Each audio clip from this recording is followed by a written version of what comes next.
Champions, right? Yeah? There's not a lot of chances that you get to be a champion in your life. This is the chance right now. We're the champions of the world right now, okay?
that you stay for. In time, I want to be your best friend. Eastside love is living on the West End. Knocked out before, you better come to. Don't die, you know the truth is some do. Go write your message on the pavement. Burn so bright, I wonder what the wave meant. White heat is screaming in the jungle. Complete the motion if you stumble. Go ask the dust for any answers. Come back strong with 50 valid answers. The world I love, the tears I've dropped to be part of the wave can't stop. Ever wonder if it's all for you? The world I love, the trains I hop to be part of the wave can't stop. Come and tell me when it's time to. Said I need noise and just to get it fired up. You give me that feeling when you leave me tied up. You can get it if you need it. Say you can get it when you need it. Said I need noise and just to get it fired up. You give me that feeling when you leave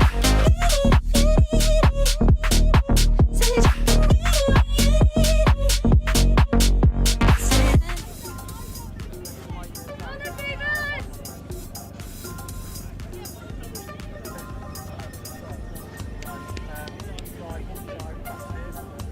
Said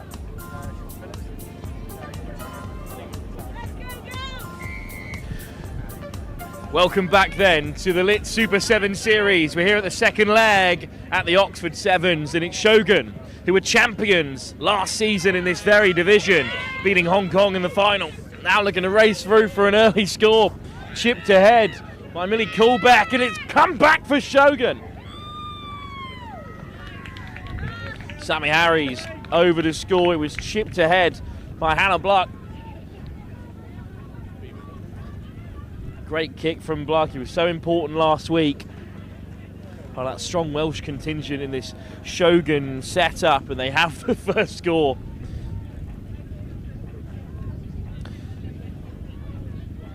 Well, it's a pretty ruthless division, the women's elite. Just 2 pools of 4. The top 2 through to the semi-finals of the Cup.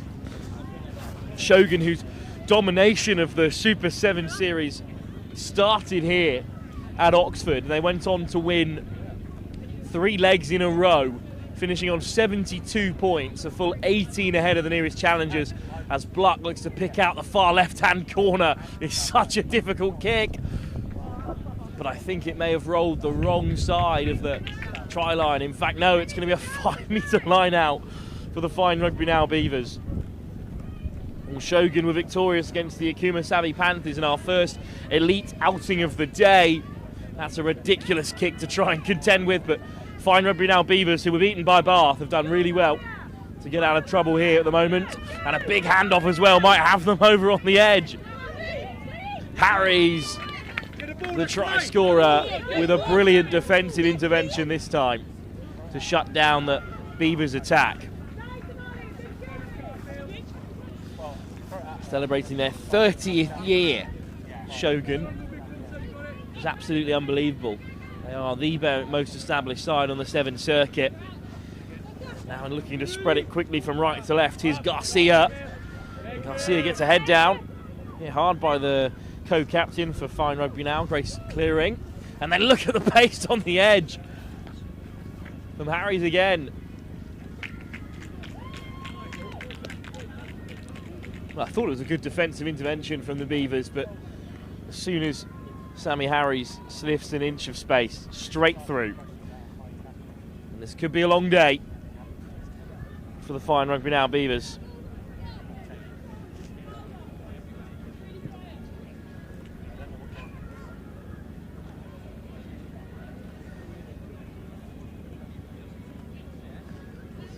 Shogun were pretty unchallenged through to the final last year here at the Oxford Sevens before they faced stiffer opposition in Hong Kong. They gave them a really good game. Bath at the moment, the other undefeated side in the pool, as it's another deep kick-off that will bounce up here quite kindly for Sophie McDonald. Still looking to play from inside their own 22. Well, chop tackle on Coolbeck. Fine rugby now, Beavers. That new combination play with fire here. Nichols is caught right on her own try line. And they're hit back beyond the try line. And that'll be a 5-metre scrum to Shogun. It's going well for John Hooper and Sean Phillips' side so far. Which you'll recognise if you're a connoisseur of the domestic 7 series. They were beaten in the final, of course, last week at the Manor Sevens by a very talented Hammerhead side. What a rivalry that might shape up to be. Hammerheads finished a whole 18 points behind Shogun in last year's elite rankings, but I think we're going to have a much tighter competition this year, with Hammerheads currently ahead and also undefeated after a big win against Jordan's Legacy in their first pool game.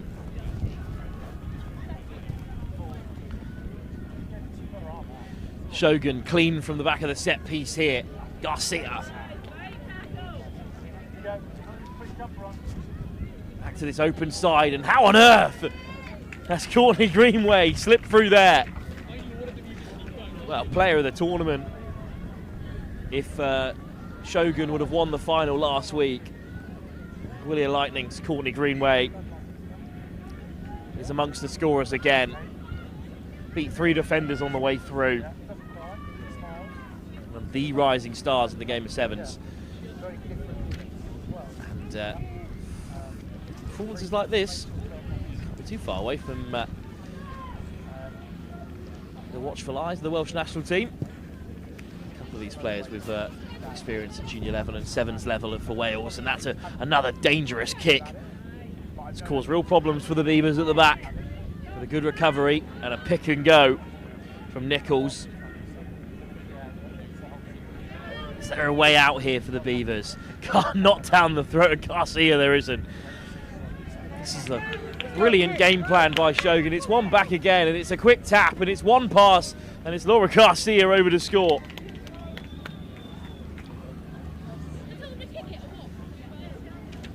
And this is a procession. It's tactically very well worked by Shogun. Just kick it deep and back your defence to keep the Beavers contained, and at the moment it's working a treat. Beavers have no answer, and they go further behind.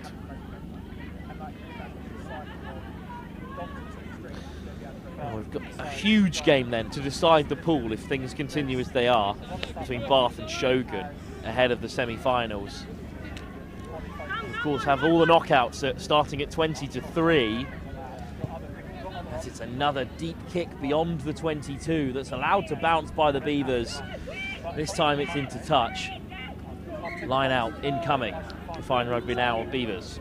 Finished 8th overall in the women's elite division. They'll certainly be hoping to do better than that across the campaign. Blackie, watch your overthrow. Blackie, watch your overthrow. And indeed it is a good take from the line out. Good pace on the pass inside from Jess Berry. And now it might open up, but Shogun drift across well. Harries is out there again. So dependable on the wing. 2 tries. 2 big shots like that in the wide channel as well from Sammy Harries so far. What a day she's having for Shogun.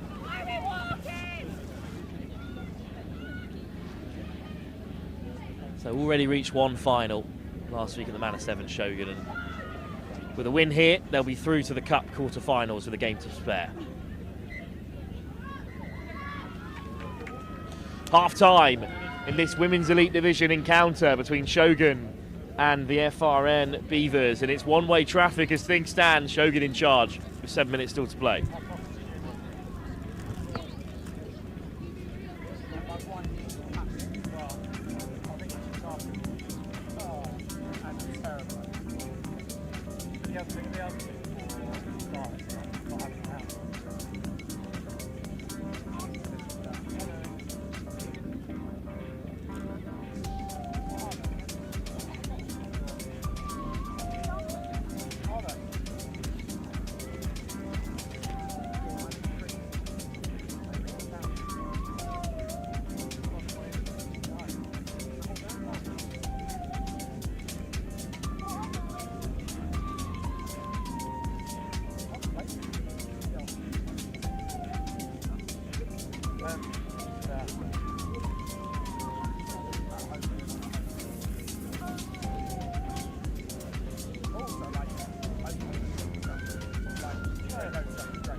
sunscreen oil.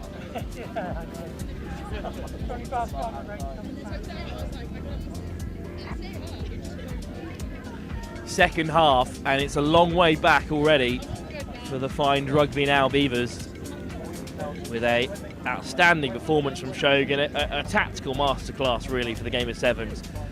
They've just been burying the Beavers deep in their own territory with long kicks, and as of yet the Beavers have been unable to break out. So a couple of errors, some great defensive moments and some fine finishing has the Shoguns in control. In their 30th year of existence, the defending champions of the Women's Elite Divisions kick it off. Right response from Beavers. Really aggressive carries. But a counter ruck from Shogun might dislodge possession here. Penalty for the Beavers. And a quick tap. They've got to keep the pace high and really try and challenge Shogun. First try could be the start of something really special. Chipped in behind, not a bad option, but there's not many there on the chase. And it's been recollected by Shogun. Bibi Marley just about brought to ground. Greenway. Nice switch back on the inside for Cortez. Harries. Off she goes. Sammy Harries puts it in behind, and Harries is the quickest on the field, and Harries will win the race to this kick, but can she regather? Second nudge towards the touchline. Harries, what a finish!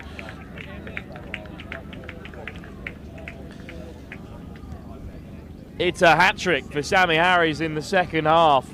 That is an unbelievable bit of individual skill. Round the corner, chipping it ahead.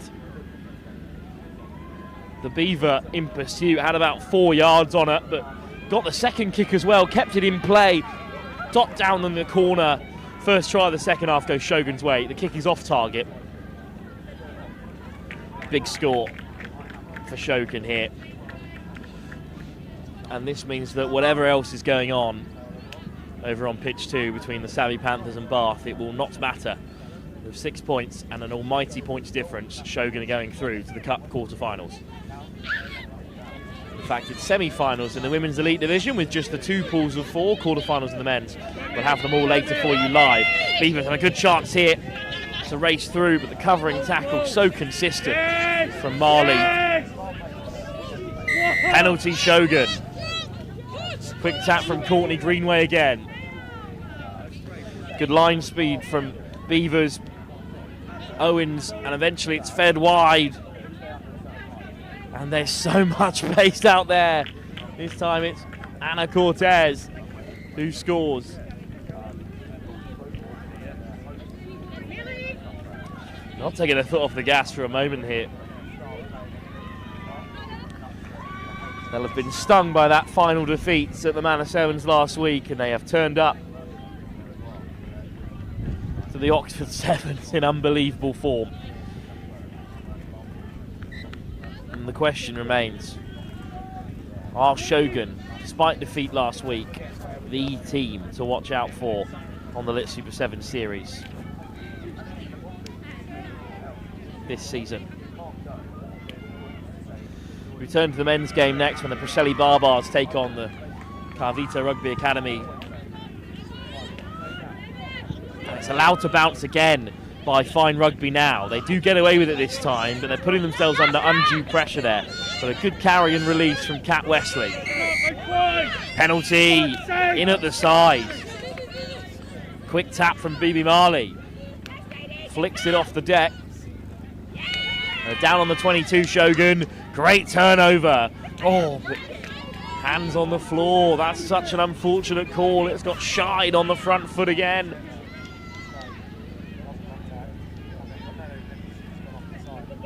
Owens, captain of this Shogun side today, takes it to ground. Good pressure from the Beavers, and they get the kick on the volley. Good work from Hennessy to get back.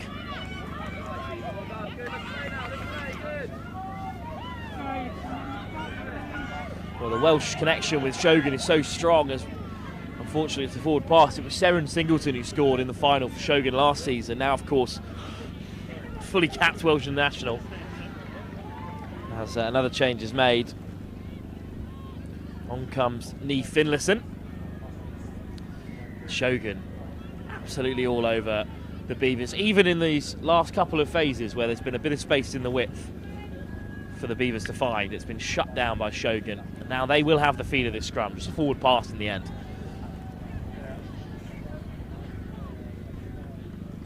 Scrum wheels rather unkindly, but is dug out by Shogun Akita. Hint of an interception, but instead it's regathered by Shogun instead. And they're going to wheel away here. It's Marley with one to beat. Brilliant covering tackle from Berry. And the penalty finally goes Beavers' way. Quick tap. And they're not back 10 here. You can see a yellow card coming. Spilled, but the advantage was there. Lucky to get away with that one, really. Quick tap from the captain Dodds. Excellent pace coming onto the pass out wide, but it was put down. And Shogun take the quick line out. Well, on the touchline, they think that time might be up here, but Shogun is still looking to play. Slap down. And it's going to be a yellow card for the captain, Jess Dodds. And well, that might be the last action of the game.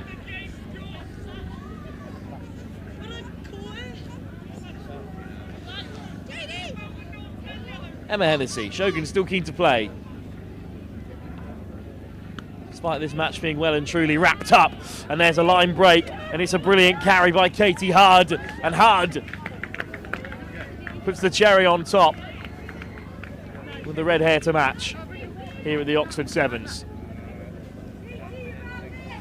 Shogun a 2 from 2 and a through to the semi-final. They've got a group decider up against Bath later on to see if they'll top that group and hopefully avoid last week's finalists, the Hammerheads. It's another commanding performance by Shogun Akita, where it all started for them last season on the Lit Super Sevens tour when they were champions here in the first leg of the Elite Division. After a reshuffle of the Lit Super Sevens tour, this is now the second leg. But having already made a final, they're continuing in fine form.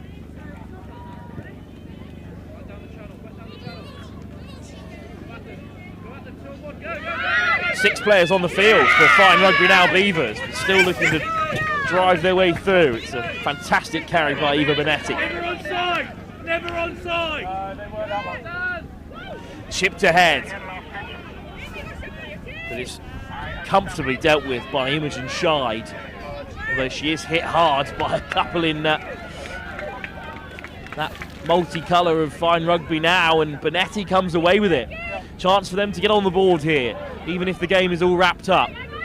Big handoff, and bouncing to the outside goes Kat Wesley. Well, it won't count for much in the grand scheme of things in this contest, but a score for the Fine Rugby Now Beavers. No clean slate for Shogun in this one.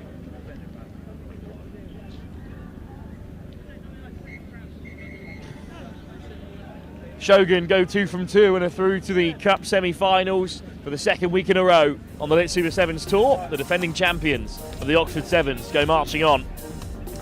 Our next game, we return to the men's elite division. It's the Preseli Barbars, the favourites for the Super Series after finishing second behind the British Army last campaign. They're taking on the Kaiviti Rugby Academy Chiefs, who pulled off a great win in their opening game of the pool stage.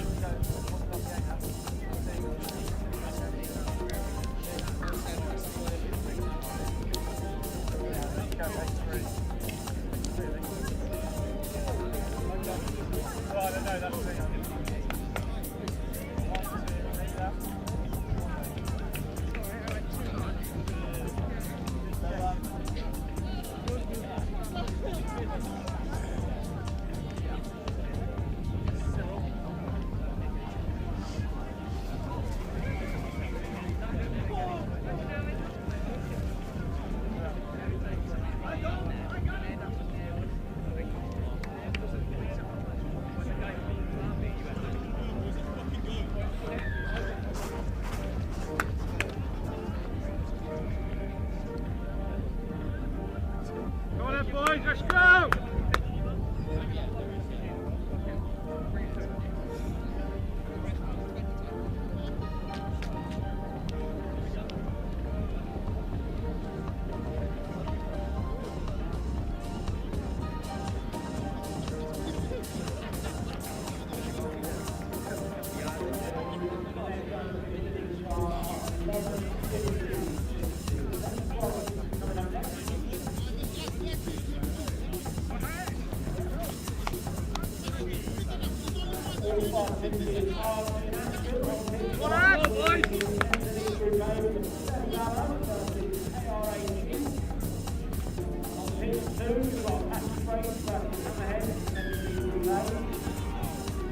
Welcome back to the Lit Super 7 series. Here we return to the men's elite division, and it's the Kaiviti Rugby Academy taking on the Preseli Barbars.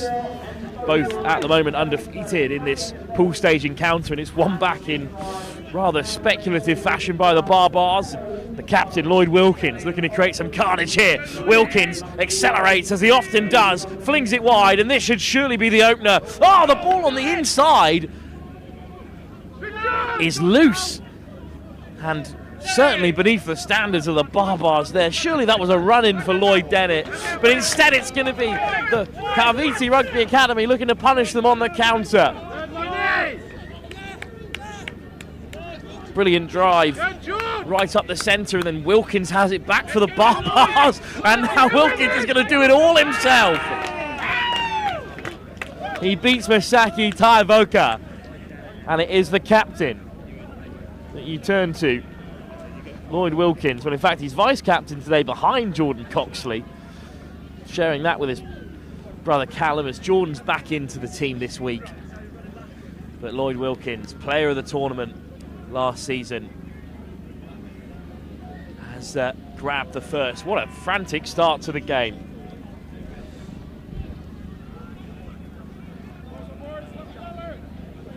Well, there was a break up through the centre in response by the Kaiviti Rugby Academy. Their number 10, who is unlisted, unfortunately, amongst their playing squad today. And then Wilkins, what a response it was.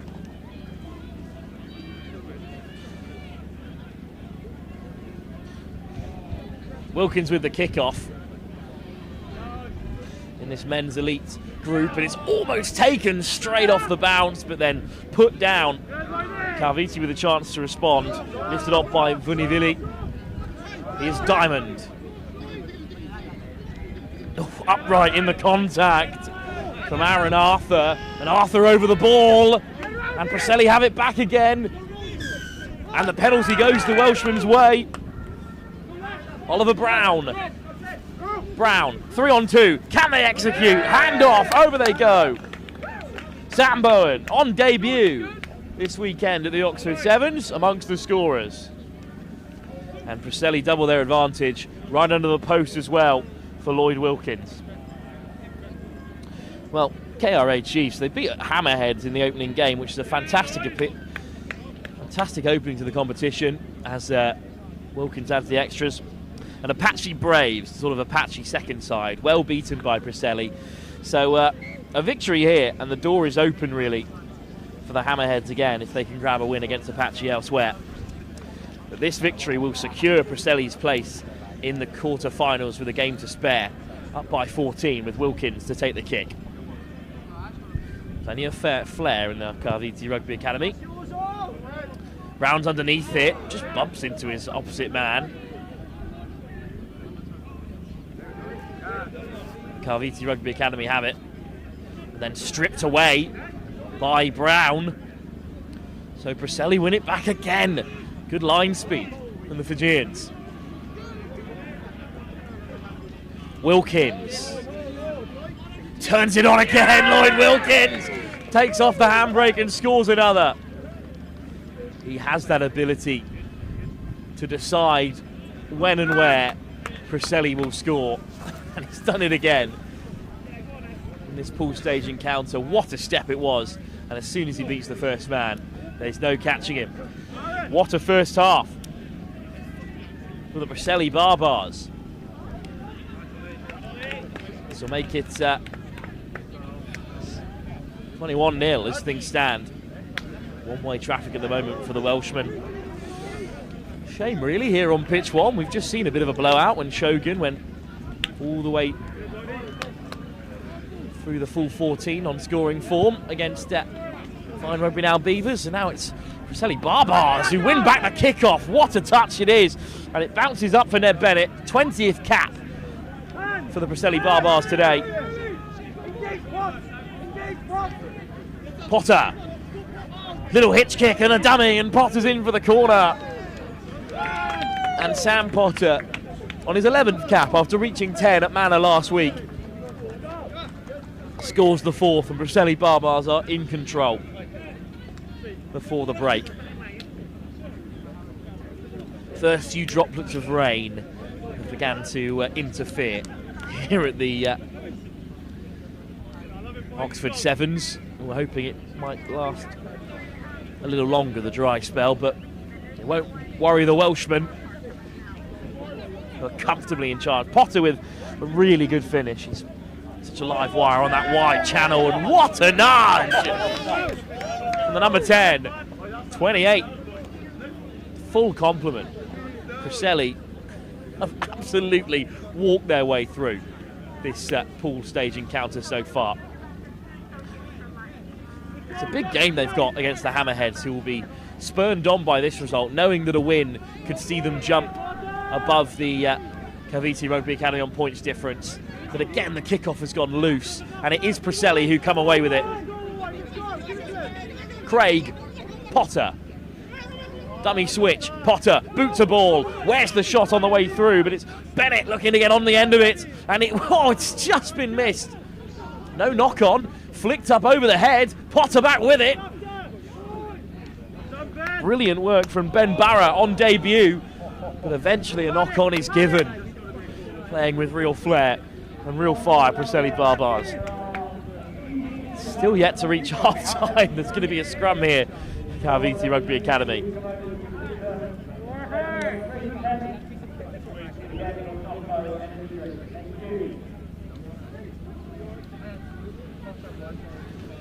What a game Preseli Barbars have had so far. Of course, they arrived on the series, and it was a slow start for them at the Lit Super 7 series. They didn't have great success here at Oxford last year, but in the end, a couple of tour titles, the first at Shelford, and they finished second overall, just 4 points behind the British Army when all was said and done. Nice carry on this short side from Raivalu. Kasami, Joel Kasami lets it fly, and now it's a 2-on-1. Lunalivi eventually goes wide, perhaps should have moved it a little earlier. Half break on, and now through the hole goes Diamond. Oh, it's just been left behind. And the kick through might open things up for Preseli. It's Owain Kremers on debut. Just can't get there. But there's plenty in purple and white looking to turn it over, and it has been walked back by Kremers. Held up, maul is called. Kaiviti are going to survive here. This latest Preseli scare. Held up over the line to take us through to the break. Some fight back by Kaiviti Rugby Academy at this late stage of the first half. But is the job done already for Preseli at half-time? What a lead they have in this pool stage encounter. The Welshmen looking to go 2 from 2 and secure a spot in the cup quarters here at the Oxford Sevens and the Lit Super 7 series, which they will fancy despite not performing as expected last week in Eton Manor. We'll be back for the second half in just a few moments' time.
back for the second half. It's a long road for the Kaiviti Rugby Academy to walk. As things stand, the Preseli Barbars of Wales, one of 4 Welsh sides here today, and one of 3 core Welsh teams competing throughout the tournament. Well, they 4 tries to the good, but in comes the kickoff from Raivalu, and it's what a take it is, under serious pressure on that far side. Preseli, well, they'll put their foot right back on the gas here. Upright and very physical from Ted Mata. Another big bosh in that midfield. You could feel it from here as it's been spilt at first receiver. And the physicality of the Kaiviti Rugby Academy have earned them a chance to get on the board. And who knows, spark an unlikely comeback. Well, we stay with the men's elite division up next. Warren Muggerton will return to bring you through an unbelievable game against Conker Knights, another Welsh side.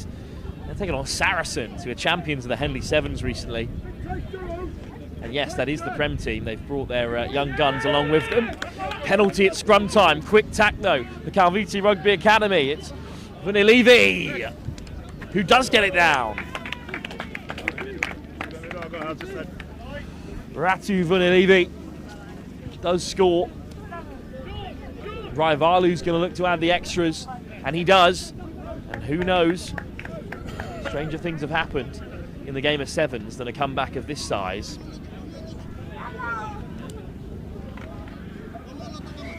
We'll have to wait and see what kind of magic the KRA Chiefs have in their locker.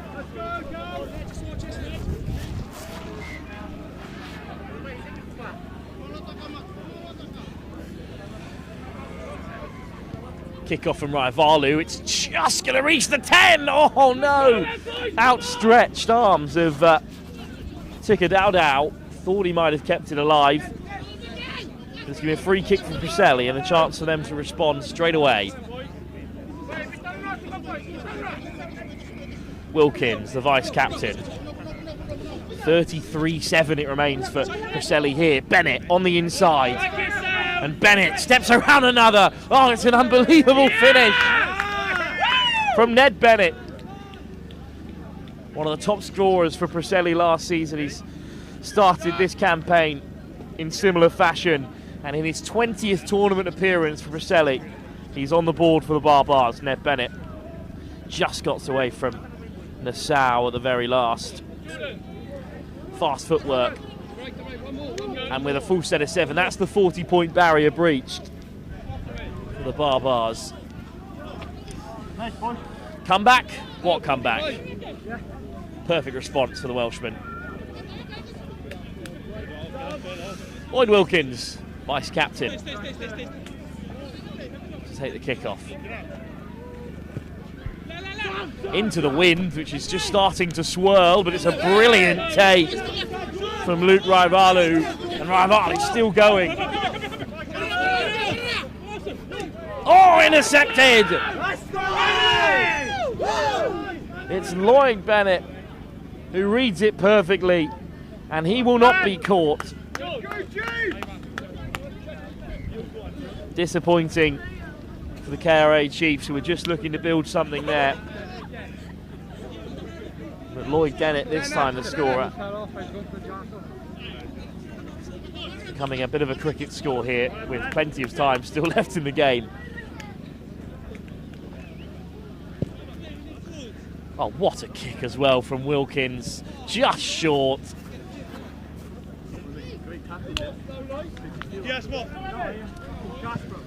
If they weren't firing on all cylinders last week, beaten in the Cup knockout stages, they have come into this tournament with a point to prove that they are rightly the favourites for the Lit Super 7 Series this campaign. Knocked back as well by Oliver Brown again. Here's Wilkins, steps off the right, beats 3 defenders. Wilkins, delay on the pass, looking for Brown. It's just gone loose. And Ben Burrow, no chance to recycle.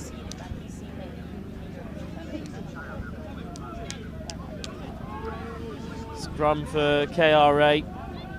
Maybe time for them to leave a mark on this contest again.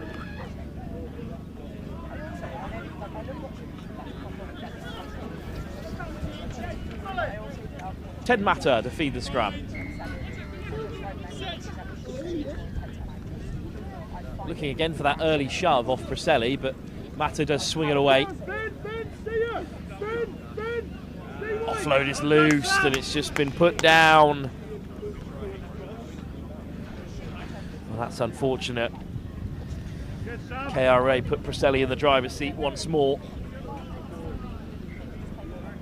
And Lloyd Wilkins. Well, you're back in to snipe down that blind side if the scrum works out for Preseli here. But he has got Potter, that first receiver, outside him. They've even got a man hugging the touchline on the right-hand side. And Wilkins will look to sneak his way down that right wing. And he's unmarked on the edge. It's Bennett again. Well, there's just no one marking him from KRA's point of view on that far side. It looked very simple in the end. And Ned Bennett has his second in the second half. Won't mean much for the overall scoreline, but this does line things up very well, because at 6 points and a massive points difference, Preseli don't need to worry about Hammerheads picking up their second win of the day when they face off in the final pool stage as things stand. Still time for the KRA Chiefs to present something here, but Preseli, it's been another procession here at the Oxford Sevens. Wilkins kicking off into the wind, and it's coming down with snow on it, with Brown underneath it. Tap back and just about regathered by Rasiga Tikadaldau. He used the penalty for the high tackle from Ben Borra. And they will have a tap here. What have they got off the set piece? Ted Matter. Joshua Waka. Round the corner goes Waka. Wants it on the return. Somehow gets the ball away despite the two-man shot. Real determination in the carry. Ooh, almost past the vertical, but the ball was flung away and Matter has it back again. Waka. Now Lati. Oh, looks to get it away, but it's loose, and Borra puts boot to ball, and there's two in pursuit for Preseli here. Well, they're looking for the penalty, but it's eventually coming. Just a shove on the KRA man who's looking to get back there. Just a little bit loose in the closing stages here. Waka. Nice step. Back to the open side they come. Maybe a bit of space to operate on this right-hand tram line. Lloyd Wilkins waits the chop on now Lati. And Brown looks to rip it away. Good strength from Penijamani. Now Lati. Waka. Throws the dunny. A big man through the gap. Hunted down by Preseli. Straight through the breakdown they go, and it's been ripped away by Connor, who feeds it wide, and Preseli will have the final say. Over goes Owain Kremers. Jack Connor just stripped it away. And Kremers is there on debut to grab a try. And Preseli Barbars have been perfect in this group encounter.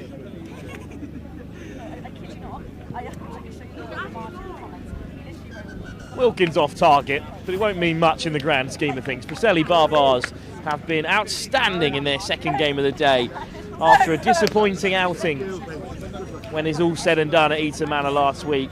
Preseli Barbars are coming for the crown today with their old nemesis, the British Army, not able to compete this week on the Lit Super 7 series. Well, more action to come for the men's elite competition. Warren Muggleton will bring you through an absolute cracker. The Conker Knights taking on Saracens.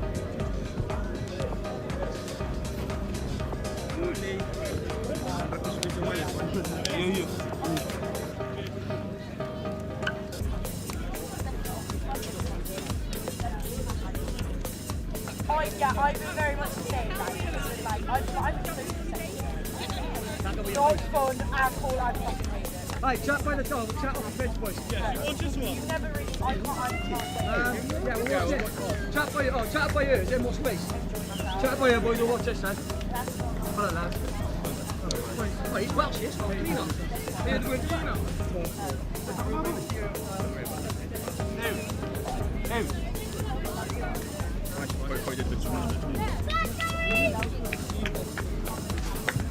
Potter. Sam. I'm living to come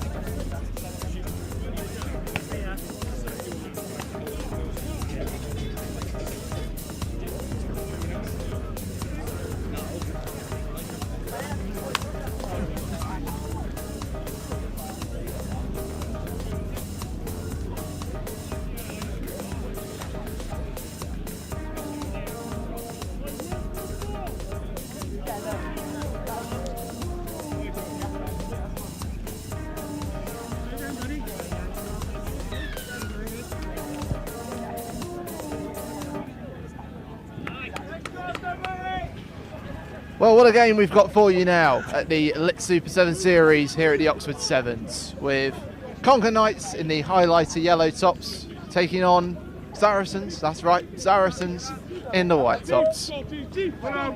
Summertime fixture here in this Men's Elite Group D game, where these teams starting to play the second of their games. Group D has 3 teams in it. Saracens beat Wild Dogs earlier, 38-19. Conker Knights playing their first game of the day. And it is the Conker Knights enjoying possession, but it spills. Saracens able to take it away. Here comes the drive. This one from Totoa Abaya. Saracens just trying to tease away through the lines, but it spills, and it will be a knock-on and a scrum for Conker Knights.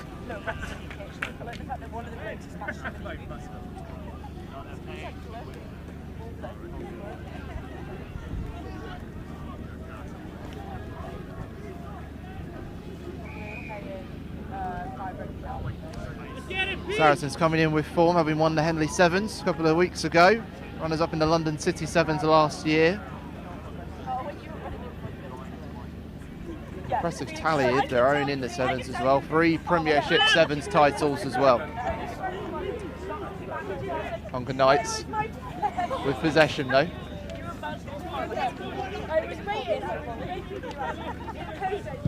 It's kicked down the middle, and here comes a chase now. Conker Knights have got a searing pace man in the middle in Carrick McDonough, but he can't quite grab the ball, and Saracens sneak in to win it back.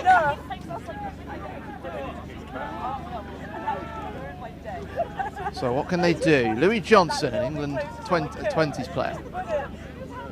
Tayo Adebenide, the England students. There's a chase down the middle now, this time for Saracens, and this time Conker Knights able to get there. We'll spend a lot of time now. It spills, but it will be a penalty to Conker Knights. Well, no scores in these early stages, but an encapsulating affair nevertheless. Literally one end to the other. There's the breakthrough for Conker Knights. Can they capitalise on it? Here comes the defence though from Saracens, Zach Finch. Trying to bring his man to ground. Conker Knights get over the halfway line with the ball in hand. Josh Phillips, rangy pass out to Llewellyn Hawks, and he's found a space down the line. Can Conker Knights find the line? No, it's pushed away out of, and it's really well timed from Llewellyn Hawks. Saw his man inside in Ellis Payne, popped it over the top before he was bundled out of play, and the first score of this game goes to Conker Knights.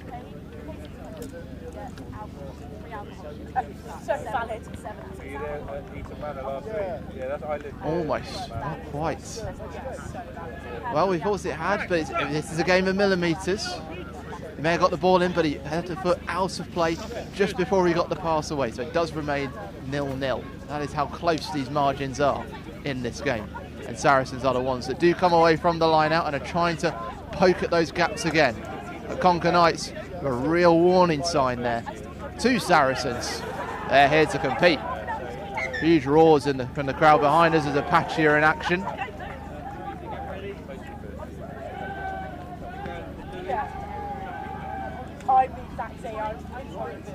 So, top 2 teams across the 4 groups go through to the quarter-finals. Bottom teams into the plate competition.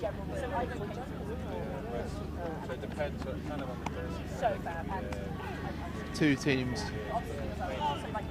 getting a bye in the plate. Meanwhile, Saracens with the puts in at the scrum. It's a nice turn from Stuart Harris. Under 2019 season, this might be the gap now for Saracens. Searing pace down the left wing from Louis Johnson. And he'll get over the line, no doubt about this one. And it's Saracens that will open the scoring in this game. Well, we thought it was Conker Knights. They thought they were the ones to open it, but the narrowest of margins, so a foot over the line, and from there, using 2 set pieces, Saracens build down the middle and work the space down the left for Louis Johnson, the England 20s player, to get over the line. And it's a great kick as well to take all the points. It's 7-0 to Saracens. 1 try in this game. Conversion coming from Ben Morrow, and GB Sevens, an England under-18 player. So much pedigree in the Saracens side. Go, go, go!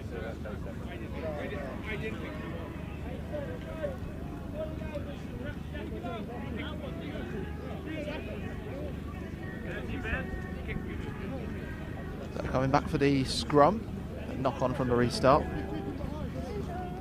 Conker Knights didn't contend at Oxford Sevens last year, but a quarter-finalist at the Manor Sevens last week. And actually beat the Army, the Tide who won the title at Manor Sevens last week. Hailing from South Wales. Back-to-back Welsh Sevens winners. On the ball now. Having a sidesteps and shimmies to try and get through the Saracens' defence. Planted between the 22 and the 10. Conker Knights able to move the ball about. This is a nice carry from Carrick McDonough.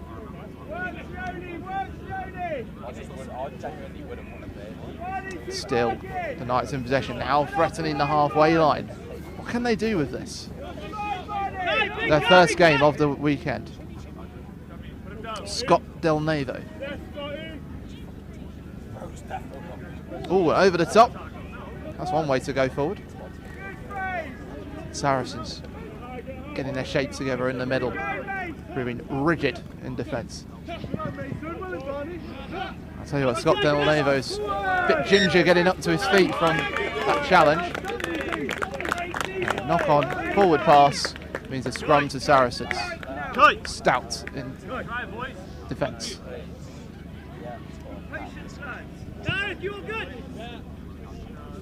Preseli Barbars to my left watching along. Perhaps eyeing up some potential competition.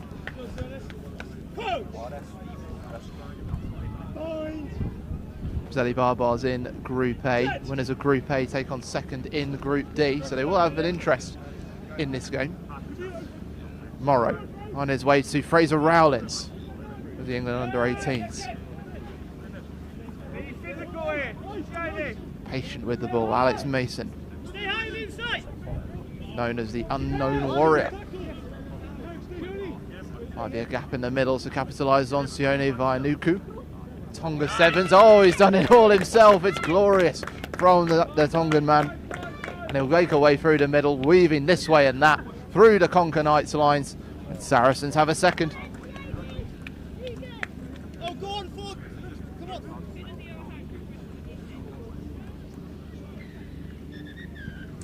Conversion comes in, and that is the end of the first half, where Saracens have taken their moments, leading 14-0 over Conker Knights.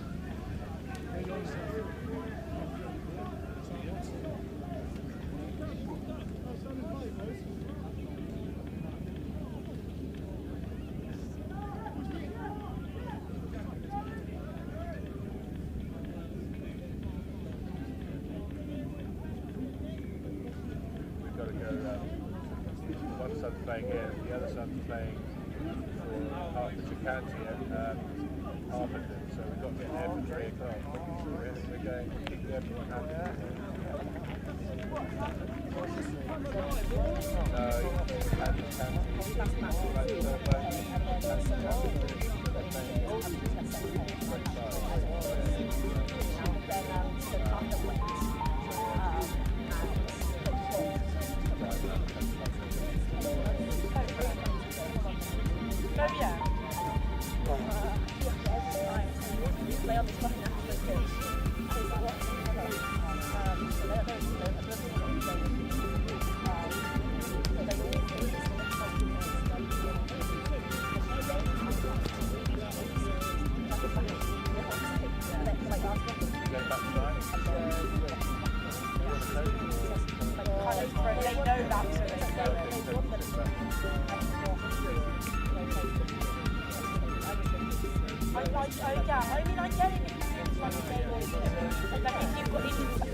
Another 7 minutes to play then of this men's elite Group D match between Conker Knights and Saracens. Conker Knights to pick us off, the highlighter yellow tops. Saracens were to get the win, keep hold of what they've got, then that would be them top of Group D, advancing to the Cup quarter-finals. Leading 14-0, those are 2 converted tries. But we'll have to contest this scrum, which Conker Knights will put in through Oscar Byrne.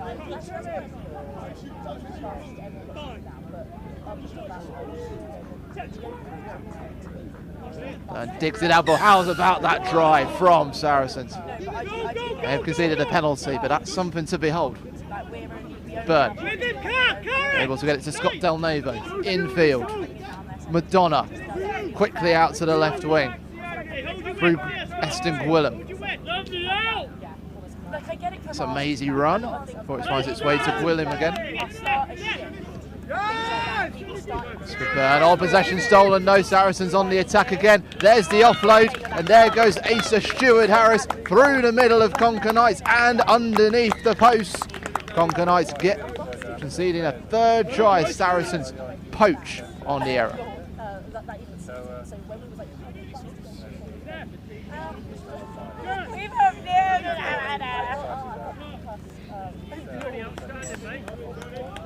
Version is good. We go to 21-0. A couple of smiles on the Saracens players' faces. Youngsters enjoying this taste of Rugby Sevens competition at the Elite Super 7 Series. Still a breeze flying about at Oxford Quins Rugby Club. Rain seems to have passed for the moment. Full of grey clouds on the horizon. And no fears on the main pitch here. A follow-up tackle from Sevakava. But Conker Knights keep possession from the restart. And Lovo having to run onto the ball. Still has hold of it. Byrne manages to get a pass out to that left wing. Drive is good. From Ellis Bowman. Conker Knights are moving the ball about nicely, but struggling to find the space. Maybe it will open up here. Here's some acceleration. Attempted tackle, but they'll get away. Ewan Priest-Jones does it on his own, from his own 5 metre. He'll go under the posts, and that is a superb score for the Conker Knights man, and they get on the scoreboard in this game.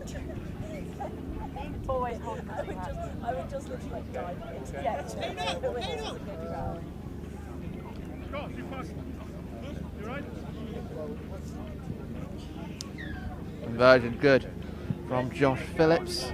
It's a 2-try game, 7-21. Ewan Pierce-Jones, the regular on the 7 circuit. Played for the likes of Speranza 22 previously. Regulars on the national and international Rugby 7 circuit, the pole-based side. But here he is for Conker Knights. And getting on the scoreboard against Saracens. Round the corner, Saracens moving the ball away to the left wing. Drive in from Ben Morrow. Rossi Hamek. Left by Teo Adebarule. The knock-on had already been conceded, so Conker Knights with the chance at the set piece.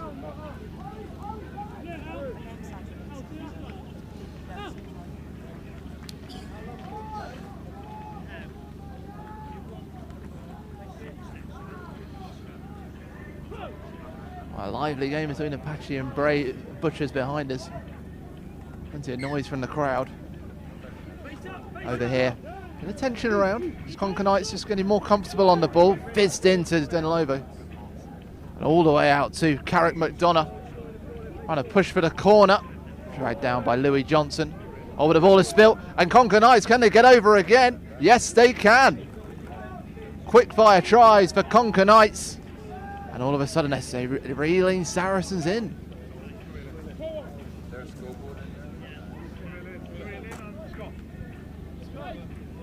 Just pressure coming from the fast movement of the ball, and Kai Howell getting on the end of it.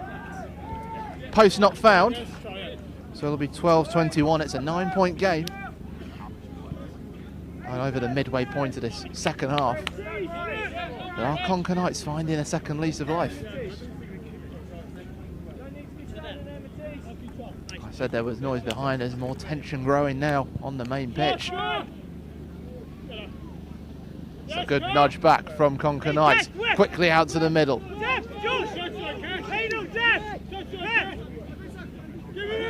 It's out with Josh Phillips. There's a runner on the wing.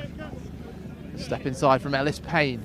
Manages to get the ball away. Josh Phillips round the corner. Lovely offload. Gillen Davis. He's going for the corner. And he get there. He will.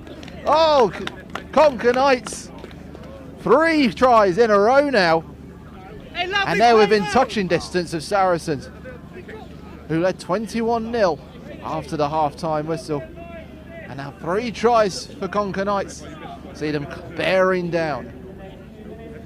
Brilliant from Kellen Davis. Kick will be wide.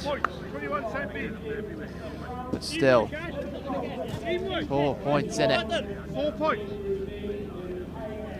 21-17. Edge of your seat yet? I'd certainly hope so. Tight games on offer at the Super 7 series here at the Oxford Sevens. Saracens spill it again. And that's into Conker Knights' possession. They'll get the breakdown and they'll get the scrum. And Harder Knights just sensing an opportunity to take this in the closing stages of this Men's Elite Group D game. Remember, Conker Knights playing their first game of the day. Saracens having beaten Wild Dogs 38-19.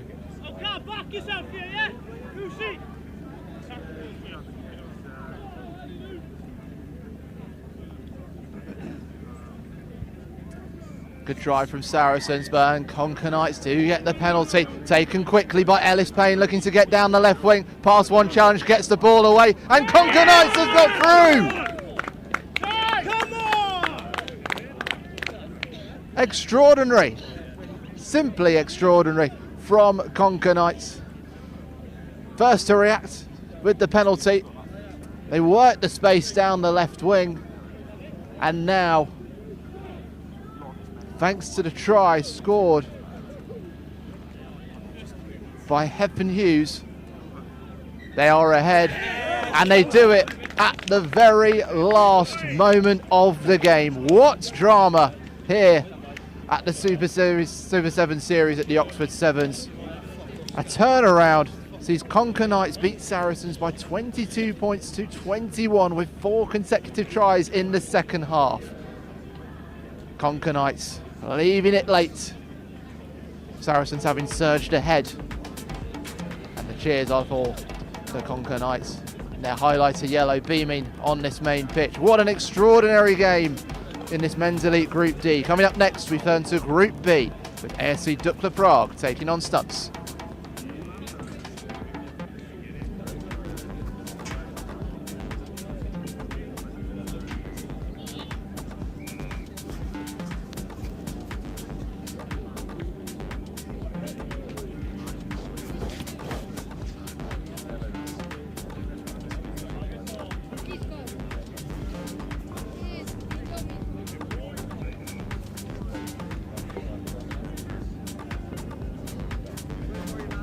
Cheers, mate. Thank you. Appreciate that.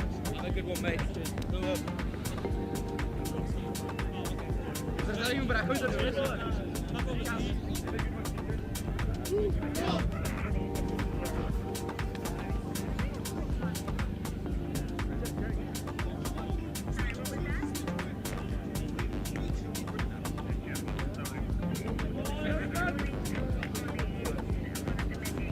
Let's go, Hank. Who are you?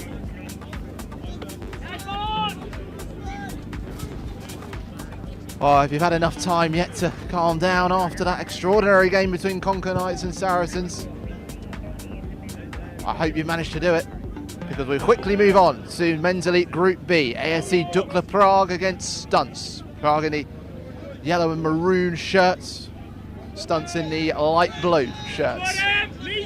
Both of these sides winning their opening games. We brought you coverage as Prague beat Akuma Rugby Agents 24-12 this morning, while Stunts beat FRN, Beavers Elite. And there was nearly a moment for the Czechs early on. Got into the try zone, but well defended by Stunts. And it means that we restart with the scrum. So it was held up. Prague had jumped out the blocks earlier on. And let's do the same again. So the putting at the scrum is good. Swings across. Oh, this is really good. And there's Maxim Aschenbrenner, and he'll find a way through. Learned his lesson, got the ball down early, and Maxim Aschenbrenner gets Dukla Prague ahead early on.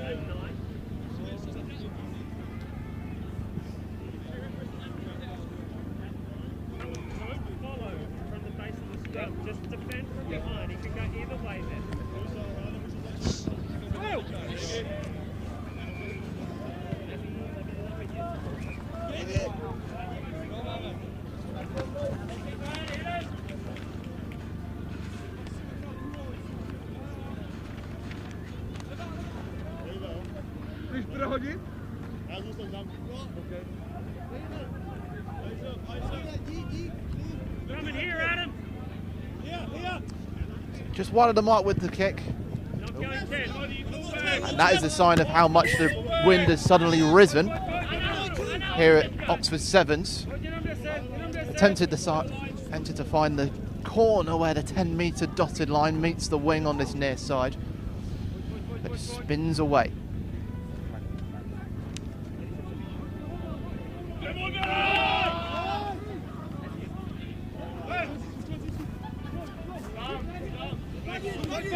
So this is Prague in possession through the scorer. Aschenberger finds a way into David Serger. Manages to get the ball away before he's dragged out of play. It's booted out. But the last boot was a Stunts one. So it will be a Dukla Prague line-out.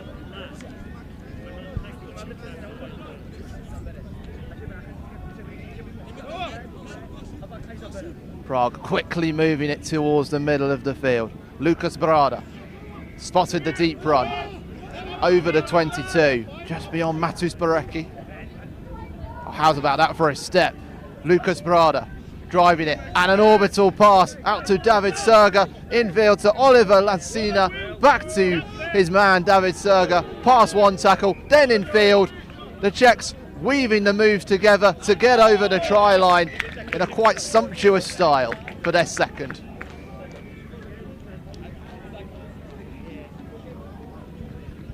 That is how you soak up pressure and then break away. Even against what is a strong stunts defence, Dukla Prague have been able to find a way around them and through them to get the score. That's the conversion from Aschenbrenner, and it'll stretch out to 12-0. This try scored by Victor Vodica, wearing number 12.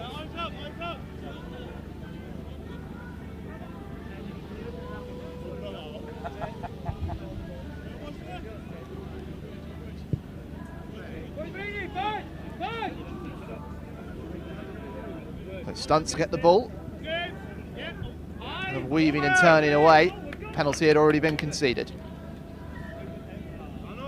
Oh, but it's forward from the off. Bit too eager to get going, the Stunts, and they concede the scrum. Very enticing permutations already unfolding across Group C and D with those groups of 3. Bath will take on Apache later on. Conquer Knights and Wild Dogs. Conquer Knights could leapfrog Saracens to top of the group, having beaten them 22-21.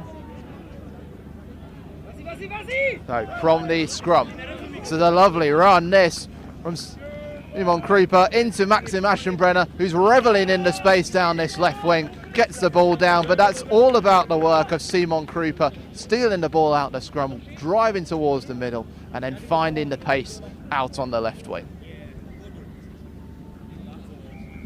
It's a brace of tries for Maxim Aschenbrenner. Lucas Brada to take the conversion kick.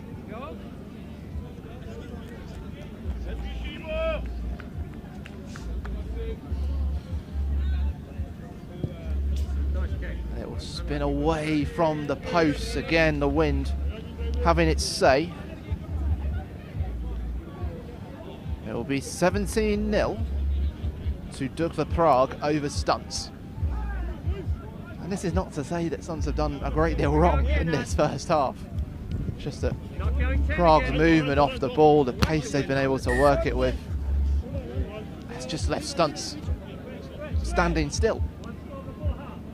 But as we saw in the last game, Saracens had taken the lead at half-time, but Conquer Knights came back with 4 late tries to steal it by a point. Crunching challenge. Aschenbrenner going from attack to defence, and it brings the turnover. There's a 2-man overlap on this left side, but Aschenbrenner going for the hat-trick underneath the post, and there he goes. Awesome stuff from Maxim Aschenbrenner to get a first half hat-trick in this game for ASC Dukla Prague.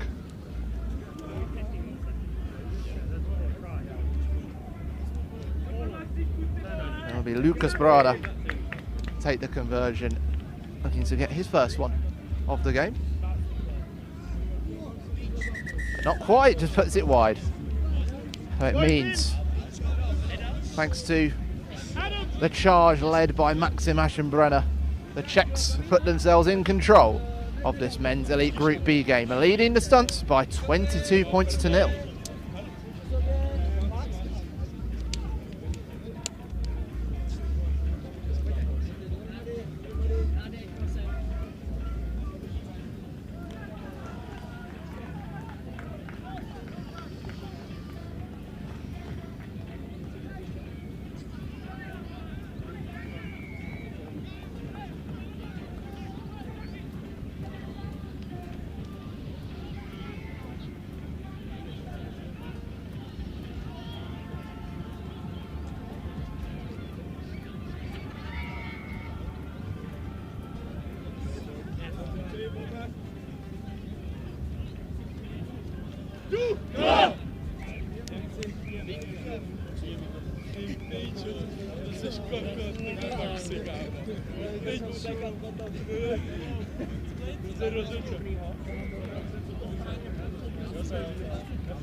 Plenty of smiles on the faces of the young Czech players of ASC Dukla Prague following their half-time team talk. Stunts and looks of stern concentration. They know the task, 22-0 down. So they want to get their second win of the day. They have to really pull something special out of the bag. Well, there's a spill that could fall into their favour. Coming from Christoph Ukitil. That red scrum cap. That doesn't mean the first scrum for Stunts. See if they can sharpen up the senses. Kyle White will put this in. Option nearest to him is Joe Pattinson wearing number 5. Could spread out to that right wing on the far side. See how quickly they can move it. It's quickly into the middle. It's good stuff into James Stanton. But it's stolen by Czechia on the Czech side. Antonin Voba towards the 10 metre. And again, it's the errors and Stunts that allow Dukla Prague in. Bounces kindly for Voba. Bouncing past 1, past 2. Goes down beyond the 22. Still they move forward. Vaclav Bartasek out to the right into Martin Skop. Has he got over the line? It's been held up at the last by the Stunts. A towering presence of Martin Skop barreling towards the line. But Stunts were brave and denied them a first score of the second half, Prague. 2 points away from matching the tally that they got against Akuma Rugby Agents, 24-12 in that game.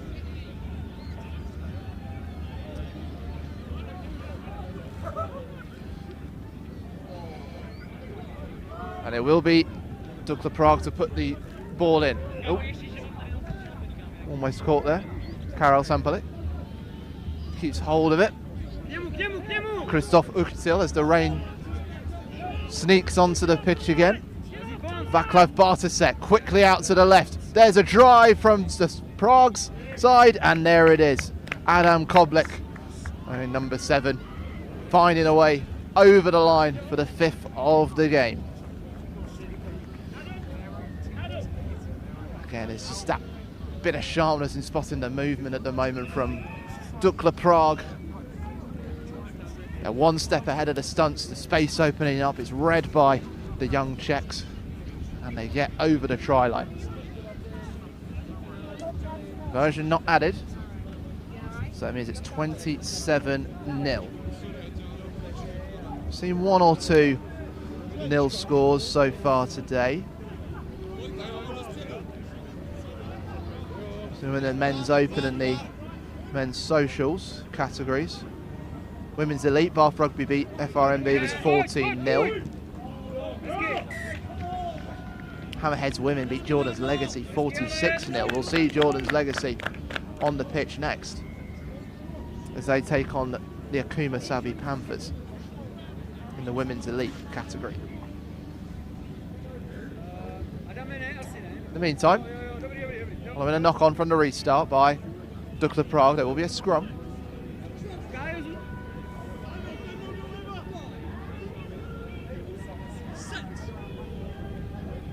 There'll be Carl White to put this in. Gonna get the penalty for the collapse of the scrum. White wants to get on with it. Pushes it out to the right. Wonderful pass into James Stanton, but way down the right wing is closed off. Penalty to Prague as Stunts are unable to release the ball. It's quickly into the middle. Pace on the ball. Now it's kicked forward. They're asking for the chase from Adam Koblik, scorer of the third try in the second half. But a penalty for a shove in the back.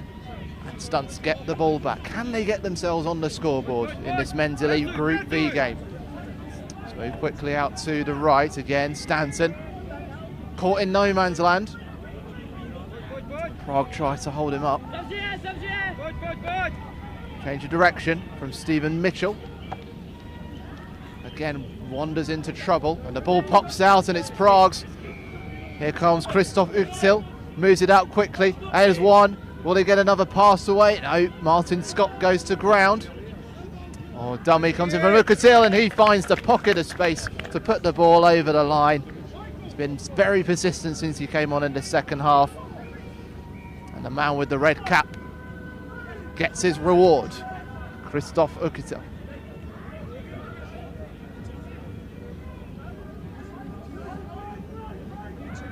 A conversion to be taken by Karel Sampalik.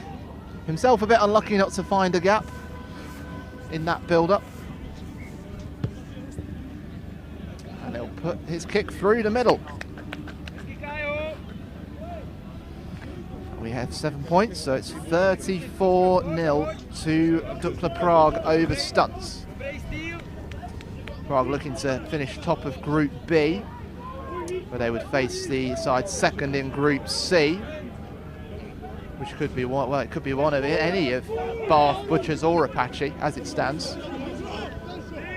We'll find out later this afternoon who it will be. Tussle for the ball. See Stunts keep hold of it. Through their number 10. Mike missed. Now some space emerges on the right. Stephen Mitchell, as Prague get caught running into their own players. Can they find a way to break through? Not quite. We'll get the penalty though. Some moment's hesitation from Kyle White. Again, Prague sneaking, but the ball bounces and there's a way through, and the Stunts will get themselves on the scoreboard. James Stanton driving his way to the line. Well, that's the way the pill can bounce for you sometimes. It was kind to Stunts on this occasion, and it's a drive down the wing from James Stanton to get the Stunts on the scoreboard.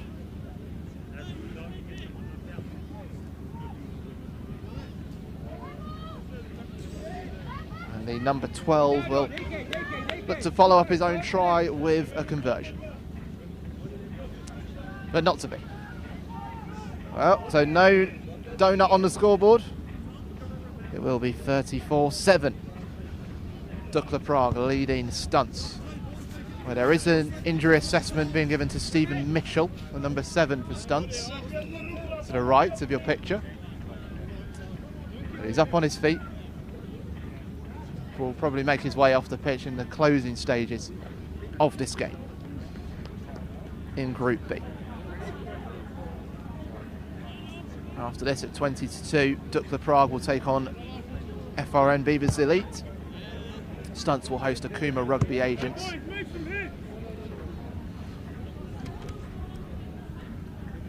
We'll start getting an idea of who's going to be in those positions for those quarterfinals and plates competitions. William Laws with the kick, tries to find his man, but Prague will have the space opening up for them. Here comes the drive from Adam Koblic, and he'll do it all himself from the halfway line, surges underneath the posts, and that is an absolutely hurricane move of wind and pace down the wing, and the combination of Antonin Vorber and Adam Koblic. 8 and 7 combining to leave Stunts all 6s and 7s. The kick is good from Antonin Vorber, and that is it. Following the conversion, Dukla Prague will secure themselves in those knockout places in the quarterfinals with a 41-7 win over Stunts. 7 tries, scintillating in their nature. Stunts having one consolation, and it will be the Czechs that march on to those quarterfinals. Stunts can still get themselves into the quarterfinals in the last round of group games. Up next, we turn our attention to the Women's Elite with the Akuma Savvy Panthers taking on Jordan's Legacy.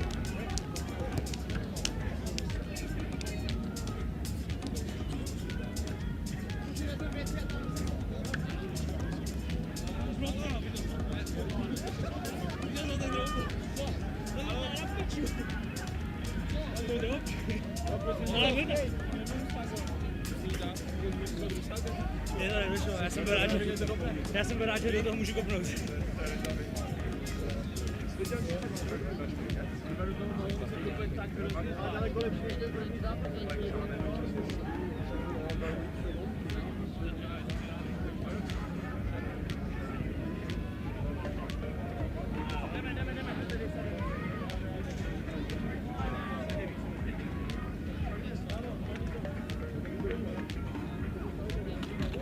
Znamená, že hra na tom velta. Pičáčům, ty vole. To je smrdaný kolena, ty vole. To nebyla žlutá. Perní. To táhne od palhu.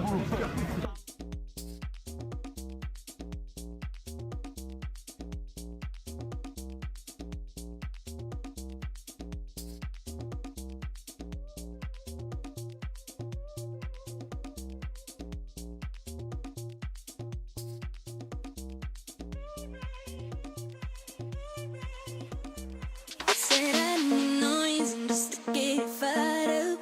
You give me that feeling when you leave me tied up. You can get it if you need it. Say you can get it when you need it. Said I need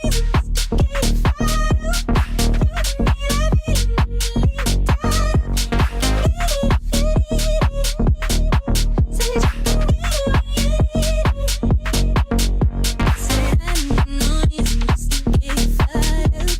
You give me that feeling when you leave me tied up. You can get it if you need it. Say you can get it when you need it.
She tried to make my world the way she thought it should be. Yeah, we were desperate then to have each other to hold, but love is a long, long road. Yeah, love is a long, long road.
I'm getting a complex about this now.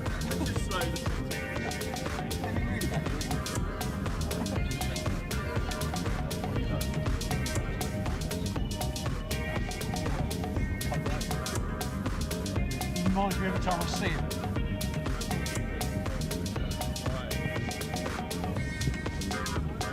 After a short break, we're back for the action here at the Super 7 series at Oxford Sevens, here at Oxford Quins Rugby Club. And you join us as we get started in this Women's Elite Group A match between Akuma Savvy Panthers and Jordan's Legacy. Jordan Legacy kicking off in the purple, Savvy Panthers in the pink. Interesting possession, this one in Group A. This is the last game of the group for both of these sides. Hammerheads topping the group on 6 points at the moment. They take on Wild Dogs. And the pitch behind us. So if Hammerheads win that one, then now they will top the group. So there's a chance for both Akuma Savvy Panthers and Jordan's Legacy to potentially sneak in. Jordan Legacy's points difference though would have them behind. Savvy Panthers on -4. So all to play for those places in the semi-finals. You alright? You warm enough? Across the cup and the plate. Great stuff, girls. Great pressure. As you can see, we spent the first part of this game inside Savvy Panthers half, deep inside it, and that's thanks to, as you heard the calls from the coach, the pressure of the Jordan's Legacy side. Reached the plate semi-final in the Manor Sevens last week. And they played out the gap. There's a big gap on the right side, and it will be capitalised on by Tilly Ryle of Jordan's Legacy. Bit of a gamble from Savvy Panthers, leaving that space open on the right side. And Jordan's Legacy team capitalise on it. Through Tilly Ryle. Conversion to be taken by Tilly Westwood. And it's a magnificent kick to find the posts for 7-0 over the Savvy Panthers. Jordan's Legacy, a team set up part of a charity, suicide prevention, really good cause. They set up this team with a focus on the women's game. They bear the Jordan's Legacy badge on their shirts. Oh, Savvy Panthers trying to respond straight away. Almost a gap opening up for Ellie Trommons, but dragged back. With an offside against the Jordan's Legacy team, so Savvy Panthers to respond again. Ceres Gregory goes in field. There's a run from Holly Williams, the captain, gets on the turn, gets the offload away. Trommons sending over the ball. Goes in field to Ceres Gregory. And Liv Taylor. Saw Panthers beat Wild Dogs Alpha Pack earlier, 24-15, and here's the scorer in that game. She's breaking down the left wing again and will respond straight away for Savvy Panthers and get the chance to draw a level from the conversion kick.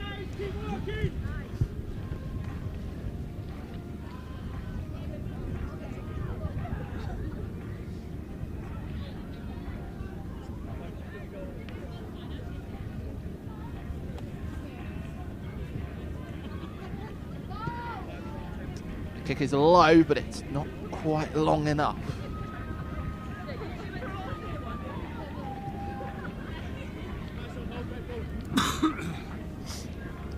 So it's 2 points in it.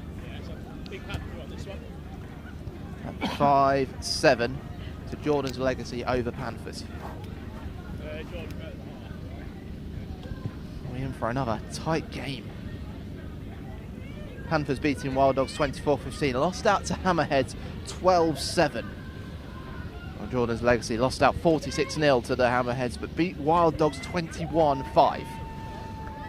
Here comes Jordan's Legacy now. That's a lovely step inside and drive forward from Frankie Holland. Oh, but ball bounces away and into Savvy Panthers' grip. Atlanta Robson just lost the ball as she went to ground. But the referee's bringing us back for an original knock-on against Savvy Panthers in favour of Jordan's Legacy.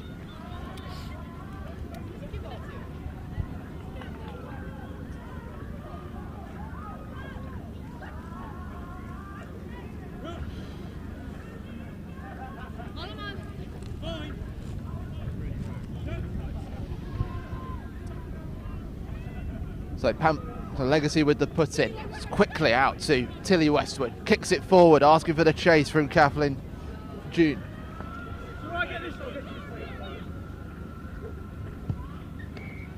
It's one out of play though, and Panthers will be able to get this in from the line out.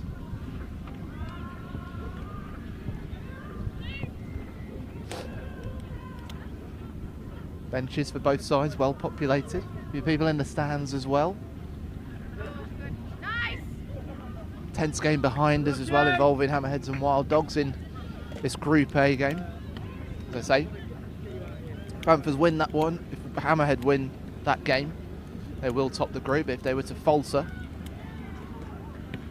Panthers and Jordan Legacy could sneak in, but it would need a lot of points in order to do that. The points difference is far superior for Hammerheads over Panthers or Jordan's Legacy. So as we look at this, they're looking for that second place.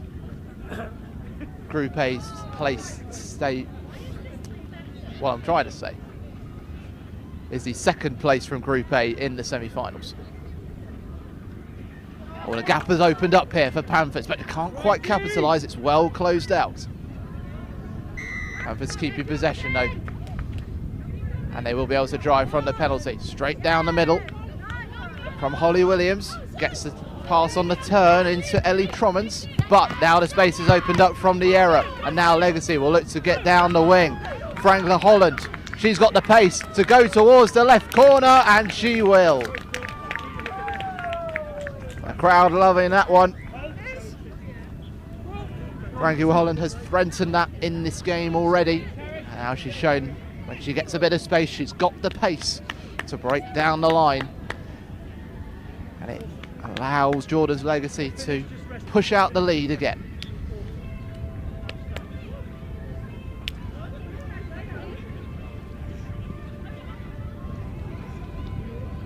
Kick is through the post, and that is the half-time whistle.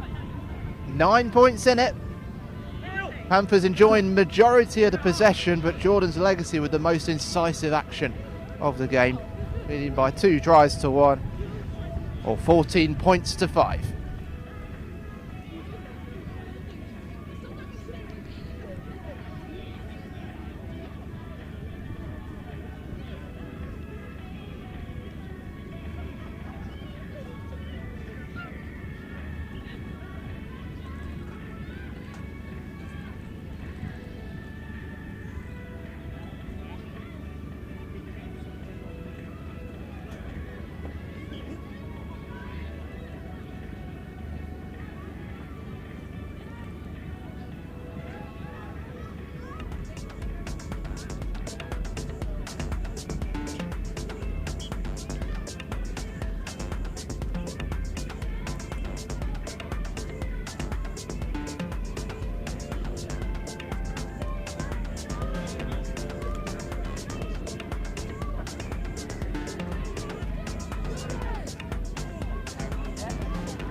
Ready to get this second half underway.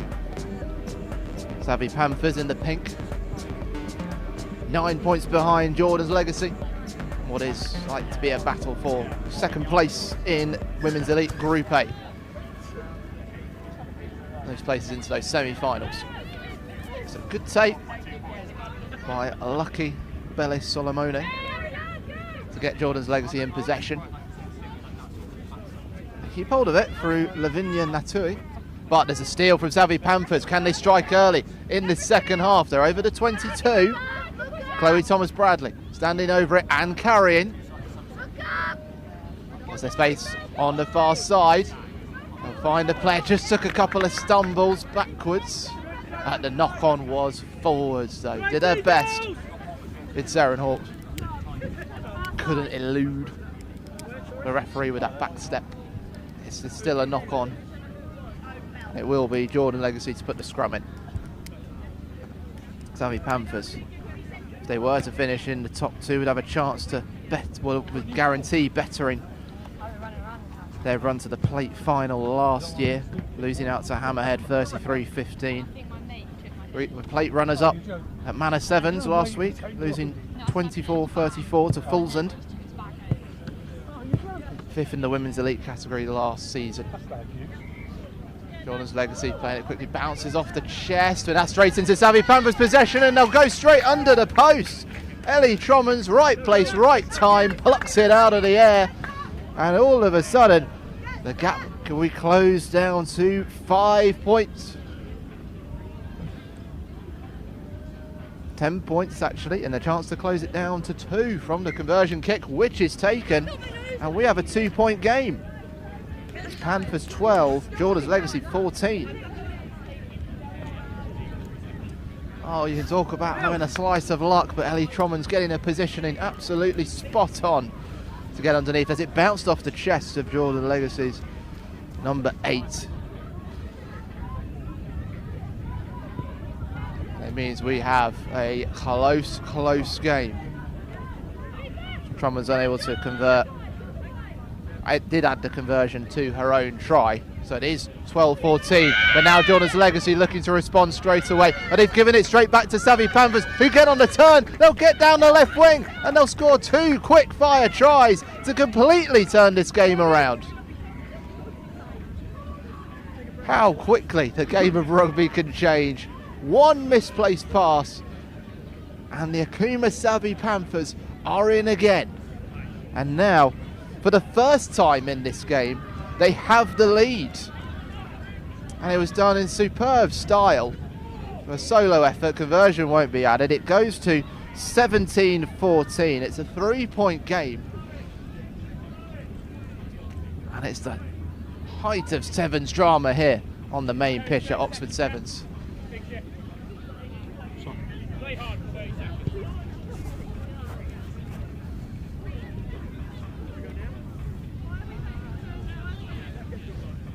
Try did come, it's a double for Trommans.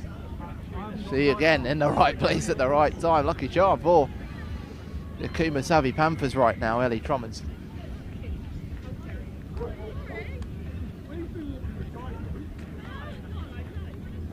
Didn't get amongst the tries in the first game against Wild Dogs on this pitch.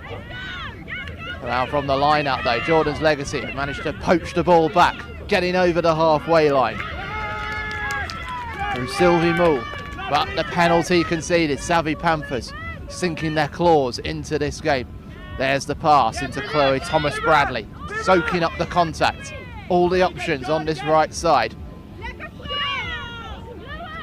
Gets the pass away through Ceres Gregory.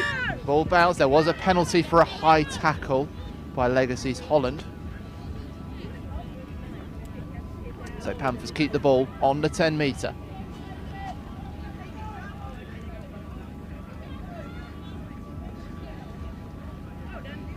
They go for the territory. It's a wonderful kick, absolutely wonderful, from Charlie Mans, who's been kicking today for the Akuma Savvy Panthers. She's not far off the 5 metre line.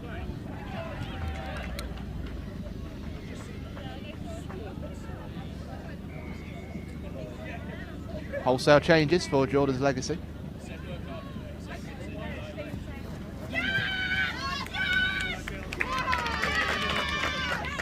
And over it goes. There's another one on the scoreboard for the Savvy Panthers. Straight from the line out. spotting the gap. And it's a 4th try of that game for the Akuma Savvy Panthers. Scored by Chloe Thomas-Bradley. And the conversion's just off the post. So it'll be 22-14. And that looks a bit more comfortable for the Akuma Savvy Panthers over Jordan's Legacy.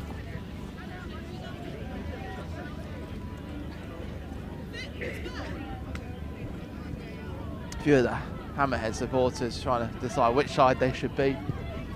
The Hammerheads, they're the connection for Jordan's Legacy. They get the players from Hammerheads club.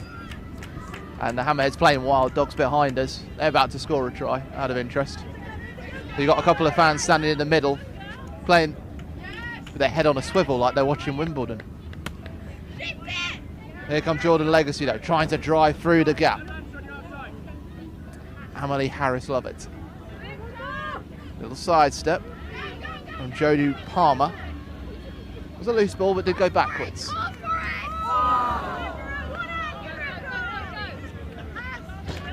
Still Legacy with possession. Pulled down to ground by Ellie Bonnet, who has been wearing the number 1 shirt for Akuma Savvy Panthers.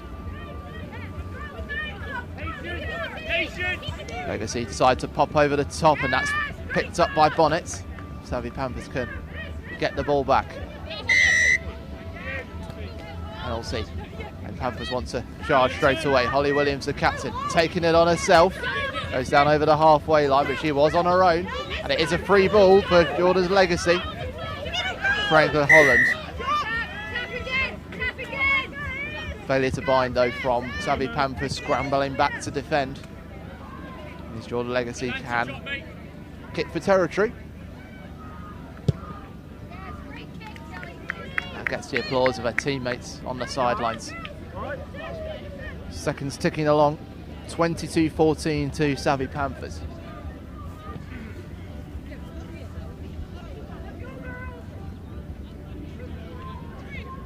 Don't forget, if you want to keep across all the action, the Tournify app, it's the best place to do that. All the scores, all the permutations are there. Oh, an interception from Savvy Panthers from the line out. Fizzed across by Jordan Hale. Out to the left wing. Across Seren Hawks. And now she gets the yells. And she's got the pace to get rounded on the left wing. And she'll steer away from Jordan's Legacy. And perhaps put the seal on this victory in the Women's Elite Group A game for Savvy Panthers. Seren Hawks steering down the left wing. That's how it's done. If you're learning about Rugby Sevens, watch that back, because that's how you create the space for yourself to get down the wing. Stunning stuff from Seren Hawks.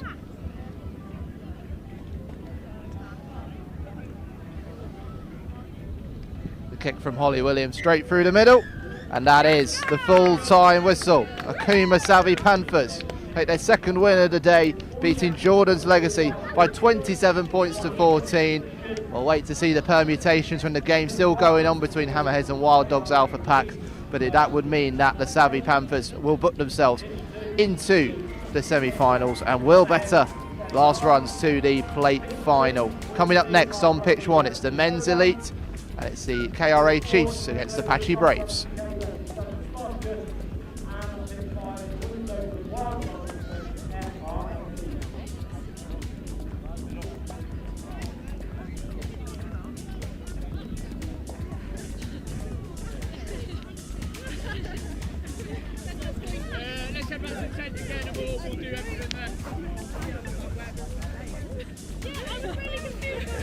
They're all in the lineup. Yeah, we probably should all be in the lineup.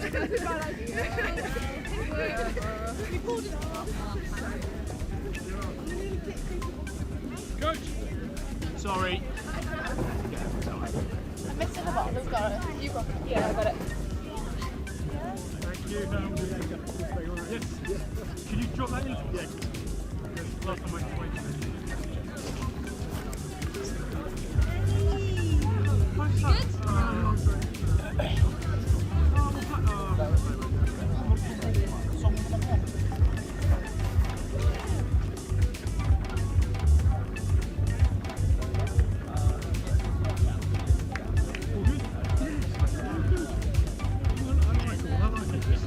It's a good crack.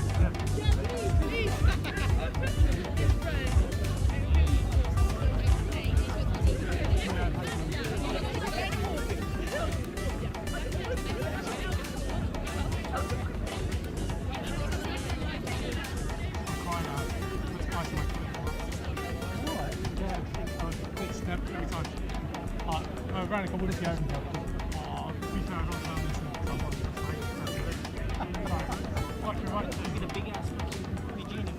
this in a couple of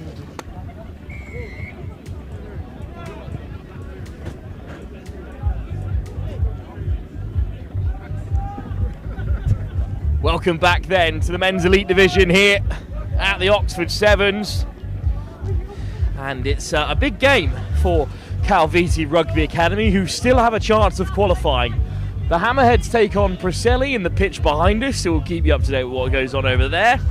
Apache Braves are still looking for their first win of the day, but Kaiviti's win against Hammerheads this morning has set them up for a place in the cup as they look for an early breakthrough here through Tavoka, who does score.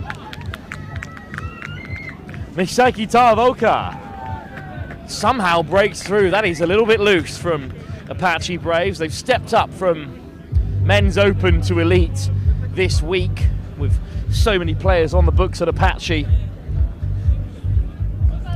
It's a huge game over on pitch 2, because if Hammerheads beat Preseli, then they're likely to qualify because of their superior points difference, unless Kaiviti put on a real show here.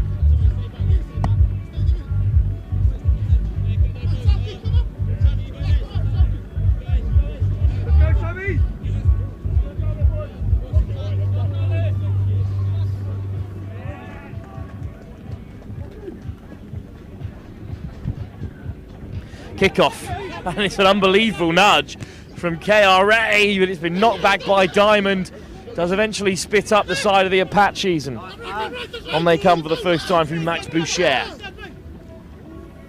Reese, Merkin, all the way wide from Fruxa.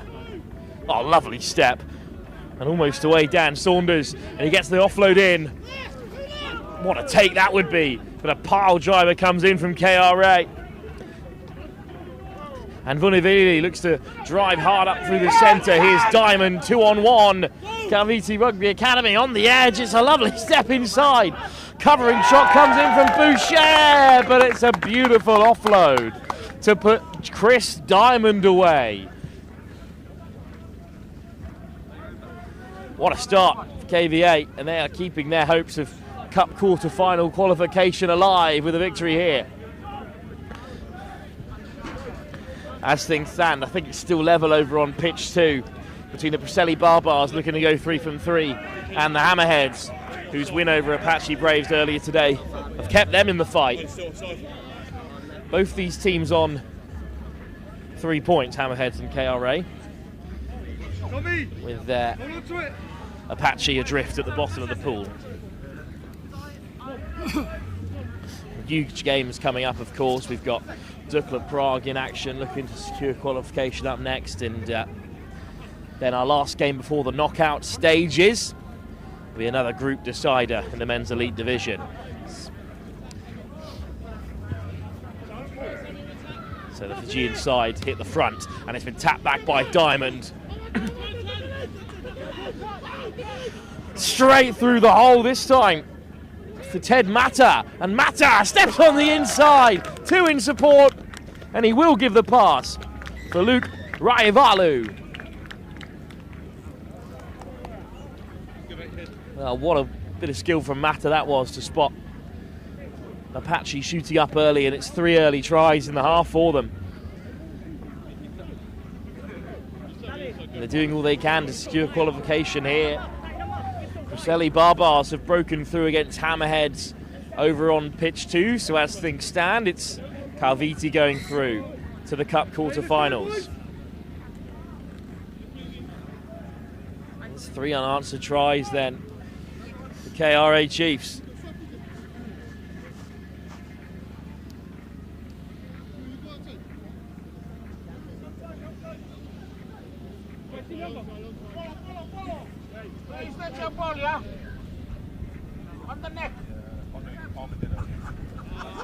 Another brilliant kickoff, but this time it's slapped back by Apache. Really good reach from Johnny Holiday, but somehow Diamond gets there. And now Lati shrugs off his man. Penajamini now Lati scores a fourth, and it's soft. It is soft from Apache. And you cannot be soft against the KRA Chiefs. They might not have had great success on the series last season, finishing right down the bottom of the overall table in the men's elite division. And indeed, last week things didn't go their way at times, but they're looking at qualification here.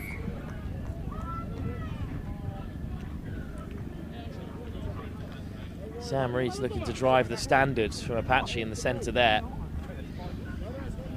Yet to really show us what they can do, Apache Braves.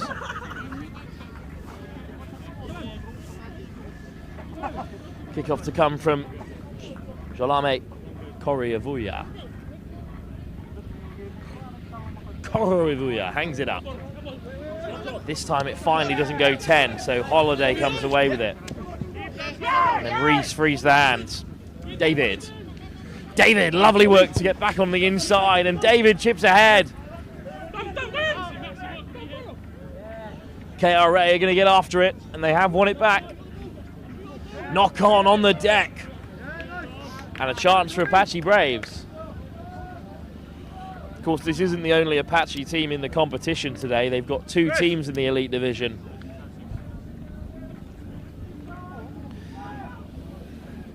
The other Apache team are not faring any better, though. They've been beaten by the Butchers, which leaves the University of Bath at the moment on top of the pool. And with Bath still to play Apache, that entire pool could finish on 3 points after 2 games. Conker Knights face the Wild Dogs, looking for a place in the quarterfinals up next. But it's Apache Braves who come back to life. Dan Saunders.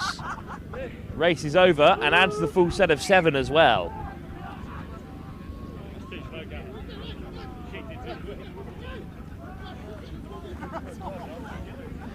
But indeed, FRM Beavers take on Dukla Prague, who know that another win will secure top spot for them in the pool.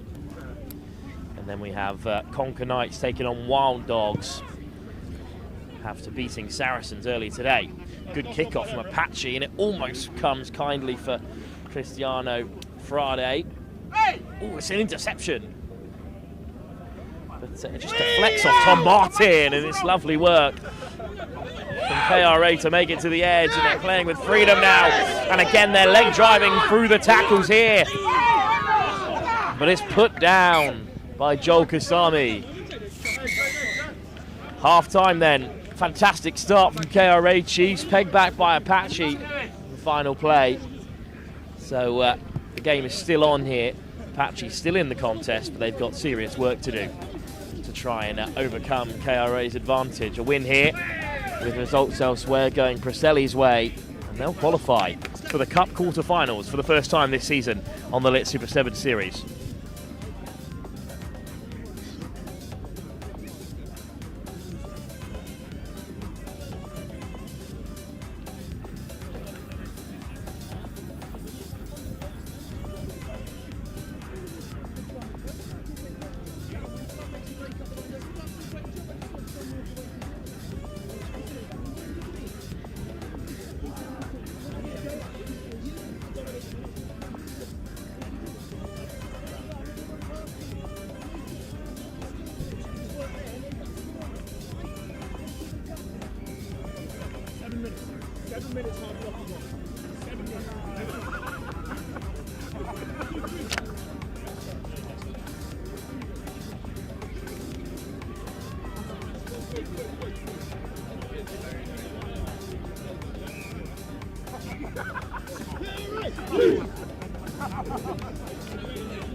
Seven minutes between KRA Chiefs and a spot in the Cup quarterfinals.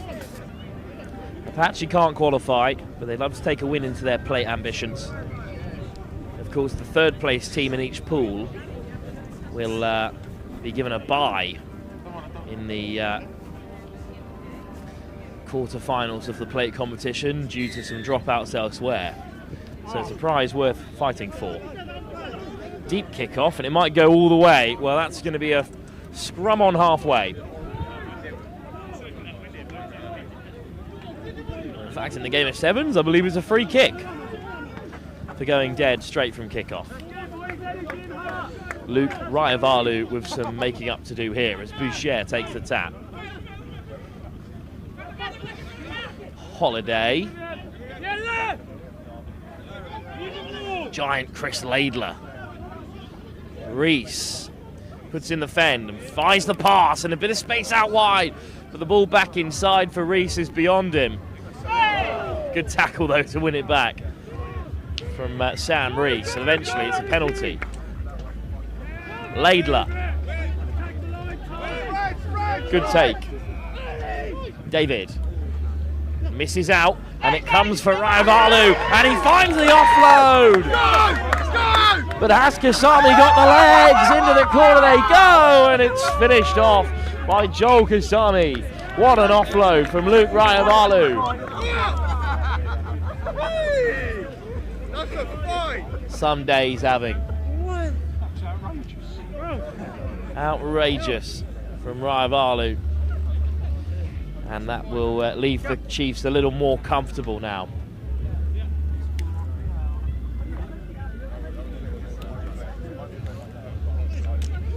And Kasami gets into the corner as well, needed finishing. Oh, in fact, it's been given as a knock on in that far corner. Well, now then, that is tough.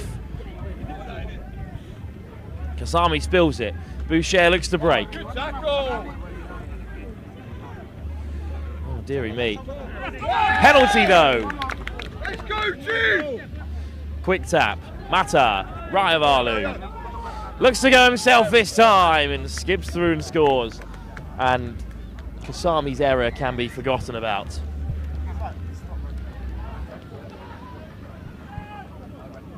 Let's just pretend the last 30 seconds or so didn't happen.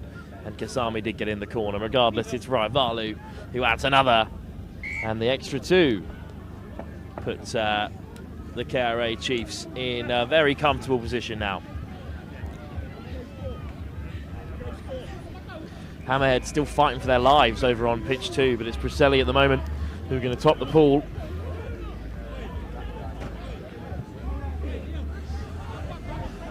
Chiefs can just keep the points ticking over and keep that points difference above the black line. Try and protect from themselves from results elsewhere. Good take from Reese, makes the 2-1. Holiday drops it. Tough day for Sam Reese, certainly worked hard.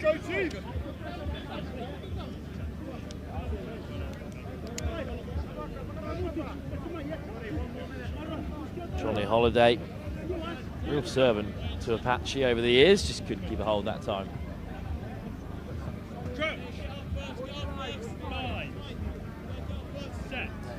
Chiefs will look to take them on again.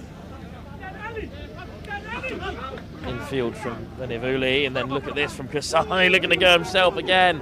Joel Kasami brought down on the 22. Mata. Ratu, Manilivi. Oh, he's hit hard by Holiday off the deck though. And it's still with the KRA Chiefs. Mata. Driven back to the 10 here. Joel Kasami. It loose for Reese, and here's Laidler. Mata races after him, but it comes for Boucher, who gives the pass, and now Reese is in behind. Reese, lovely drop off for Boucher. And Max Boucher will look for the corner. Been caught out already in this game for calling it too soon, but Masaki Taivoka just couldn't catch him. Preseli Barbars have scored again. I think that Kaiviti Rugby Academy Chiefs might be safe and through to the Cup quarter-final. Hammerheads consigned to the plate.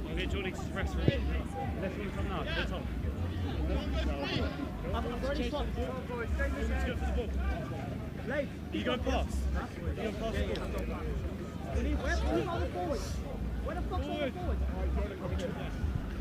Kick-off to come from big Chris Laidler.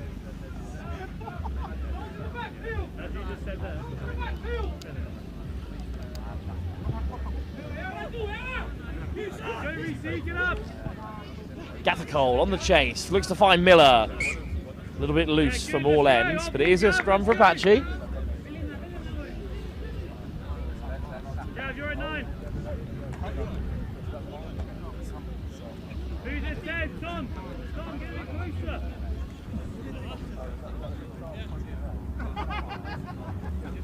James Gathacole to feed this one. Tom Martin outside him, Boucher, and then Miller on the edge. Well, Millfield Schoolboy, serious wheels in Jonah Miller's possession. And here he goes, Miller steps off the left and accelerates away. Miller, can he score? He's taken down, but a great leg drive, and then Miller dots it down. Actually get another. Oh, now. Maybe cause for concern for KRA here.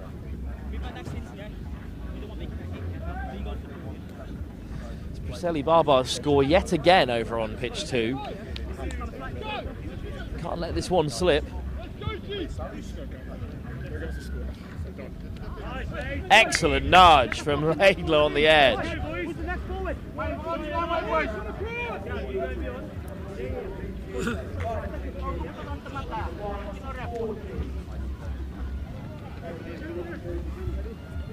Laidler. Diamond underneath it. Good battle with Boucher. It's knocked on by Apache though, and it's a lovely offload round the corner. Stick out to Ibua. And then another offload. And KRA over the top. Look at Diamond. It bounces up for him. Diamond frees the hand. And it's an outstanding score from KRA. Cameron Titoko goes over in the end. What a finish to this fixture. A beautiful free-flowing move. Maybe the try of the day from the Kaiviti Rugby Academy.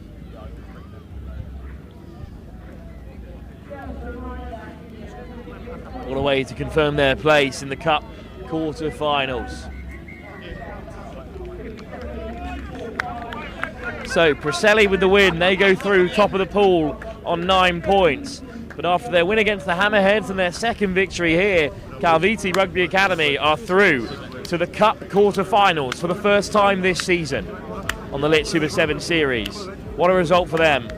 We'll be seeing them later in the knockout phases. Now Apache head into the plate, propping up the pool. Hammerheads will win themselves a bye in the first round of that competition.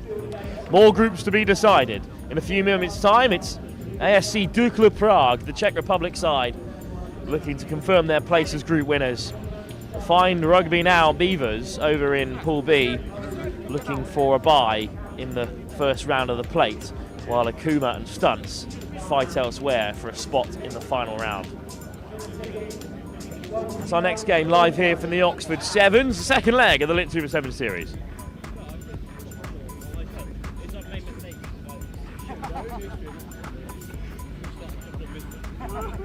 Well, I think we've played better rugby in that. But with your side, we that yeah, we're so much better.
champion in your life. This is the chance right now. We're the champions of the world right now, okay?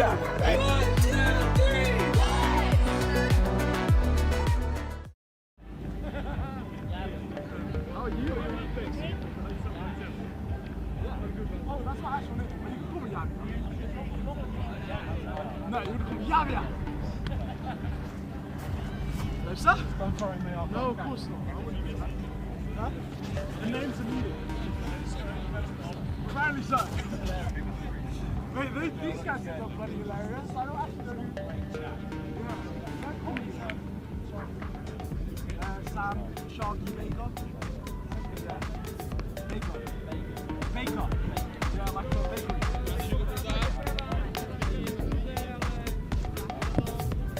Welcome back to the elite division of the Lit Super 7 season in the men's competition. It's the final round of pool stages here at the Oxford Sevens, and Dukla Prague are undefeated in the pool so far. That's a lovely start for the side from Czechia. Going to take off the kickoff. And they will test you up front. There's a good tackle though from the captain Baker, and it's been won back by the Beavers. The fine rugby now Beavers. Well, the Boom Beavers as they were in the elite division this year. They're yet to win here, and unfortunately they can't qualify due to the two sides on 3 points playing elsewhere, but they're playing for a bye in the first round of the plate quarter final, which could be all important. It's a brilliant covering tackle from Dukla Prague. That's excellent defence from the side from Czechia. They've got a team mascot, which is the lion as well, is Dukla Prague side. I imagine he's staying with them for most of the tour. What a shot that was.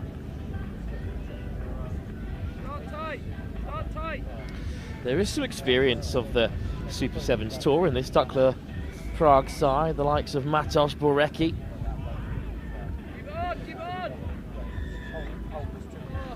But it's a penalty.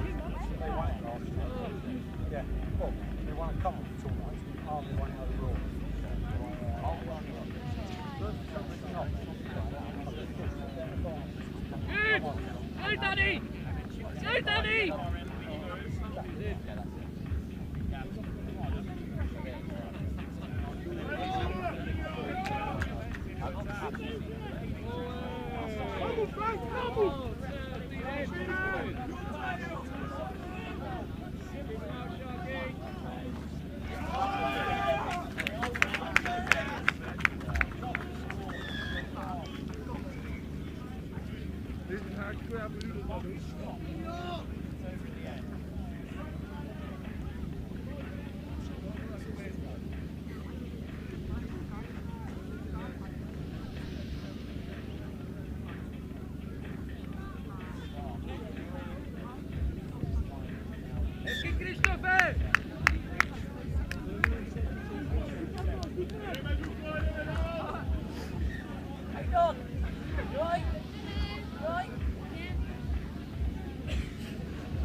Otočky ven.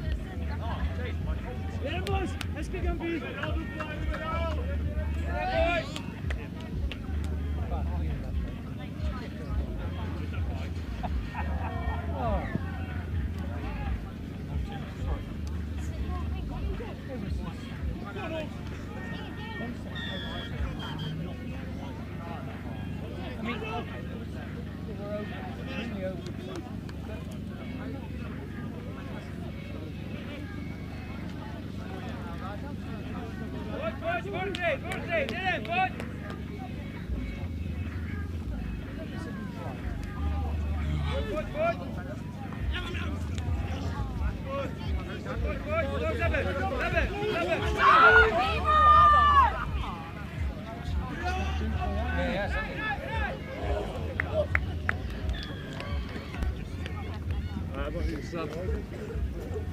Well, apologies for the slight break in comms. Just rotating our power source here at the Oxford Sevens, but good score for the fine Rugby Now Beavers and a great response to some speculative play.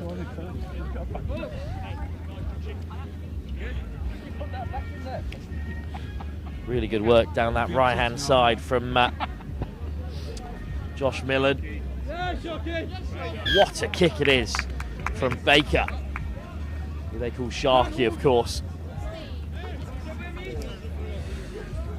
So 7 points on the board for the fine Rugby Now Beavers.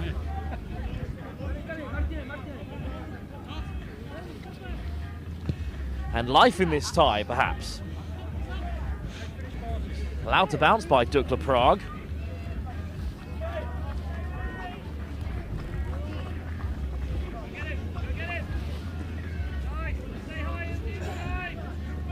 Shampalik, still going Shampalik down that right-hand side, and he's dealt with on the edge by the fine Rugby Now Beavers. Should come for Koblic. Koblic. Skop. To the line. Skop. Still going here, Skop. Eventually dealt with by fine Rugby Now Beavers. And Antonin Vobar. Penalty goes the Beavers' way. It's a quick tap. Goes Finchy. Here's Millard. Millard accelerates away. There's a ball on the inside. And how about this for a turnaround? It's Hoyer who'll go over and score. Known in the camp as Ron. I'll let you figure that one out for yourself. As the fine Rugby Now Beavers have fought their way back into this tie.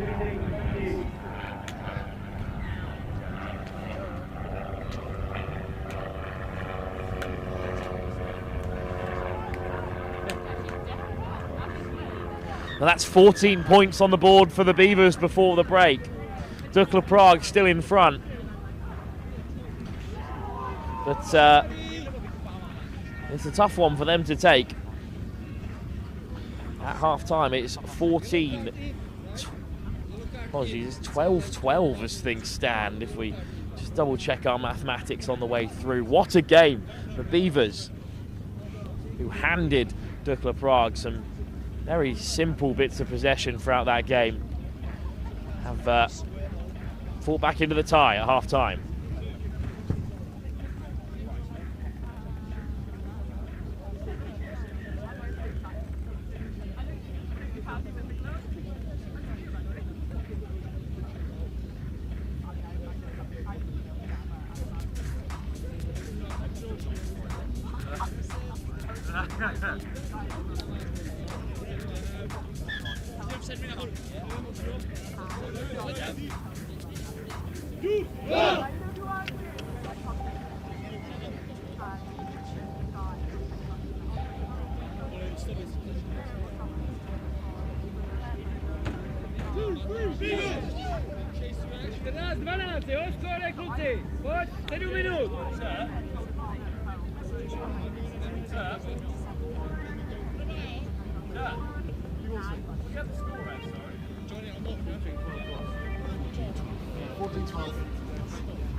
So 14-12 to the Beavers as things stand. What a turnaround after going 12 points behind to the group winners, Dukla Prague. They're already through, and the Beavers are already in the plate, but finishing third, and they won't have to contend with a plate quarter final. They'll be straight through to the semis. As a knock-on has been given. Tough call for the Beavers to take. Dukla Prague with 2 wins are already through. But if they top the group or not, well, that's still up for debate, and it will go down to points difference as things stand. Let's have to get our calculators out again here. Here's Baker putting in the fend, looking for support. Dukla Prague straight over the ball. Works a great body position, but he was told to move away and they got no response. So here come the Beavers. Nice offload. But a high press from Dukla Prague.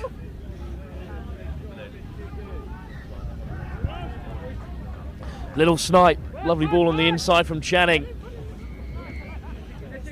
Goldstone looks for the switch with his co-captain Baker.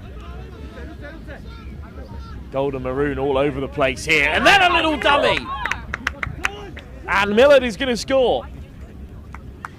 Under the post as well. And the Fine Rugby Now Beavers are going to go 21-12 to the good. What a game that Josh Millard is having. He'll leave it for Baker. Sharkey, the co-captain, to add the extra 2.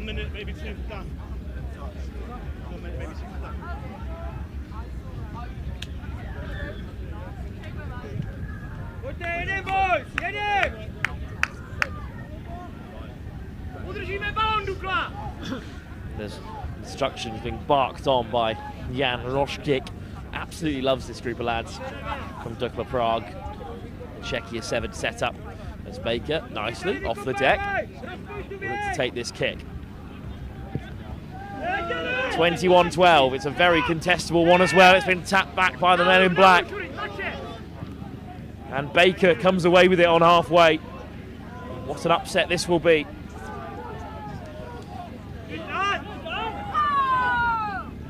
Lovely offload. Goldstone with some good yards, but what can they create with them?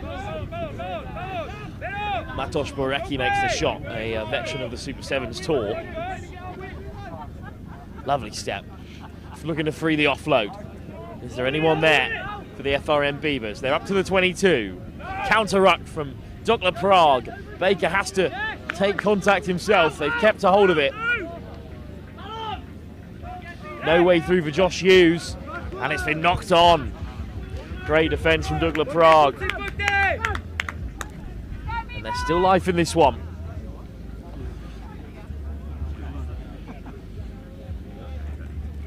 (21-12). They need the next score, and they need it quickly as well. Dukla Prague.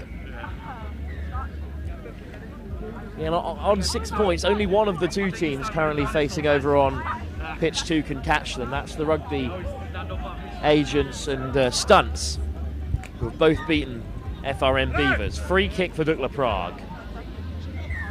Bartoszek, good carry, and now a hint of a 2-on-1. Dip of the shoulder, and off goes Matus Borecki. There's plenty coming back for the Beavers, but Borecki's onto the outside, through the cap flap. Oliver Leshina. Lucas Brada, switch on the inside. Simon Krupa. Oh, no tackle there, so still Dukla Prague driving forward, looking for that one last little offload that will see them through. Krupa caught. Beavers over the ball, but hands on the deck. Penalty Prague.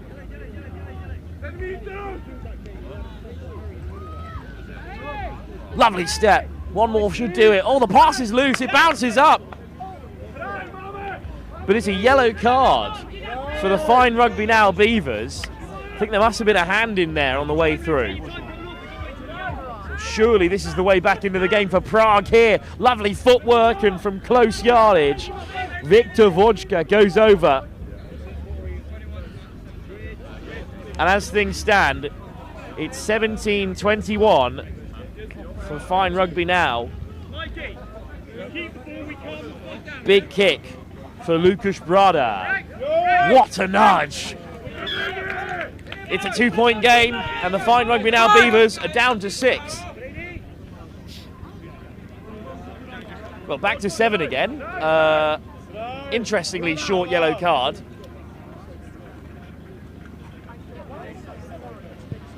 Unfortunate for Prague that the yellow card lasted 12 seconds.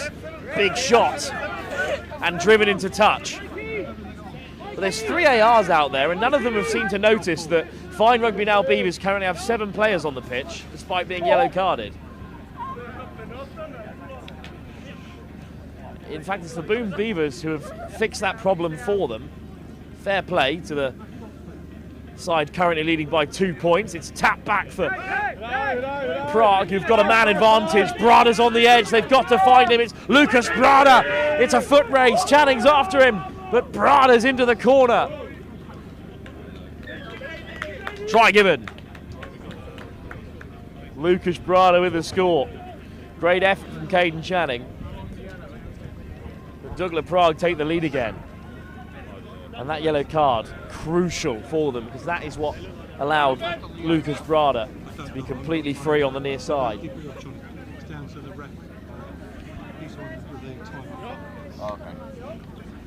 Maxime Aschenbrenner with the kick.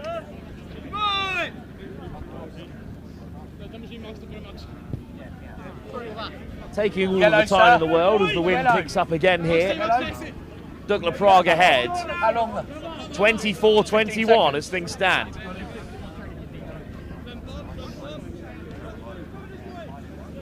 So the FRM Beavers still playing with 6, but that kickoff is short and taken on the full by Josh Millard. And Fine Rugby now Beavers, a man down, take the lead again. What a time to start playing this kind of rugby from FRN Beavers. One of the stunts and the rugby agents will go through, depending on who wins on pitch 2. They will be joined by Dukla Prague, already on 6 points, but this could be a game of serious importance in the plate. Well, despite the absolutely horrendous effort from Yabia, it is a win for the FRM Beavers, and they may well have finished 3rd and have nabbed themselves a bye in the first round of the cup competition. It's a fantastic achievement by them to take some real momentum into the plate. One more game before the break, and it will be another group decider.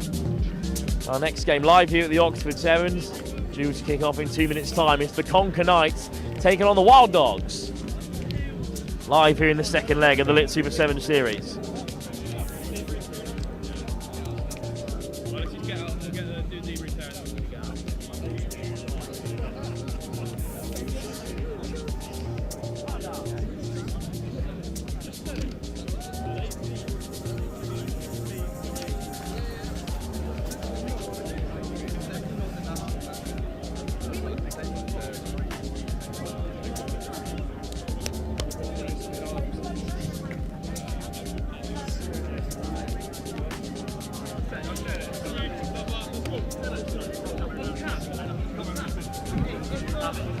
So what a game we have for you here then.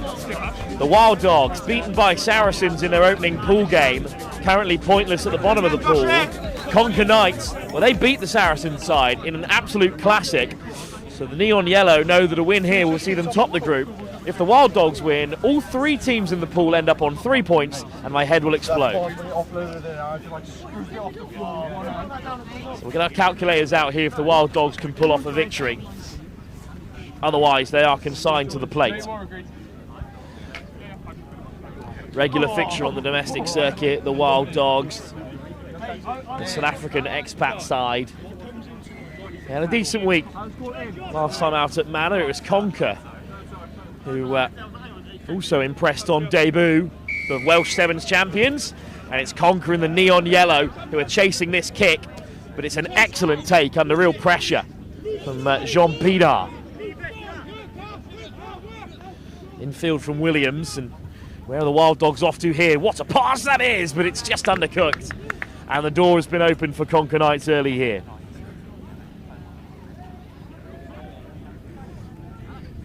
Quick line out, not to the referee's liking.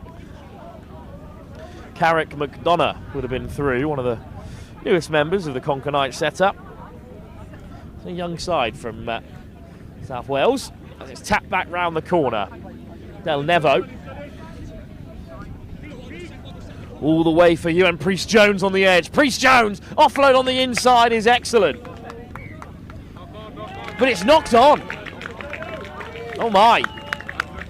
Well, Ewan Priest-Jones, who is not a debutant on the Super 7 series, has been outstanding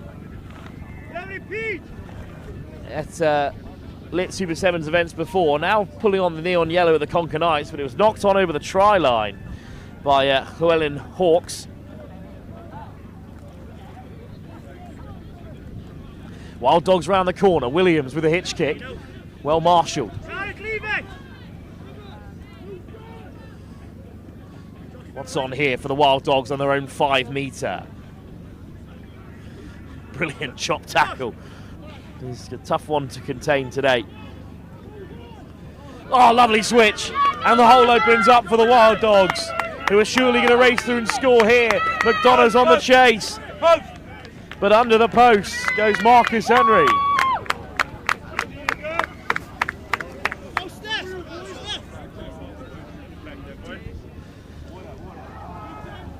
So despite the early pressure from Conker Knights, it's Wild Dogs who take a 7-point lead.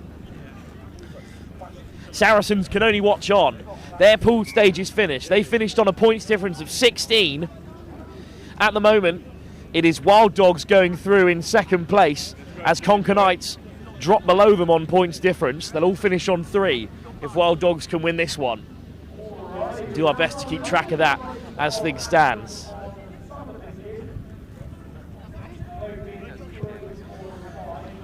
Lovely kick-off from Ali Reid.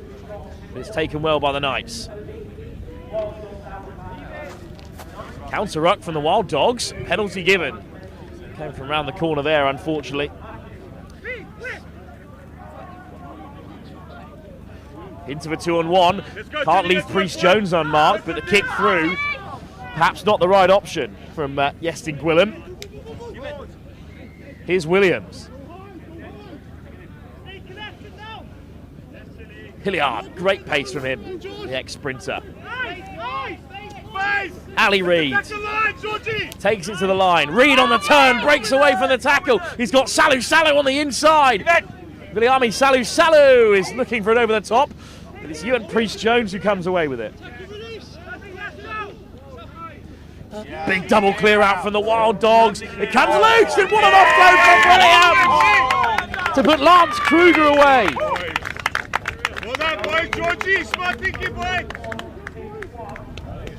Kruger into the corner. Wild Dogs now on 12. That leaves them, as things stand, on a points difference of -5. Conker Knights on -11 will be heading through to the plate as we lie here in our final round of pool stages. Saracens still top the pool at the moment on 3 points, but a points difference of 16.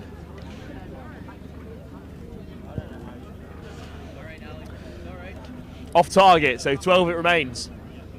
Wild Dogs have overtaken the Conker Knights for the first time in the standings here at the Oxford Sevens.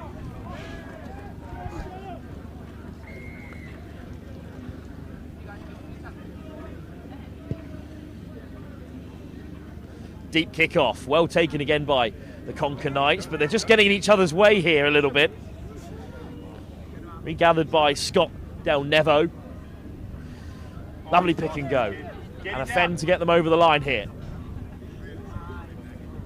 Dancing footwork from McDonough to the short side again.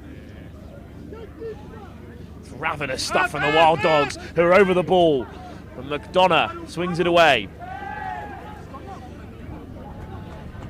Ewan Priest-Jones Beautiful step, but he's well marshalled out there. Double shot comes in. Slow down, Georgie, slow. Good work from Charles Hillard and George Williams. Wild Dogs player of the tournament amongst their own ranks at the Manor Sevens, and it's come up big for them there ahead of this line out. Conker Knights at the moment heading out of the competition at the group stage. Williams. Salu. Little hitch kick from Bliami. Salu looks to get the offload in. Bounces up for Kruger. Great carry. Beyond the 22. Has he knocked it on? Kruger looking for the offload, but he spilled it.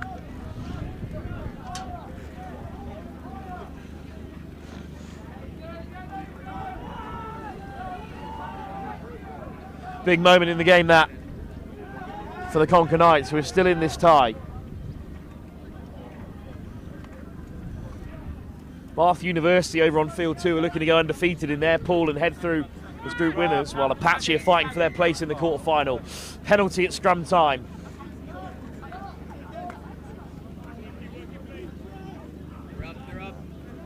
Heads up!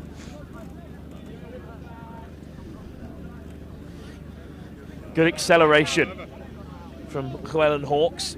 Priest Jones. Watch the winger. Del Nevo gets his head down. Good offload. Is that a trip? Well, referee's going to let it play. Counter ruck from Wild Dogs. Wild Dogs all over it, but they've lost their footing. And there comes the penalty. Drop, boys. Quick tap. Here's young Priest Jones. Priest Jones, lovely step. Conker Knights desperate for a way back into this tie before the break. Young Priest Jones demanding some work rate from his side. Brilliant chop on Hawks. In comes the counter ruck again. Oscar Bird. Del Navo looks for a little kick, and it might bounce up from the colour. Oh, it's so cruel. Well, Carrick McDonough with a really well-timed run, but it just bounced so cruelly for him. And Wild Dogs remain in front as things stand. The 12 points on the board for the Wild Dogs swing the points difference in their favour, and they are heading through in second place in Group D. Conker Knights know that a try and a conversion may well flip those standings back in their favour again. Saracens nervously watching on, knowing that their place is secured. But first or second is still up for debate. Final round of pool fixtures here at the Oxford Sevens. Just 7 minutes to play till the knockouts begin.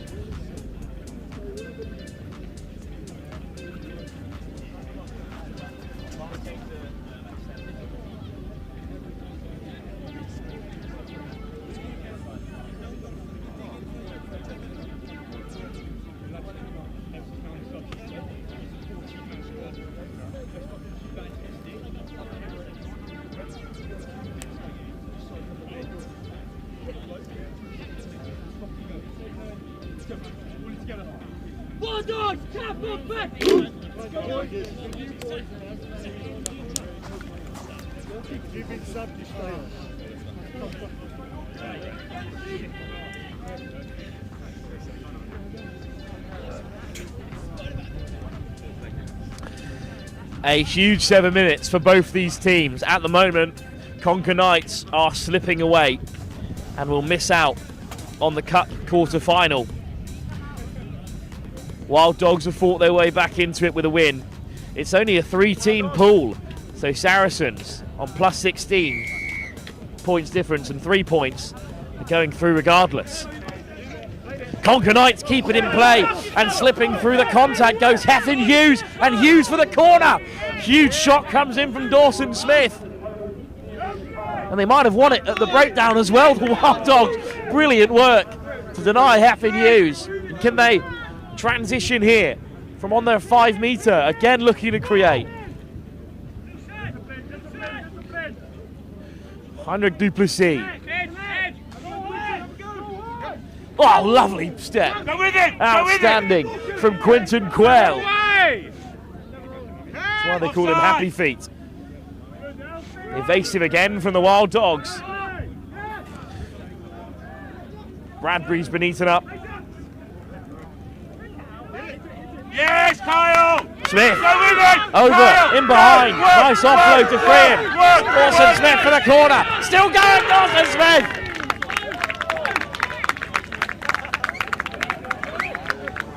And the Canadian scores for the Wild Dogs. 17-0.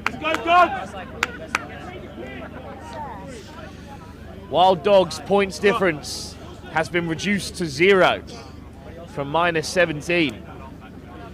And that sends Conker Knights below them in the pool standings, now on -15 themselves.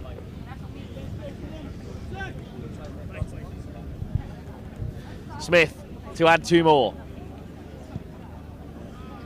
Off target. 17-0. And at the moment, Wild Dogs going through in second. A few more tries and they'll overtake Saracens and top the pool. Depth on it from Ra Bradley, the Welshman. Young Priest Jones. Big Fen, Priest Jones through the hole. Well, he's a rip-roaring talent, Ewan Priest Jones. He was perhaps the best player at the Harpenden Sevens last year, starring for the Artisans, but he has 7 on the board. So 17-7. Conker Knights' points difference is reduced to -9. Wild Dogs' points difference now sits at -5. So they are still above them in second place and heading through to the cup. One more try and that changes hands again. Bounces over the top of McDonough, but it might come for Hughes. Hughes gets a secondary touch to it, but it will be the touchline that wins the race.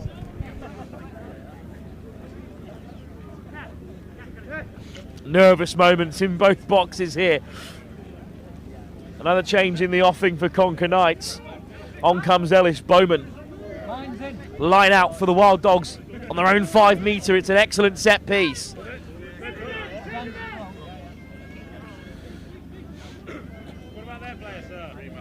Quickly round the corner for the Wild Dogs here, but Priest Jones makes the shot.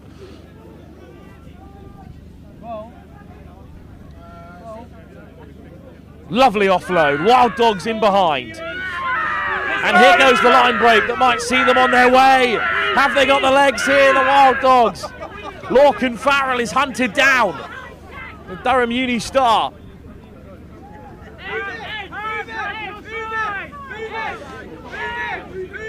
Bradbury steps around another. Henrik Duplessis. Farrell. More dancing footwork from Farrell is almost through. He's not held. Quick ball for the Wild Dogs. Carl Bradbury. Sean Ingle, the German international. Ingle bounces off 2. Conker Knights over the ball. Priest Jones had a hold of it. And Ewart Priest Jones has kept Conker Knights in the contest.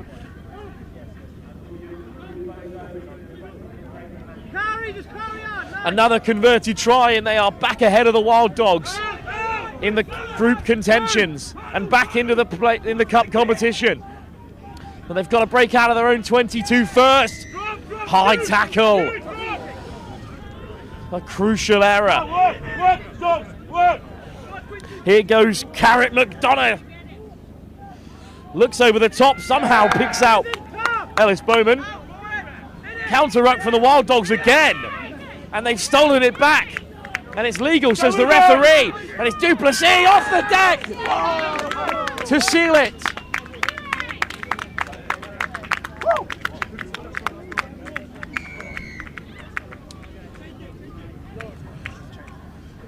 A try scored that will send the Wild Dogs through.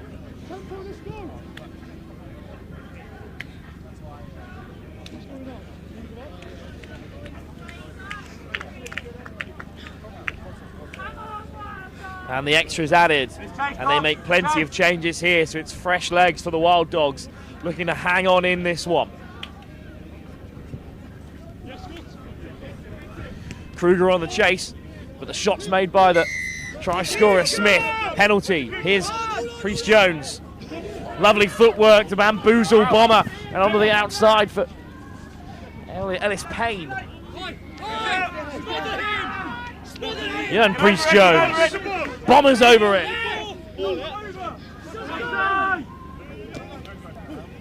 Well, they're deep here. Here's McDonough over the top. McDonough is the favourite to win this race, and McDonough will score. What a classic. And the final round of group fixtures here for the Oxford Sevens. The Conker Knights, who came across the River Severn as Welsh Series champions, like the Preseli Barbars before them, may have done enough to sneak in to the Cup quarter-finals, despite this defeat.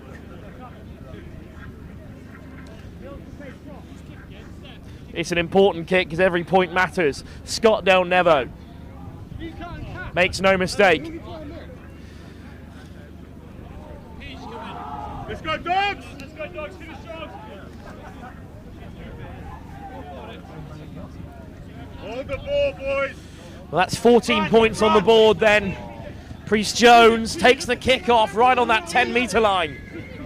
Another score, and it's heartbreak for the Wild Dogs. Yeah! Knocked on off the deck. Brilliant work from Lance Kruger. And Wild Dogs have a win, but do they have a place in the Cup quarter-final? 22-14 in-house. And as things stand, Conker Knights have dropped out of the Cup quarter-finals, and the Wild Dogs Alpha Pack have taken their place by a points difference of maybe 4. Saracens will top the group on +16. We'll have to get our calculators out to double check, but what a result for the Wild Dogs, who have snuck through in this 3-team pool. What an end to the pool stages. Well, we have a slight break for you here at the Oxford Sevens before our first plate semi-final in the women's division as Jordan's Legacy take on the Akuma Safi Panthers. It's heartbreak for Conker Knights. The Wild Dogs have snuck through.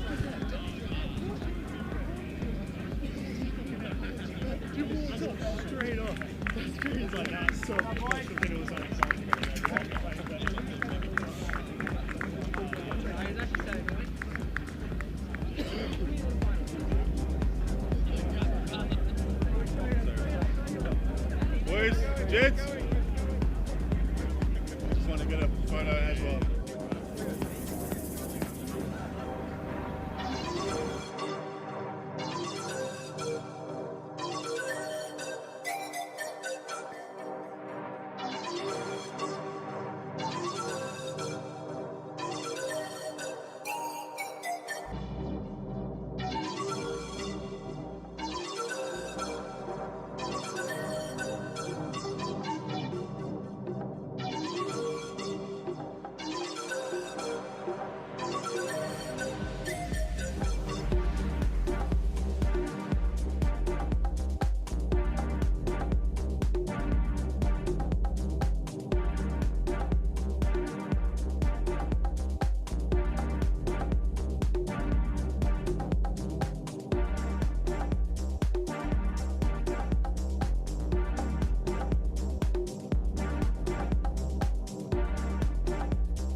and tell me when it's time to.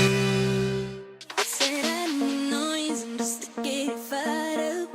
You give me that feeling when you leave me tied up. You can get it if you need it. Say you can get it when you need it. Said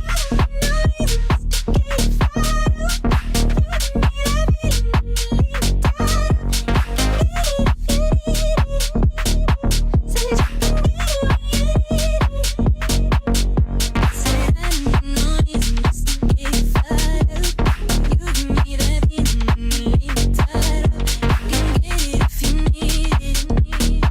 Say you can get it when you need it.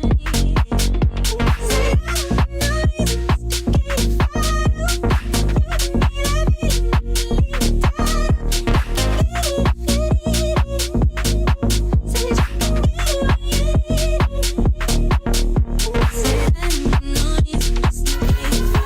feeling when you leave me tied up. You can get it if you need it. Say you can get it when you need it. Said I need noise and just to get it fired up. You give me that feeling when you leave me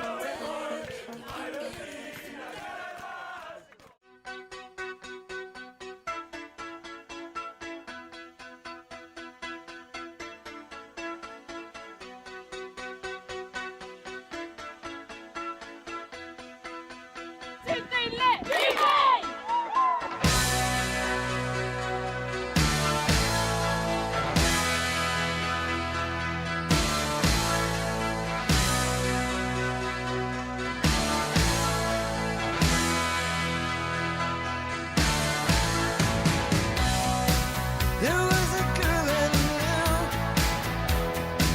She said she cared about me. She tried to make my world the way she thought it should be.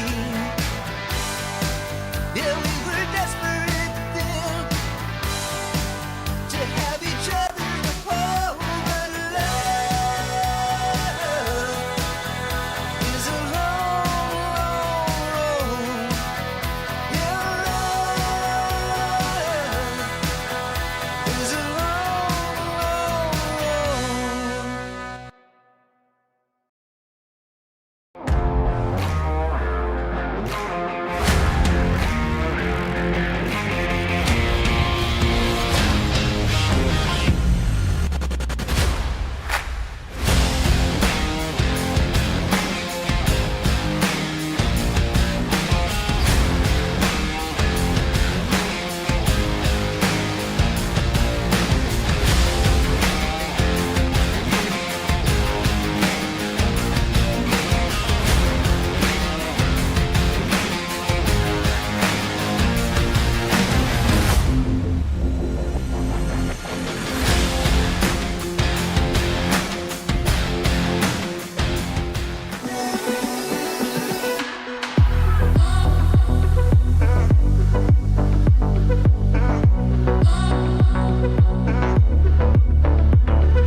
We're the fucking champions, right?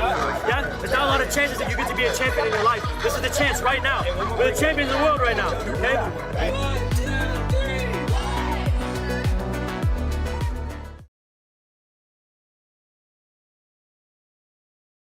Said I need noise and just to get it fired up. You give me that feeling when you leave me tied up. You can get it if you need it. Say you can get it when you need it. Said I need noise and just to get it fired up. You give me that feeling when you leave me tied up. You can get it if you need it. Say you can get it when you need it. Said I need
Welcome back to Oxford Quins Rugby Club, where on this Oxford Sevens 2026 of the Lit Super 7 series, we are into the knockouts for the afternoon. And we start with this Women's Elite Plate semi-final between Jordan's Legacy in the purple and Akuma Panthers in the black and blue.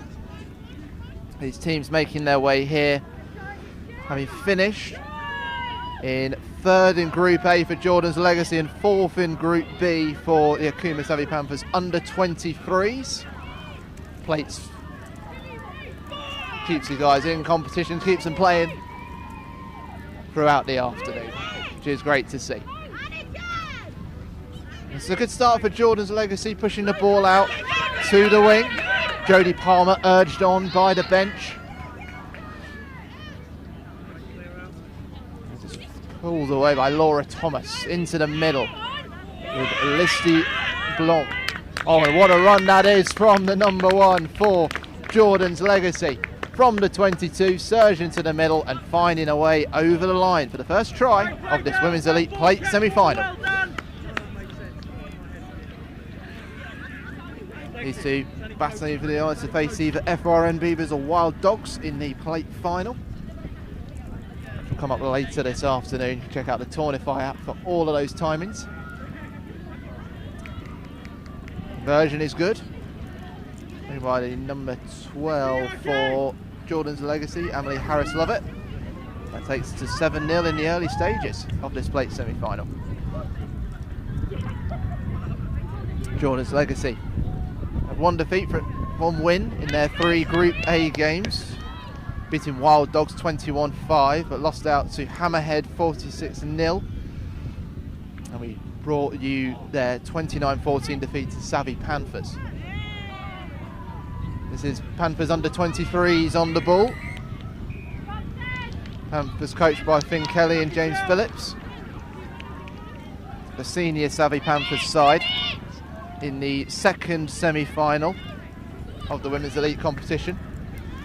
Here go the under 23s. Just spill the ball. There's an advantage with the knock-on. Jordan's Legacy. Spin it back to Tilly Ryle. We're in at number 5. She's found a gap and over the halfway line she surges. Laura Thomas.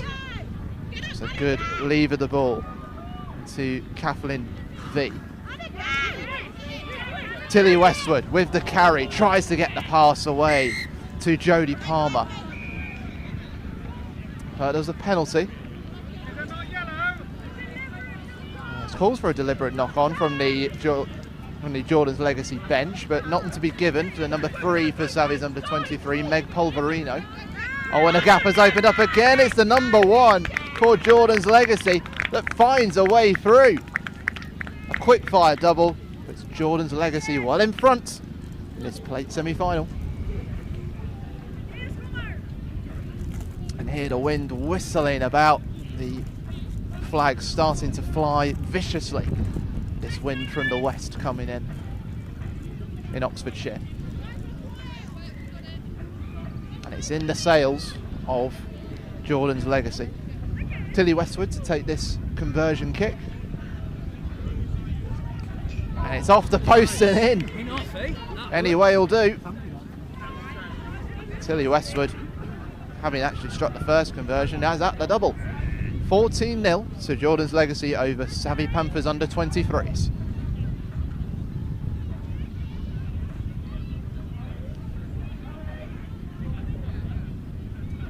Games going on all around us as well. Here at the Oxford Sevens. Savvy Panthers under 23s take the ball into their grasp. And that ball might bounce kindly for the Panthers under 23s, just edged on by Charlotte Manfred. It does keep them in possession, good yards gained by the young Panthers. Pushed out to the right, little step inside from Freya Corbin, and 2 and 3. Oh, that's wonderful from the Savvy Panthers youngster. From the right wing, dancing feet and surging under the posts to get Savvy Panthers under 23s on the board.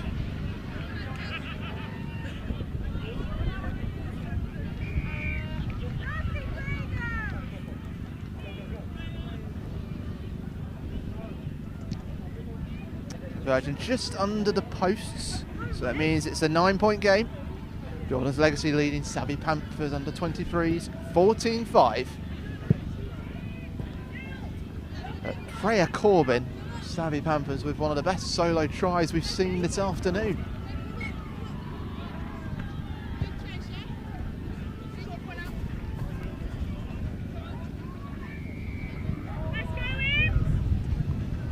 A momentary pause for assessment to look like Frankie Holland, the number 11 for Jordan's Legacy. Scored a try in the Savvy Panthers game we saw earlier this afternoon. Well, we hope that's certainly not the end of her day. Here comes the kick. Bounces just beyond the 10. Nudged on as well by Charlotte Manfield and ahead. really come into the game, the number 5 for the young savvy Panthers. But some quick hands from Jordan's Legacy. See Lavinia Natui take the ball over to 22. Penalty though for the Panthers youngsters. Other games going on. FOM Beavers taking on Wild Dogs Alpha Pack in the other plate semi-final behind us. Try for the Beavers in that one. So we'll keep an eye on it, see who the winner of this one might well face in the plate final. Meanwhile, Tilly Buckland for the savvy Panthers under 23s. Tries to drive on herself. Has she given the ball back though to Jodie Palmer of Jordan's Legacy? Right, going back for an original knock-on. Original penalty. For an offside. Elsewhere on pitch 3, the Women's Open semi-finals taking place on pitch 3 and 4, and the Open Plate on pitch 5. And there's a quick response from the savvy Panthers as they go quickly and get themselves over the try line. It's all the action going on over there on this main pitch. Savvy Panthers getting themselves closer to Jordan's Legacy. The conversions to come. Fall short of the mark, but it's still double figures and it's a 4-point game. At 14-10, 2 tries apiece, 2 conversions the difference for Jordan's Legacy over savvy Panthers under 23s in this Women's Elite Plate semi-final.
Ready to get underway for the second half of this Women's Elite Plate semi-final between Jordan's Legacy in the purple, Akuma savvy Panthers under 23s in the blue and black.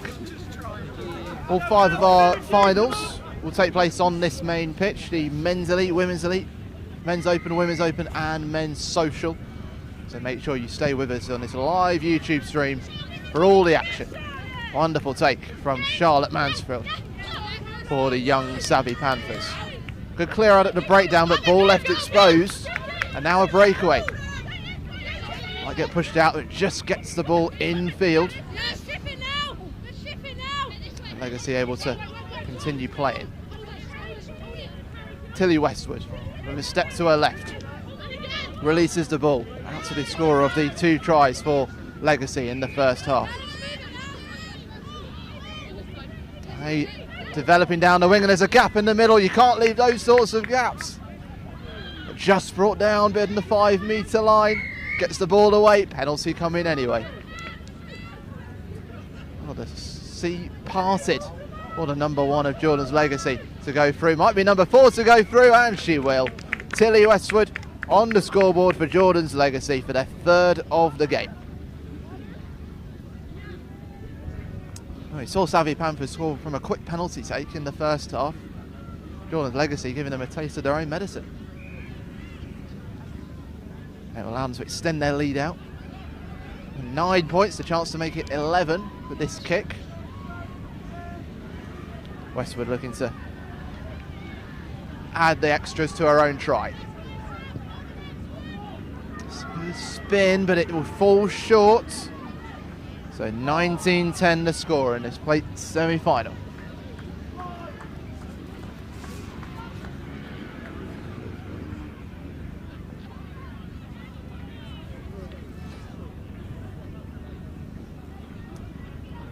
Jordan's Legacy.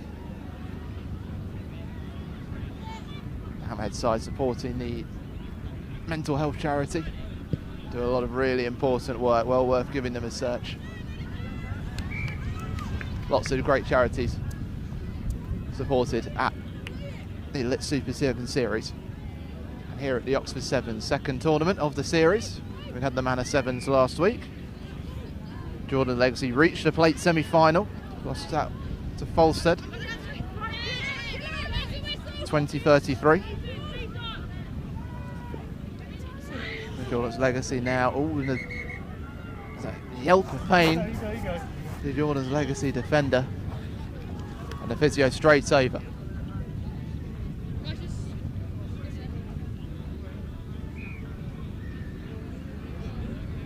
Well, that's attended to. Players will get some water, get some refreshment. In this Women's Elite Plate semi-final, as it stands, Jordan's Legacy beating Akuma Savvy Panthers under 23s 19-10. Behind us, the other plate semi-final going on between FRN Beavers Elite and Wild Dogs Alpha Pack, where a look over my shoulder, a lot of the play I've seen has been in the Wild Dogs half of the pitch.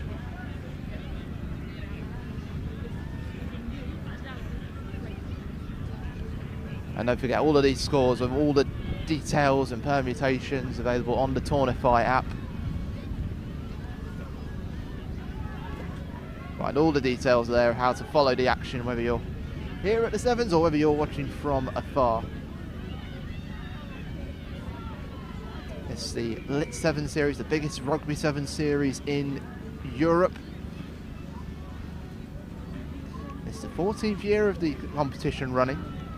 Second time it's one of the legs has been hosted at Oxford Quins Rugby Club. One of the charity supporters, Restart Rugby, the official Lit Super 7 Series charity, dedicated to supporting elite men's and women's rugby players suffering from serious injury, illness or hardship. They have a stand at the Sevens series here today. You can also check out their website as well, Restart Rugby. As the players just take a break, it's good to see that the Jordan Legacy player is on her feet. She needs help to get there. She'll be helped off the field.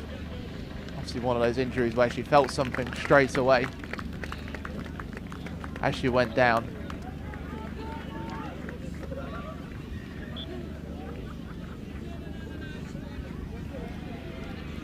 And obviously good to see that smattering of applause around the ground as she's helped off. And you can see the pain on her face. I wish her all the best in the recovery. I got out of 17 years and everything is intact. I hope to see her back on the pitch as soon as possible Right? after a full recovery. What we hope is not too serious an injury. And in the meantime, play will begin again in this Women's Elite Plate semi-final. Jordan's Legacy will have the put-in. Through the number 14, Jodie Palmer quickly gets the ball out, and there's a gap in the middle. That's brilliantly executed. And here goes Jordan's Legacy at full pelts. Lavinia Natui trying to get away from three defenders around her. She's going to do it all by herself. A scintillating score from Lavinia Natui for Jordan's Legacy's fourth try of the game. And they don't come much better than that in Rugby Sevens. Wow. Have a look at that one on the replay. Watch that one back later on. I'm sure Lavinia Natui will be doing that. Extras added by Tilly Westwood. Stretch out to 26-10 over the Savvy Panthers under 23s. And that pathway to the plate final being firmly laid by Jordan's Legacy.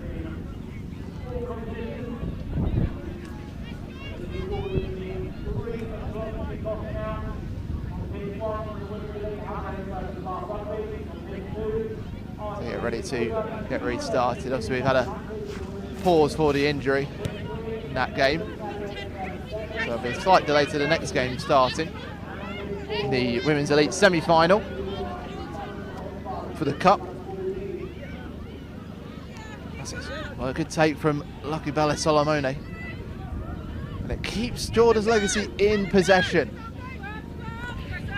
Lovely Joe round the corner, and that's Frankie Holland. She's found the space down the left wing, has support if she needs it, but I have a feeling she won't as she strolls over the try line and puts try number 5 down on the grass.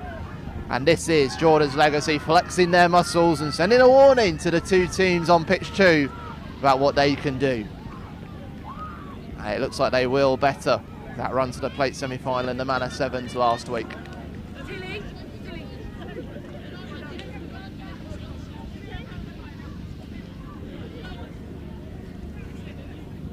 The kick from Tilly Westwood.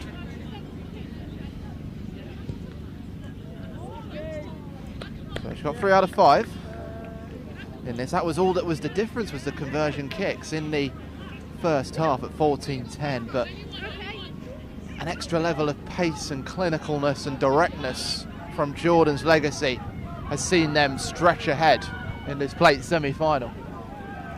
It's behind me. FRM Beavers going on another run against the Wild Dogs. Looks like that will be the opponents for Jordan's Legacy in the plate final. But keep an eye on the Tornify app for that. Meanwhile, knock on conceded by the Savvy Panthers under 23s inside their own half. And a good learning experience for these youngsters.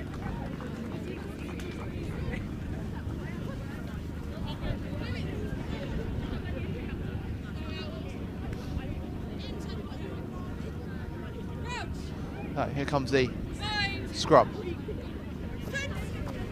that puts in from Jodie Palmer. Although it's one back by Savvy Panthers and they've got a chance to run, but the referee's going to pull this one back. Say that the put in wasn't straight from Jordan's Legacy.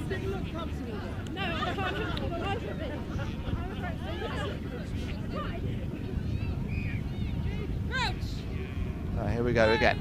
Take 2.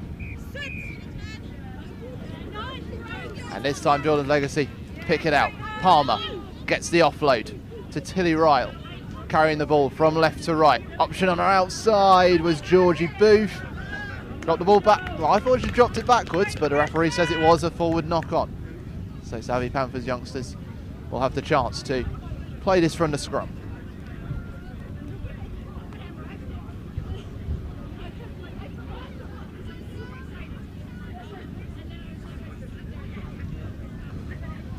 Coming up after this, as I say, is that Women's Elite semi-final between Hammerheads and Bath Rugby on the pitch here. Hammerheads team to my right, waiting to come onto the field. Savvy Panthers do get the ball out. The time runs out on them though. It is Jordan's Legacy that will advance to the Women's Elite plate final after beating Akuma Savvy Panthers under 23s by 33 points to 10. And coming up next, it will be the Women's Elite semi-final between Hammerheads and Bath Rugby.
I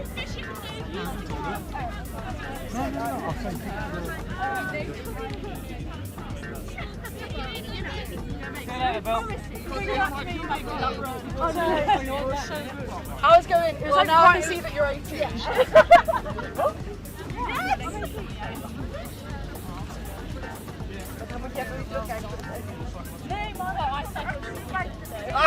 Welcome back to the Oxford Sevens at the Let's Super Sevens series here in Oxford Quins Rugby Club. We have the Women's Elite semi-final between Hammerheads in the white, pink and purple shirts against Bath Rugby in the traditional blue and black striped shirts. Bath Rugby on the attack fruit with Abby Knight getting over the halfway line. This would be a really eye-catching encounter, this one. Bath Rugby beating FRM Beavers 14-0, losing out to Savvy Panthers and RJ Shogun Akita, but got through on points difference, -3 compared to Beavers -14, with Shogun Akita topping the group. They're in the other semi-final. It's taking place behind us. They take on Savvy Panthers senior side. Hammerheads winning all 3 of their games against Jordan's Legacy, Savvy Panthers and Wild Dogs. Very much the favourites, having won the Manor Sevens, as they get an interception and look to get on the attack. Spinning away from one challenge, trying to drive through the other. But pushed back by Bath. A penalty conceded. They come forward. Trying to get it out to the corner. There isn't a clean way through on that left side. It might start to appear, this gap starting to emerge. I'll push it out to the right. There's a player all on her own. And Isabel Fortune, but it might be able to do it on her own. Just dragged short, ball is released, and now she'll get through. Isabel Fortune Davis picking up the loose ball and planting it beyond the try line for the first score of this Women's Elite semi-final.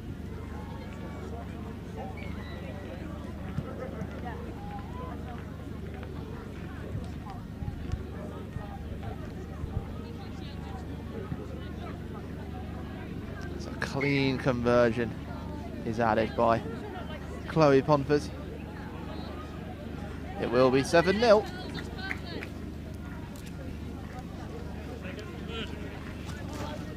Hammerheads won the plate at the last year's edition of the Oxford Sevens, in second in the series overall. They're looking to go one better this year. They made a good start with that win at Manor Sevens. They're looking to repeat those feats here in Oxfordshire.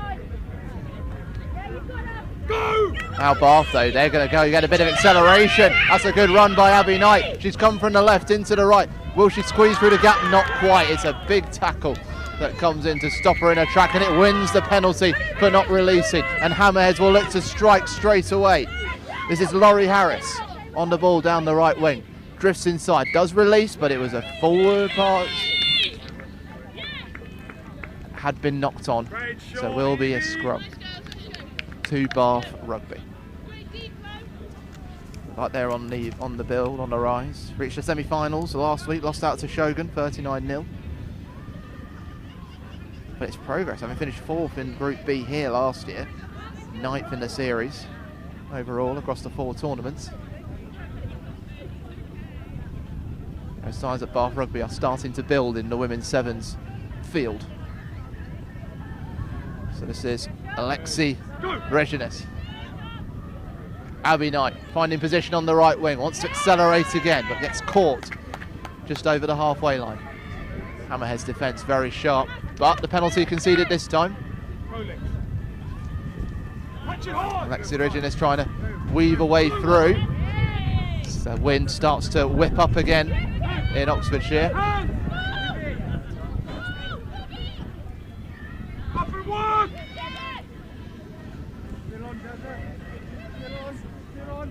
This is good from Bath. They've advanced a long way. They get the pass out to Katie Derrick. Steps inside, tries to take 2 players out of the game, pops the ball off. But the pass goes behind. They have to chase it backwards. And Hammerheads survive that surge of possession from Bath. Wind starting to howl around Oxford Quins Rugby Club.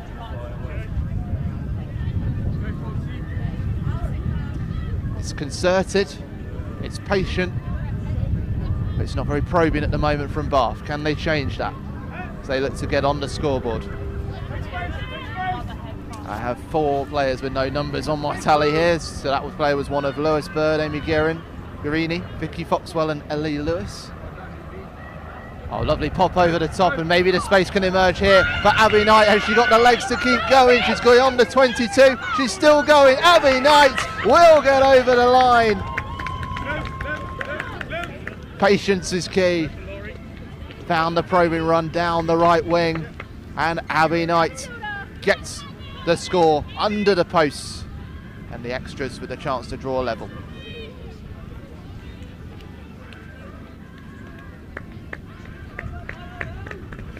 This will be taken by Katie Derrick.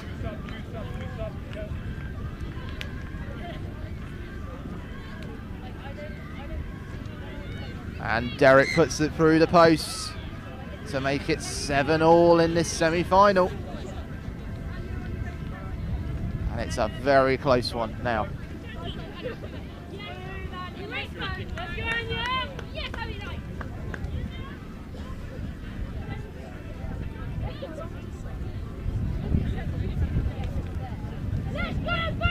Roar from encouragement from the Bath bench to the players. All bounces out of play. So it will be a line out for Hammerheads.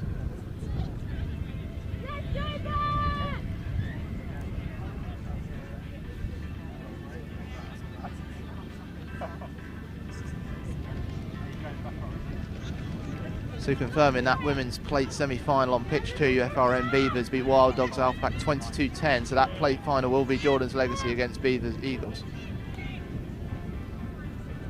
Take place later this afternoon. Of course, the Elite Women's Final is the penultimate game here on the main pitch. Expected to take place around 6 o'clock this evening. Hammerheads with possession. Quick change of direction, and it's a quick burst down the field from Charlotte Woodman, who's got it all to herself. It's extraordinary from the Hammerheads player, who goes just to the right of the posts and gets over the line.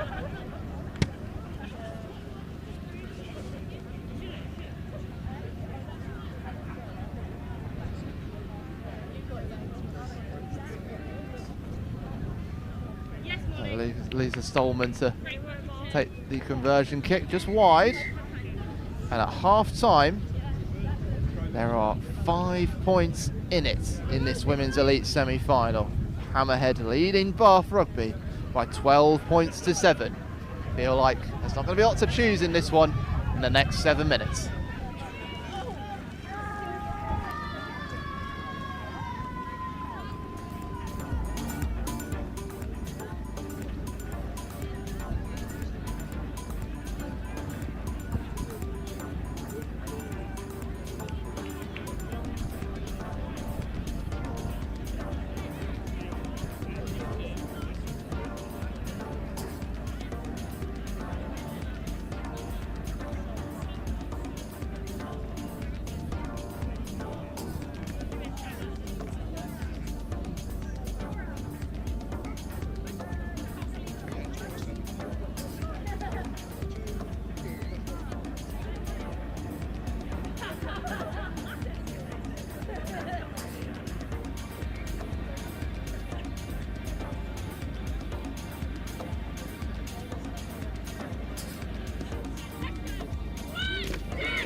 So big question, which way will this women's elite semi-final go? Hammerheads keep hold of their lead, or will Bath come back again? Bath with the kick in their famous blue and black striped shirts. Ball doesn't bounce before the 10-metre line. So it means that Hammerheads will be able to restart with a tap from the middle spot. Straight up to score of that try. Charlotte Woodman is the difference. Oh, but the wind is causing havoc out there with the pill. And Bath try to rip, but it's judged to have been done illegally by the referee. The Hammerheads can come forward again. Hila Hendry Krilger. Oh, that's been spotted, and the Hammerheads able to capitalise on it. And they've seared through the middle, through the eye of the needle, underneath the posts, and Hammerheads get their 3rd try of the game. That's what it takes, just one little step inside, and all of a sudden the pitch opens up before you. Extras added, and it's now a 12-point game. 19-7, Hammerheads lead.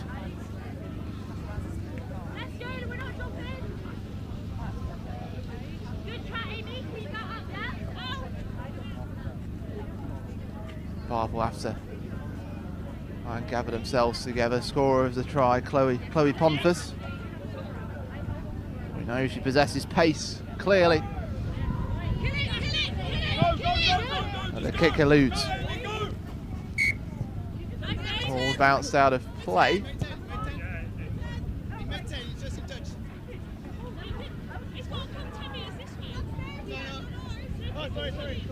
Oh, referee just remembering that ball had not bounced beyond the 10-metre line as it was chased down. So Bath do get the start from the middle spot. Very gracious there from the referee.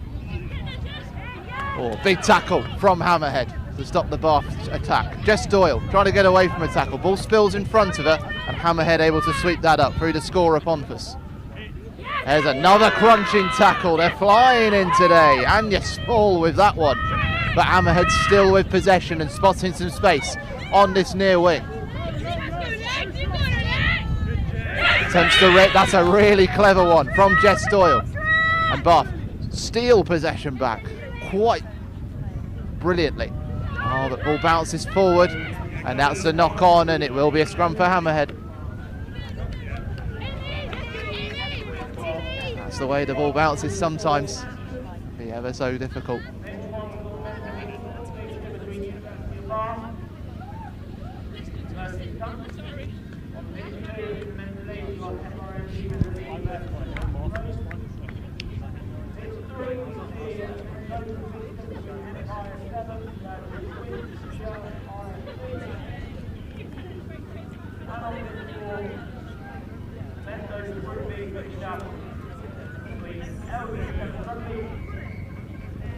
Penalty for Hammerhead from the scrum. They move out quickly. That's Woodman. Keeps the ball alive. Little jump over the hurdles from Matilda Hall, carrying the ball to the middle.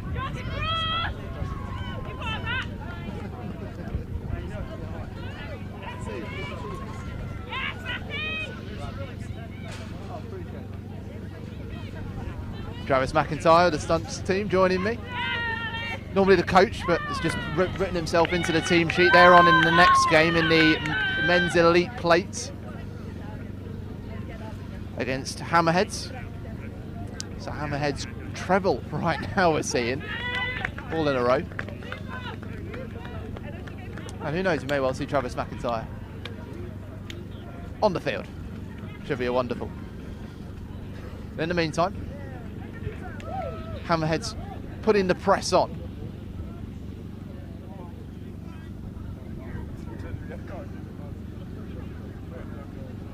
Looking to drive this scrum, but it's with Bath Rugby. They try to slip away. Score at 19-7 in this women's elite semi-final. Trying to move quickly out to the wing on this near side. That's a great offload into Abby Knight. It's just in front of her. No, nice idea from Bath's Jess Doyle. Just like the execution. Hammerheads have another scrum. Maybe going against the wind. The momentum is well and truly in their sails.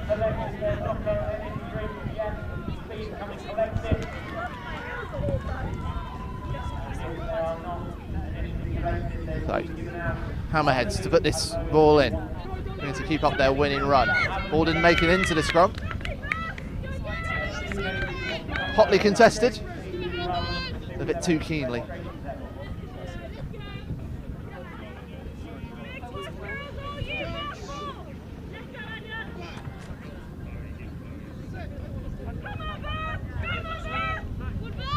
That one's easily dealt with by Hammerheads, but gap spotted around the corner. She's been dragged out of play, and look at a roar of celebration from Bath. Wanted to play the line out quickly. The referee will pull them back. Seconds ticking away here on this main pitch in this Women's Elite semi-final. Hammerhead looking to reach consecutive finals in 2026. Over the top from Holly Wilkinson. Little gap from Jess Doyle, gets the cut inside, and we'll have the pass behind her. Can they keep this moving? Not quite. Wilkinson getting up to her feet quickly, as does Doyle. There's someone on the left side, and it's Abby Knight. You know what happens with Abby Knight when she's on the ball. She can't quite release it before she's dragged out of play.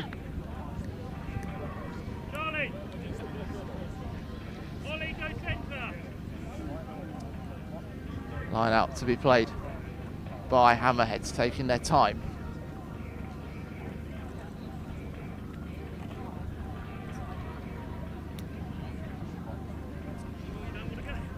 Long throw, met by Hammerheads. There was a knock on in the process, but that is it. We have our Women's Elite finalists. Hammerheads will look to repeat what they did at Eton Manor last week and get a win. It is Oxford Sevens. They've beaten Bath Rugby by 19 points to 7. That final coming at 6 o'clock tonight here on this live YouTube stream of the Lit Super 7 series. Coming up next, the Men's Elite Plate quarter final between Hammerheads and Stunts.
Let's go! Danny, this is all yours! Danny, this is all yours! Big Jesus! Shut up, boys, let's go! Come boys! Make sure we're inside.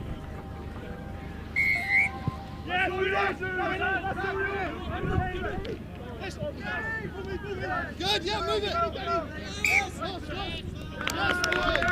So a quick turnaround as we start this Men's Elite Plate quarter final.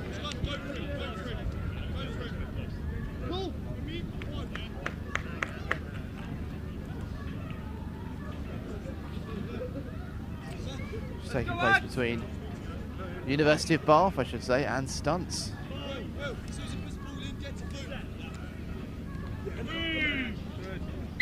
James, go! James, go! James, go! University of Bath finishing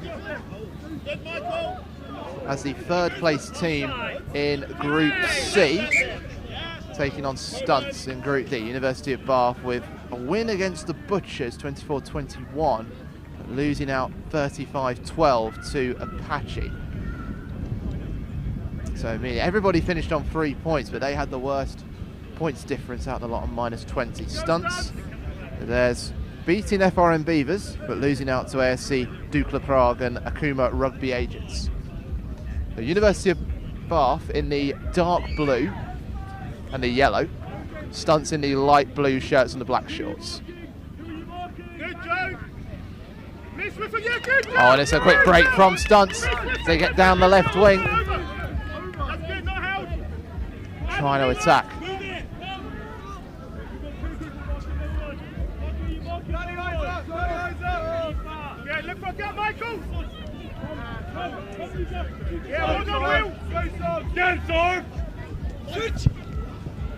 Oh, it's a lovely move from Stunts, and they might find a way through down this wing. Yes, they will.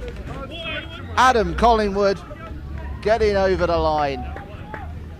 And it's Stunts that strike first in this plate quarter-final.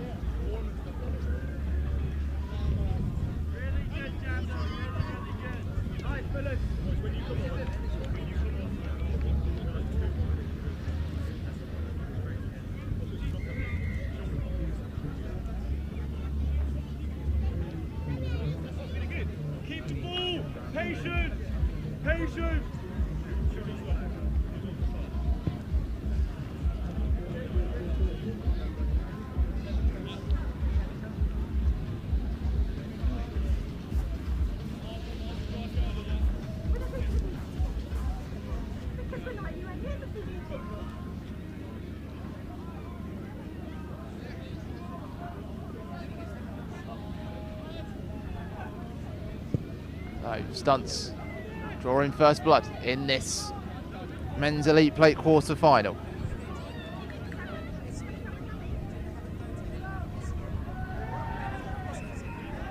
A line out to Uni of Bath.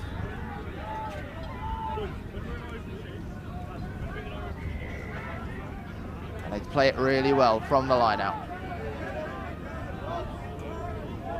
Move quickly from right to left.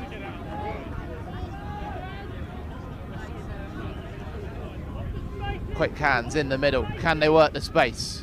They'll get dragged to ground. Give it! Give it! Numbers! Give it back, give it! Still moving forward, but can't find a way over the halfway line. Boys.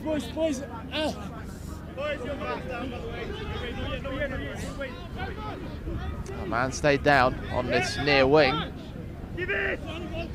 but play continuing for Uni of Bath.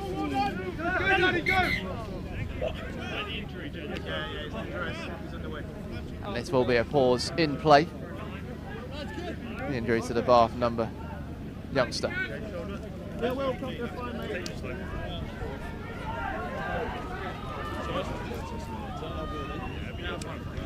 Other games going on around us here at the Lit Super 7 Series. At this time, FRM Beavers taking on Apache Braves in the other quarter final behind us. Men's Open group stages as well. Next game on this pitch will be the men's elite quarter final between Preseli Barbars and Wild Dogs. What a game that will be.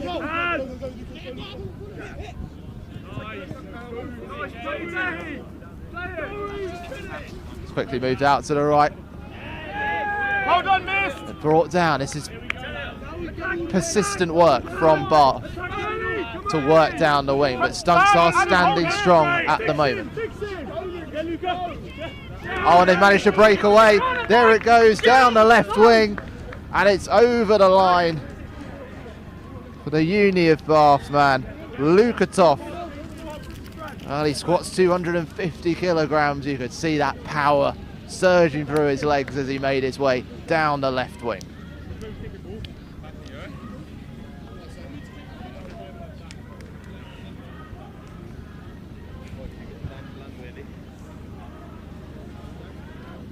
Conversion to be taken by Max Winter.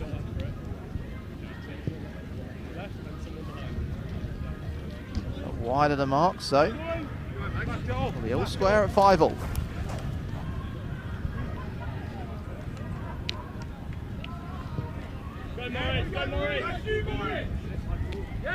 Bath hungrily chasing the ball, but Stunts able to gobble it up.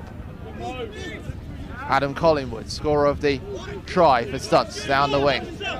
Wants to get his teammate going down there. Stolen away from Adi Albi Teidero. So for Bath, Ollie Brook going on himself. He's found a little gap. Will he carry on going? He's trying to get to the corner. Will he get there? Yes, he will. Superb run from left to right and strode towards that right corner. And the Bath crowd were loving that one. 2 quick fire tries for Uni of Bath. See them turn this one around.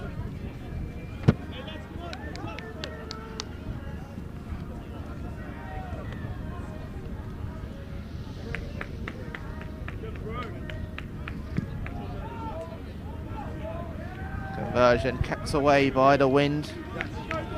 So the lead for Uni of Bath at 10-5. Come on, son. Same again, bro. Hold it.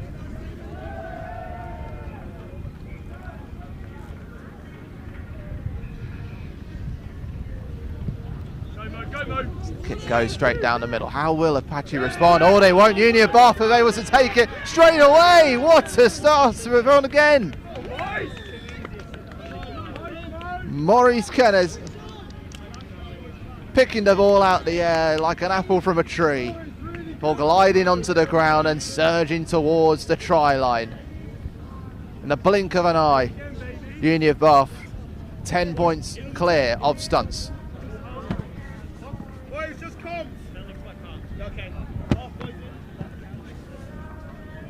Conversion to be taken by Chu Hardiman. Doesn't find the mark, and at half time we've seen 4 tries. The first of them went to Stunts, and then 3 quick fire tries for the youngsters from the University of Bath. See them lead 15-5 in this men's elite plate quarter final. Scintillating stuff.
Games, haven't we? Feel like we barely stopped for half time, but we're underway again. Stunts in the light blue shirts with the restart into Uni of Bath in those darker blue shirts.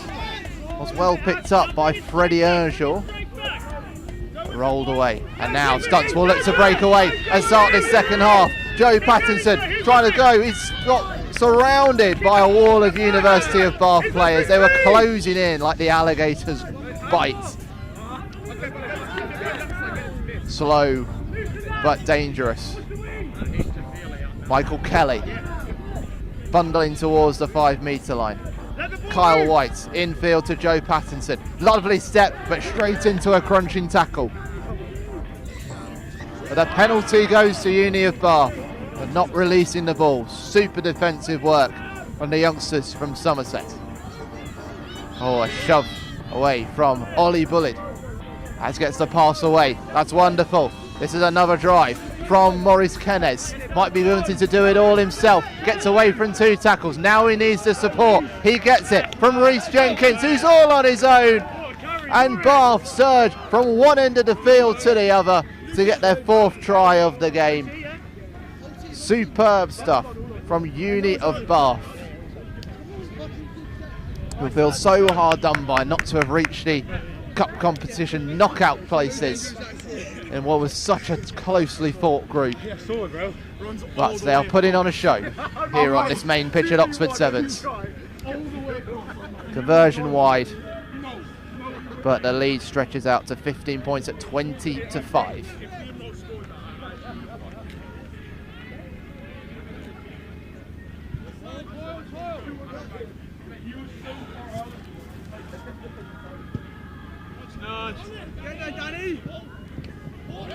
Miscommunication from Stunts, ball straight into the path of Uni of Bath.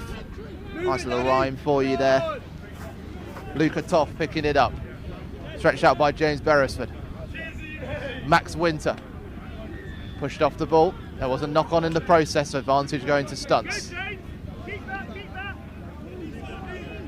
Ripped away physically by Danny Plumtree, but the advantage had been coming. It gives the penalty for an illegal rip. Can Stunts respond again? They scored early in the first half, but haven't found a way to the try line since. Oh, there's the acceleration. That will do it for them. James Stanton, he's being chased. Will he get dragged down? He will, but he'll still reach over the try line. And James Stanton scores a wonderful try on his own for Stunts. He must have heard me up here in the commentary box calling for a Stunts try, because he surged. Again, that step, that acceleration can open up the pitch for a player. 20-10 in this men's elite plate quarter final.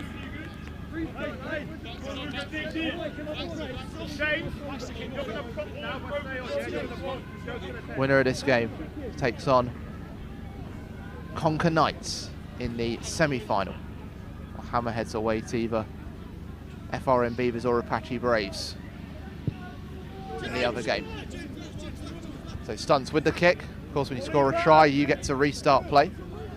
Freddie Earnshaw had a man on his outside in Sam Allison, who's surging forward. He's like a bullet going down the field, back into Freddie Earnshaw. Well, that's how you respond to conceding a try. You take the ball up the other end. I showed him how it's done. Wonderful combination between Freddie Earnshaw and Sam Allison. And the extras looking to be added by James Beresford. That's 2 tries now in this second half, 5 overall for the game. Extras added, 25-10. Real treat for the neutral. Lots of open rugby play to enjoy here at the Lit Super 7 Series at the Oxford Sevens. Bath to restart. Strong kick with the wind behind it. Little turn from Kyle White. Is able to get into the channel. James Stanton in field to Michael Kelly. Now Stunts just wanting to draw Uni of Bath in to create some space on that wing. It's whipped towards the paint and the hands of Kyle White. Just too much on it though. And a line out for Uni of Bath. Oh, about 5 different coaches in the Uni of Bath team, all giving their opinion. So that's what it's all about. It's a team sport. But after a great exchange on the pass, Beresford pops it up to Plumtree. Able to turn. Can he get through the gap? Not quite. Dragged down by Adam Collingwood of Stunts. Kyle White pushes it out to Winter. Space on the outside, but a step inside from Freddie Earnshaw to score consecutive tries. So delicate on his toes. So get the step into his right and find the drive towards the line.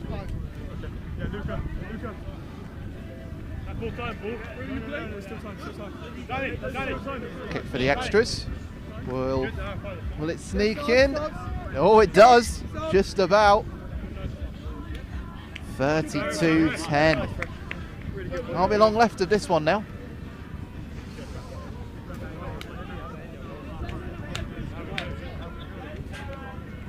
That was a great kick, really well placed by the Uni of Bath man. Kick goes out of play, but it took a touch on the way by a Stunts player, so will be a lineup. Tempo, Cinco. That kick, I should say, Max Winter for Uni of Bath. Been wonderful with the ball at his boot. I reckon 30 seconds, but again. While the linesman had flagged for a line out, referee has called it back for a knock on by Stunts. So there'll be a scrum to Uni of Bath. Stunts keep the ball. Joe Pattinson carrying the ball out to the far wing. Can Stunts have one final flourish, or will it be Uni of Bath marching their way towards the men's elite plate semi-final? They're already there, 6 tries to the good, 32-10. Take a huge effort now. And there's probably not enough time. Bit more pace from Stanton, just gets dragged out of play. And that is it. It's a sweet 6 for Uni of Bath over Stunts to win 32-10, and they will advance to the plate semi-final, where they will take on the Conquer Knights. All that to come. Up next, here on this main pitch, it's the men's elite quarter-final. Preseli Barbars taking on Wild Dogs.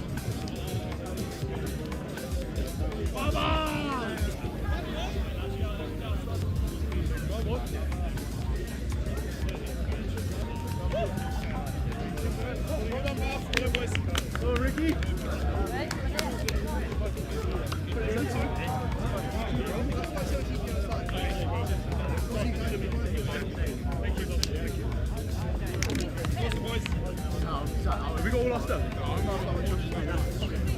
Yeah, I saw that. Worst kicking.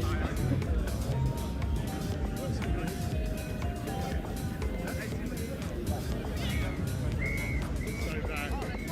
So bad. I'll go the other side.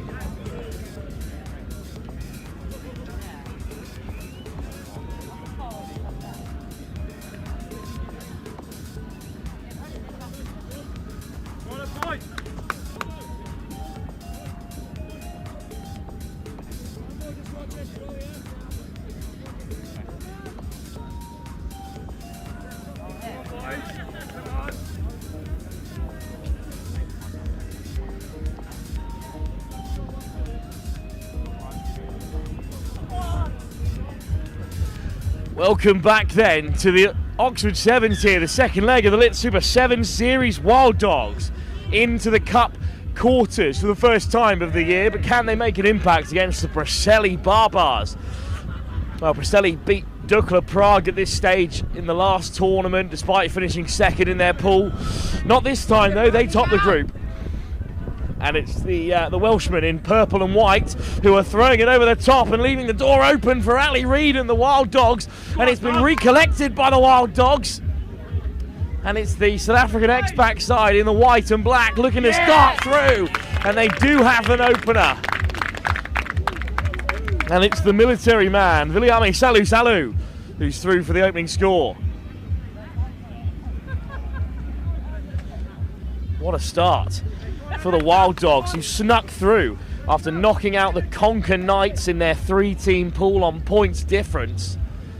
And they have disrupted Preseli here.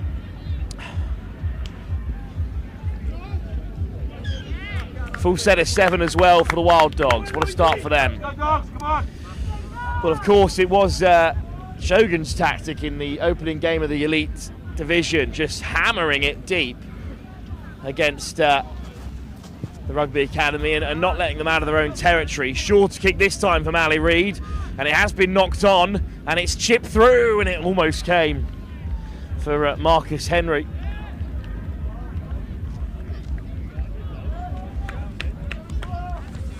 It was one of the Wild Dogs, certainly one of the Wild Dog coaching staff's favourite aspects of the tournament is the names that they have written on the back of their shirts. For Salu, he has Mfemfu, which is meaning friend in Kosha, of course, as a guest player today, usually with the British Army. Ali Reid. Go on, Ali.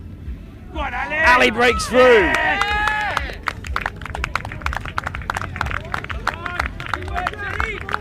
And Reed is amongst the scorers.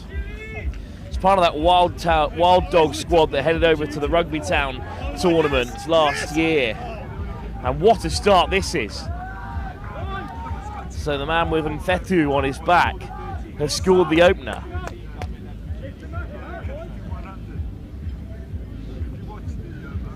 While Salif has Ibn Besti on his back, meaning lion. Off target from the kick. So it's 12-0 to the Wild Dogs, and Preseli have got to wake up here.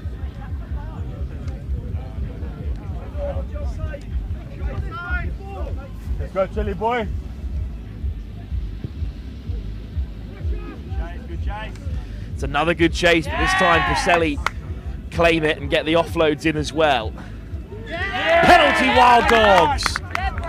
Big turnover from Brad Bomber. Here's Salu. As Williams round the corner. Salu with another dummy. Might look to go himself. Switch on the inside. Hold it. For Charles Hillard, the former sprinter. Here's Brad Bomber, the Scottish under-18 international, looking for a little chip to the left-hand side. It's been regathered. It's a real battle in there. The counter-ruck, though, is unsuccessful. Can't beat the Wild Dogs at their own game. Eventually dug out. Here's Williams. He'll take it to the line, but he's upended by Preseli, who again go fishing for it at the breakdown. This is great physicality from the Welshman.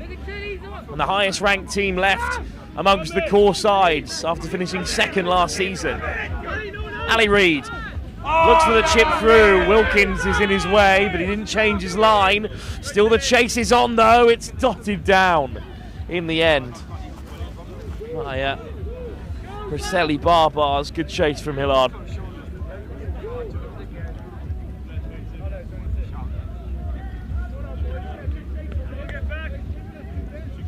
So a 22 dropout for Lloyd Wilkins, the vice captain, was certainly the most vocal amongst the Preseli bars. He finds a bit of space in behind. Brad Bomber, Ipswich school captain last season at under 18 level. Ali Reid. Salu. Williams, 3-on-1 down the short side. Williams takes it on himself and is chopped down by Aaron Arthur. Well supported here, the Wild Dogs today. Marcus Henry, switch on the inside for Reid, he's dropped it. And well spotted by the referee, no connection with boot to ball. Game on, again for Preseli bars. Go, brothers!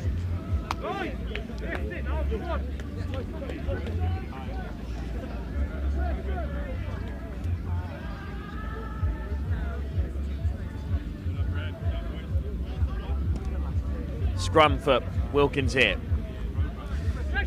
Gets away from Bradbury. And on the inside of Sawson Smith. And a lovely offload. What a brilliant line this is. And the Preseli bars are getting over in the corner. What a line by Callum Cox, the vice captain. Picked out by Lloyd Wilkins, his other VC. Good chase by Carl Bradbury, but Preseli back into the game. 12-5.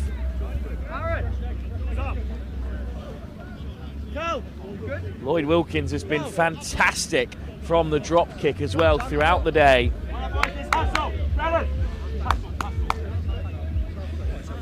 Big 2 points.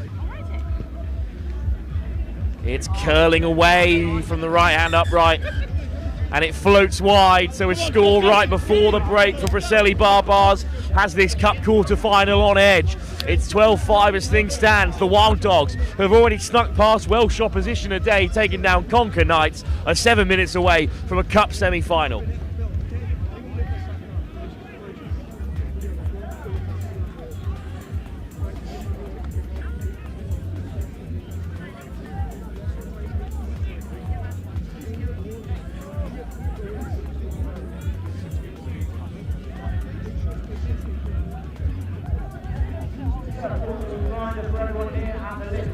We've got many of our football brands and partners merchandise storage. You need to get any gear for tonight's sponsors or businesses to run around. The hoodies, the hoodies. Come down, Simon. Yeah, you've got the merchandise now. Also, C3 are in the mix as well. Proper part as well. Many of our do make sure to take the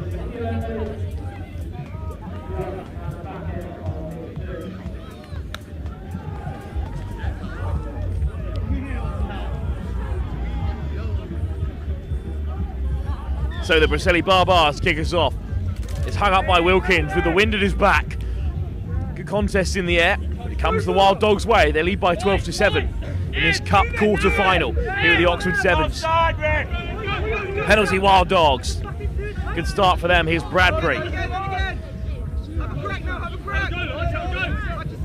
Kruger meets his man upright. It's a big hit from Jack Connor. Smith. Pinar, it's put down. Jean Pinar's pass, loose. And the former Saracen has handed the ball back to Preseli. And they only need a gap of a real slight margin to work their way back into a contest. Split field here with the try-scoring menace, Ned Bennett, on his 20th tournament appearance on this near side. As Wilkins looks to feed the scrum. Lloyd Wilkins, maybe the best Evans player on the series, but he's not going to have a chance with ball in hand. It's a penalty at scrum time and Bradbury's off the mark. But top work in there, the likes of Dawson Smith and Kruger, and here is Bradbury. Little dink on the inside from the former LU7 man. Bradbury, quick tap, and he's got Preseli backpedaling here. Bradbury still going and stepping his way through and flicking it off the deck for Henrik Duplessis. Big carry from Duplessis. Wild Dogs in the 22. The hot stepper, Quinton Quayle. Well, there's a man over on the right-hand side. If it's a penalty, though, 5 metres out. Smith. Jean Pinar. Steps on the inside. He's upended by Bennett. And it's been stripped away, but it's still regathered just about by Henri Duplessis. And a yellow card is the only option. Second penalty inside the 5 metre. Jack Connor is sent packing. I think it might be Ned Bennett who has to leave the field. Well, what are the options here? Penalty 5 metres out. Scrum has been called. This will be tough to defend. On comes Sean Ingle, the German international, to shore up scrum time. What a moment this would be for the Wild Dogs. When Preseli get going, when they fight their way back into the game, they are often clinical. On comes Jordan Coxley, the Preseli Barbars skipper. But they're defending with 6 at the moment. Bradbury to feed. He's got Quinton Curl to one side and Henri Duplessis, the UAE international, to the other. Here's Curl, the hot stepper. This time just floats it wide. What a covering tackle that is. Preseli over the ball. Oh, it's unbelievable defence from the former Welsh champions. How on earth have they snuck out of here? Still just 1 try behind. Brilliant tackle on the edge. They did everything right there, the Wild Dogs, but they couldn't resource the ruck, and it's taken in by Oliver Brown, but then it's dispossessed again by Lorcan Farrell, but the knock-on comes first. Oh, it's a nightmare for Wild Dogs, but in true South African style. On comes the bomb squad. 5 changes ahead of this next phase.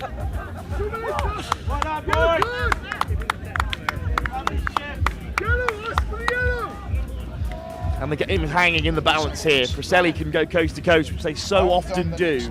And we'll be level again. Or in fact, Preseli might even take the advantage once they go level. We know how dangerous they can be. Head down from Reece Prince. It's slow ball for Wilkins. And a counter-ruck from Wild Dogs. Brown. Williams upends him. Off the deck from Price. Really good carry. Penalty. That releases some pressure. Now Wild Dogs have to sharpen up here. Wilkins on the edge. Wilkins bumps off his man and Lloyd Wilkins is through. Farrell won't catch him. He's there again. The star boy in purple and white. Lloyd Wilkins. And he will nudge this over to level the game.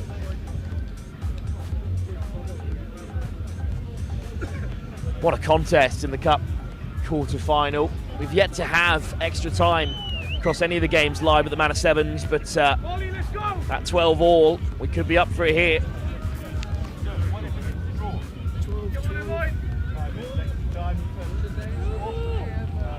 We do head into Golden Point if it is level at the end of the 14 minutes. And it's Wilkins again to hang this up. And you imagine this will be a devilish kick. Brown on the chase. He's been so good in the air today. And up goes Brown. This time it's a knock-on. Good work from Sean Ingle. What an experienced head to have on the 7th circuit. How much time is there for the Wild Dogs here? We're level at 12 apiece. Extra time beckons. The Wild Dogs cannot go coast to coast here. George Williams with the feed. Salu. Takes it to the line himself. Liami Salu, he's brought down. Brilliant hand from Charles Hillard. Salu. Bomber. Williams. Williams might open up. He beats the first. Inside and out from Williams. He's scragged by Jack Connor. Back onto the field after the yellow card. Ingle breaks the first tackle. Out the cap flap and regathered by Preseli Barbars.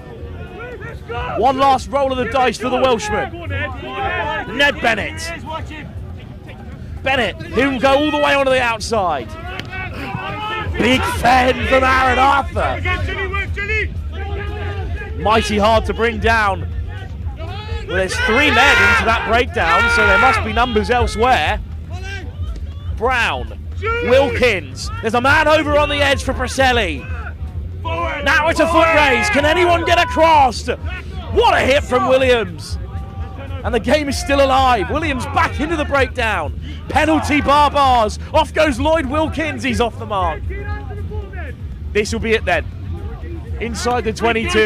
Preseli Barbars looking for their 2nd consecutive semi-final in the Elite Division Cup on the Lit Super 7 circuit this season.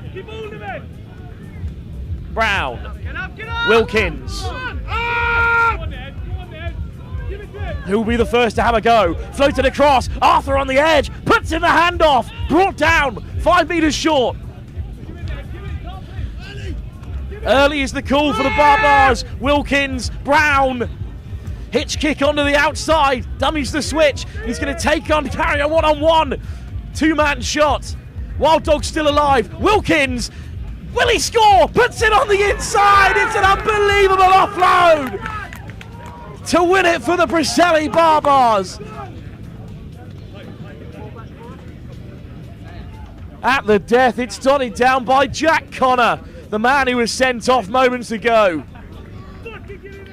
What an offload from Lloyd Wilkins. Who else?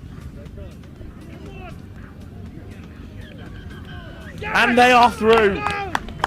What a game of sevens here at Oxford. Wild Dogs took a 12-point lead, pegged back before the break, and Preseli turn it around on the final play. And they are letting down a marker in the 2nd leg of the Lit Super 7 series. They know how close they were to being champions last year, and their biggest challengers, the British Army, well, they haven't made it to Oxford Harlequins Rugby Club today. And they know it. Preseli through to the semi-finals. Another quarter-final to come. It's Apache Sevens in action, looking to go a step further than they did last campaign after topping the group. We'll be back in just a few moments' time here on our 2nd leg of the Lit Super 7 series at the Oxford Sevens.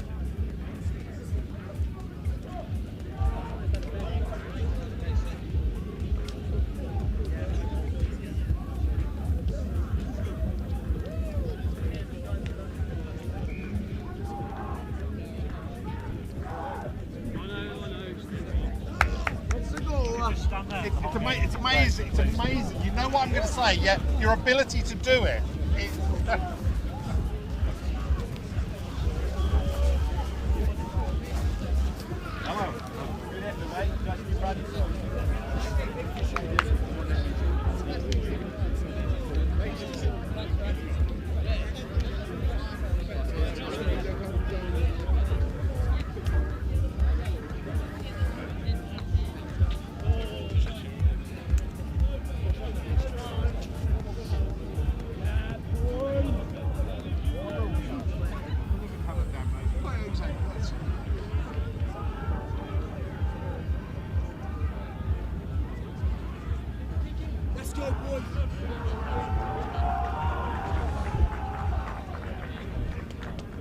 Welcome back to the Lit Super 7 series. It's the second leg and we've reached the Cup quarter-final stage.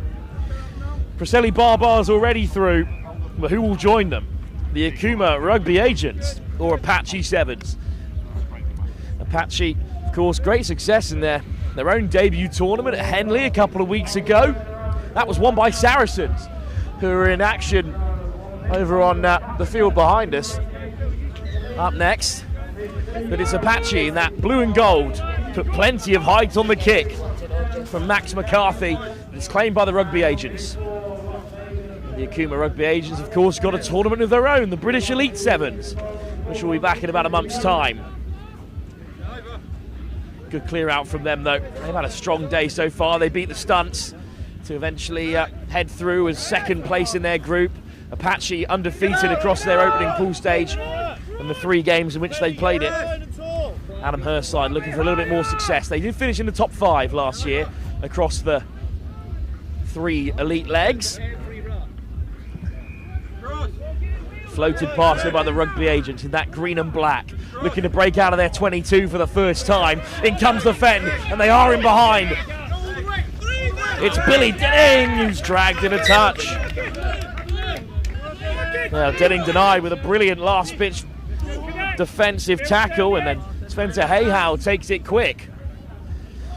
And it's the dancing footwork of Arthur Chads, and here's Zach Chukwuemeka. Chukwuemeka, one of the best 7 stars on the circuit, makes it look so easy. McCarthy on the inside.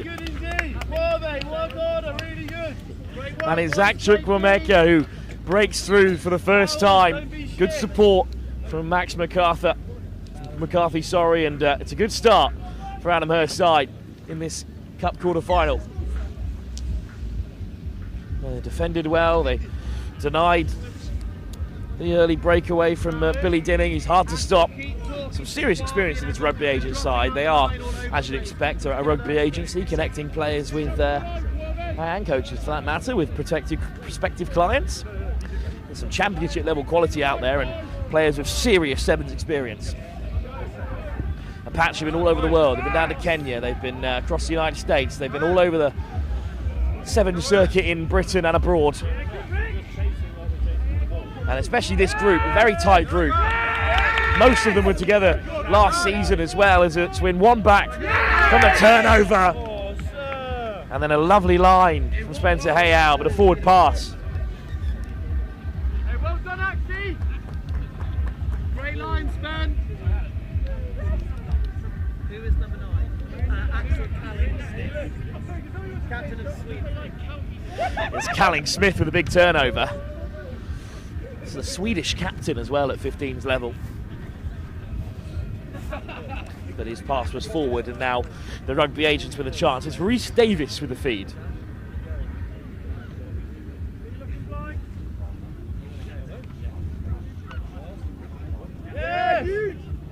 And it comes back the way of Apache again, cutting back against the grain they go, and Max McCarthy makes it look very simple.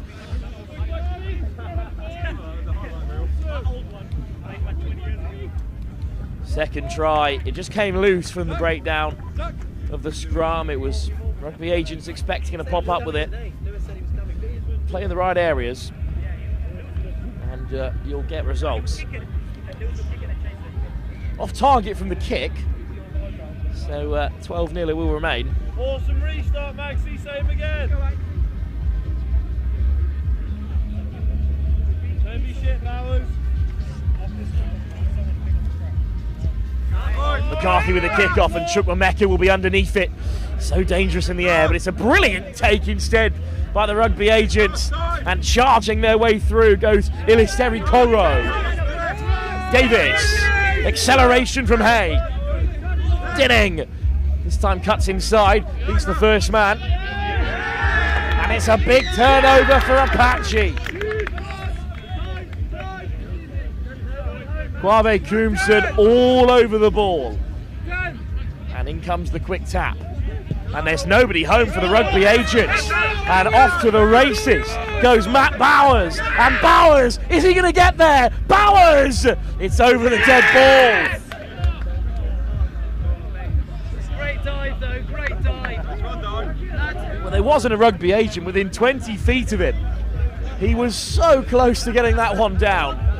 But instead, we're going to come back for a scrum where the kick was hit, which is unfortunate for Apache.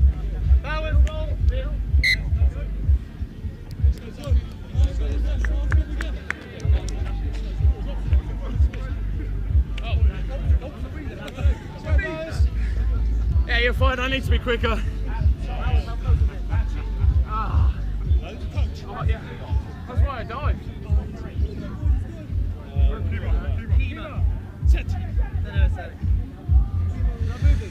Well, Lakina Ravuvu on at number 3, but penalised at scrum time.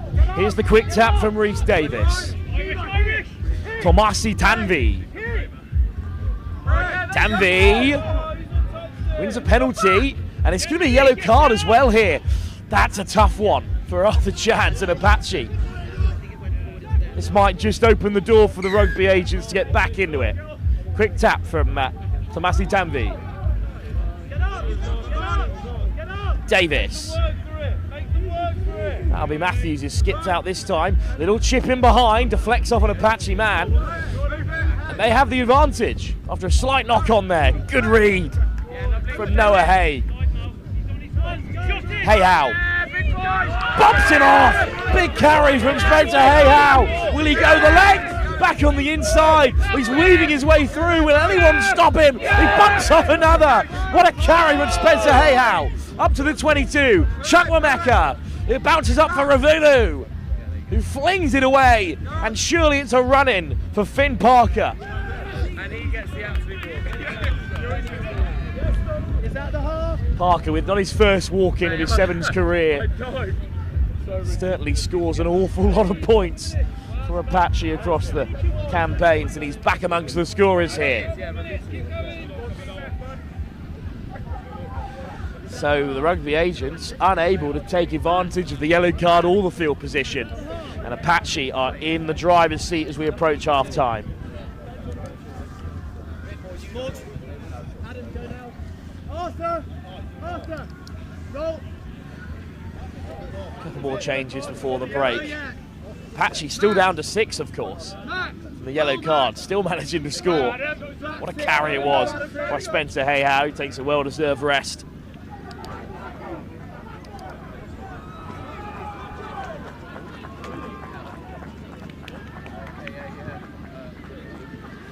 Deep kick-off, another brilliant take.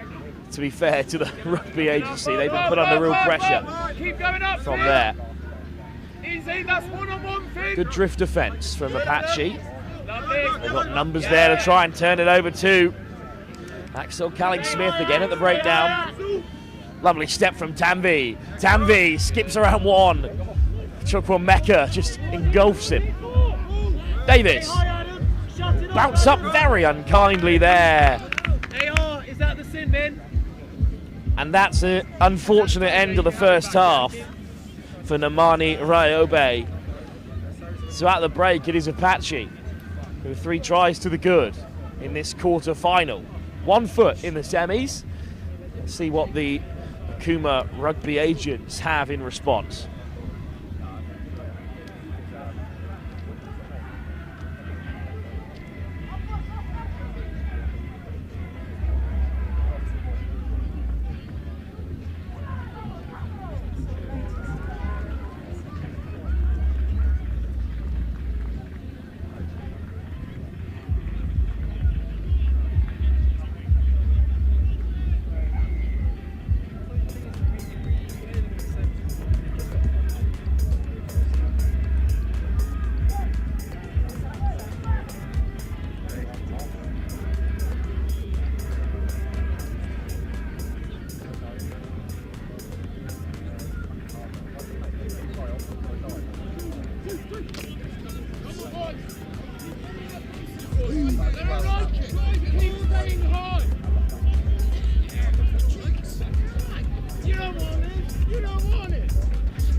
It was so close. I wasn't as scared.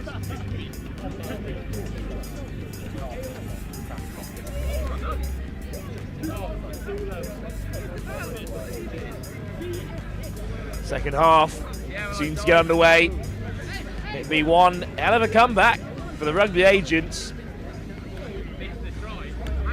We've seen bigger scores overturned on the Lit Super 7 series before, but not many in a cup quarter-final like this. Just seen Preseli come from 12 down. Can Rugby travel agents come from 17? Good take off the kickoff. Chukwuemeka, not the man to pick out under the eyeball.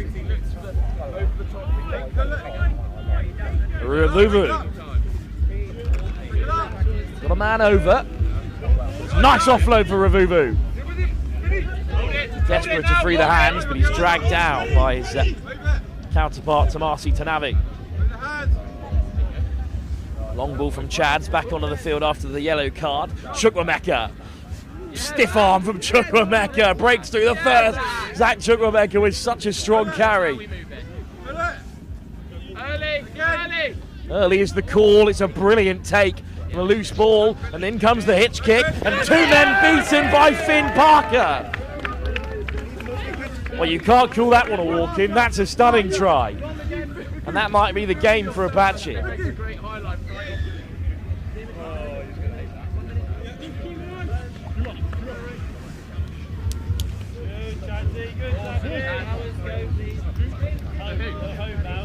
So the Rugby agents really needed the first score of that half, but it's been nudged over for a full set of 14. It's a long way back for the Rugby agents now. I'm going past. Kick-off to come, stacked up on their short side. It's Morgan McRae on the chase. Revuvu there as well. It's attacked back by Revuvu. It's Monya. Might just go himself. Oh, it's outstanding again from Somto Monya. They've got a couple of players tucked away, Apache, that they can turn to in times of need. This isn't necessarily one of them. Somto Monya is letting us know that there is strength and depth throughout this Apache side. And that's the game. Adam McLean, another one to hold down the fort in this second half to take the kick.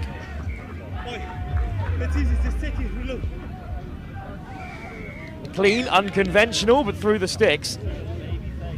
And this is a show of force from Apache Sevens. Yeah.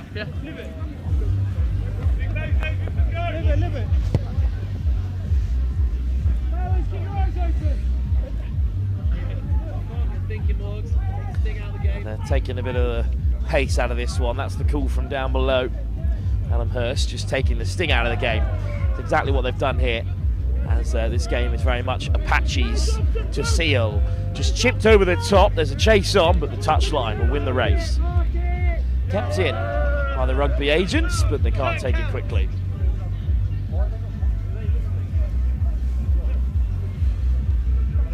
We've got another little burst of rain threatening to ruin our day here at the Oxford Sevens. We've been blessed by dry skies almost throughout.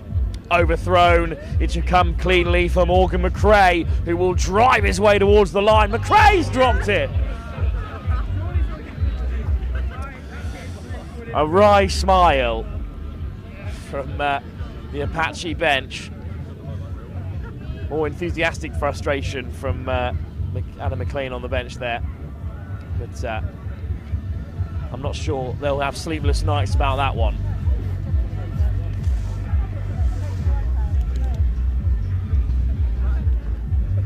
Here come the Rugby agents.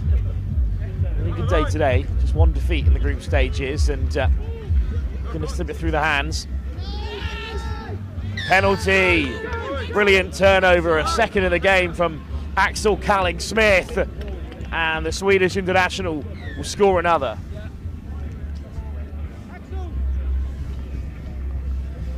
And Apache are waltzing into the semi-finals.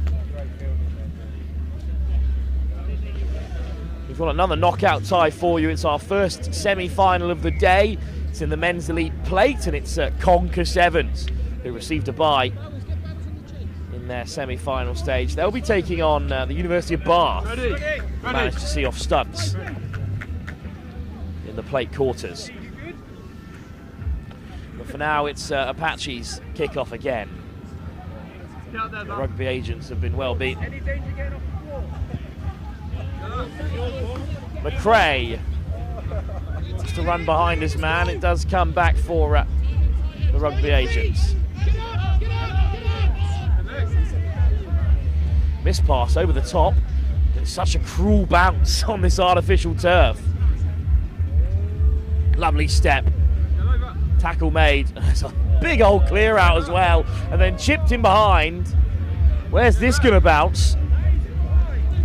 The answer is dead. So we'll come back for a penalty though for a late shot.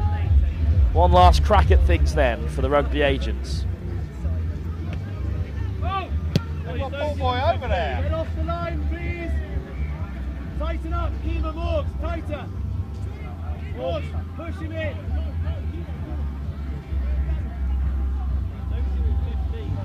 How's that a ball boy? Get up. The line, boys.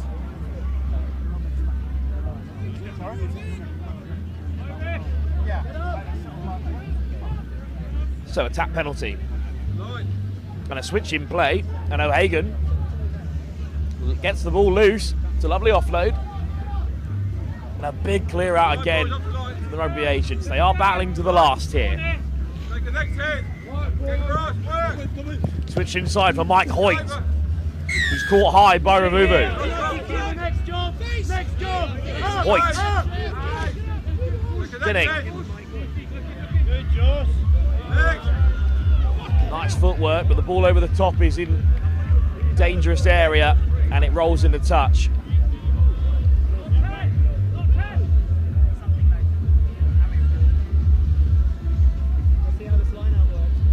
Apache eagerly awaiting the final whistle here after a stunning performance in the semi-finals await them.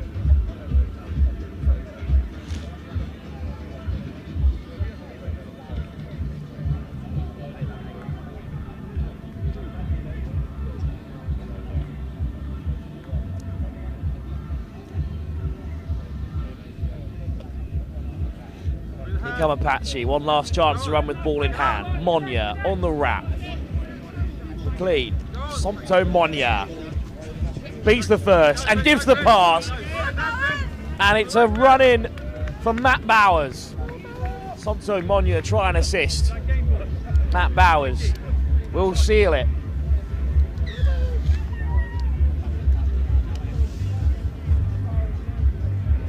Job's a good one for Apache.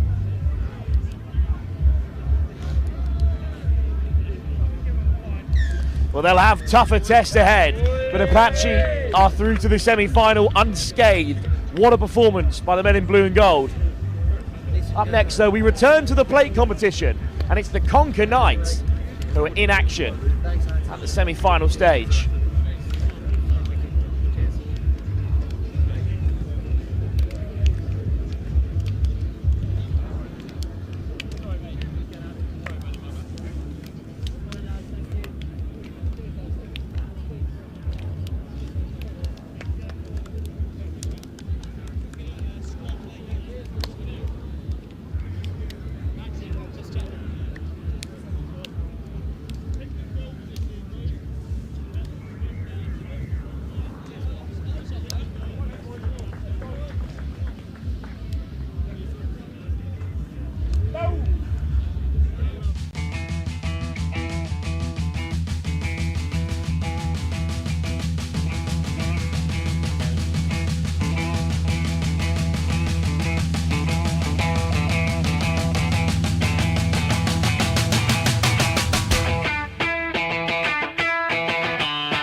to be part of the wave, can't stay.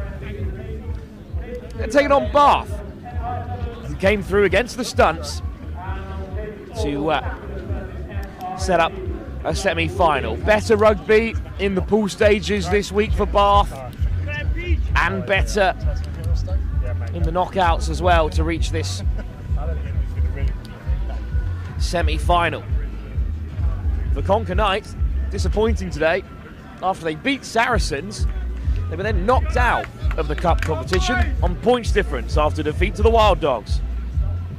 They'll be able to avenge it here with a good performance. Scott Del Nevo to hang this one up. It's Conker Knights in that neon yellow and black against the brothers in Bath in blue and gold. Brooke, stay alive! Brooke, this ball's yours! Semi-finals and finals is all we have left for you here at the Oxford Sevens. But up first, it's action in the plate. Del Nevo, uncharacteristic kick, but plenty of height on it. Good chase for McDonough, but it comes back for Bath. Bucks Super Rugby champions, of course, against champions of the Welsh Sevens series from last year. And it's Winter with the early break.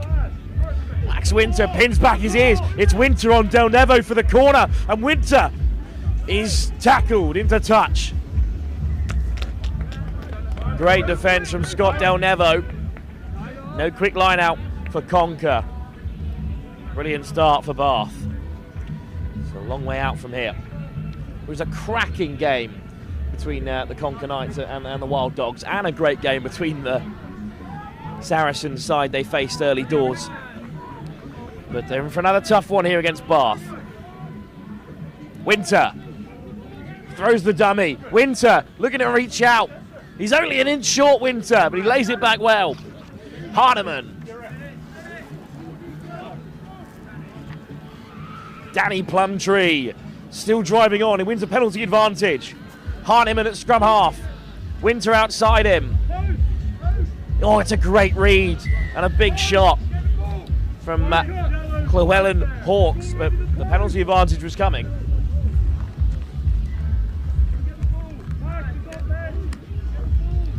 It's exactly what thought at the time. Offside is the call.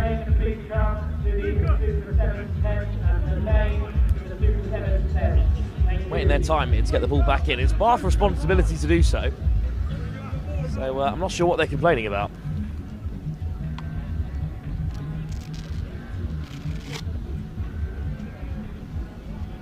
The rain is picking up here just a touch. And it's being fooled on by the wind, which is at Bath's back, and that is a real mix-up for them there. And the Conker Knights will capitalise. Excellent break from Ellis Payne. And a penalty. Bath, no love for them in the breakdown this time.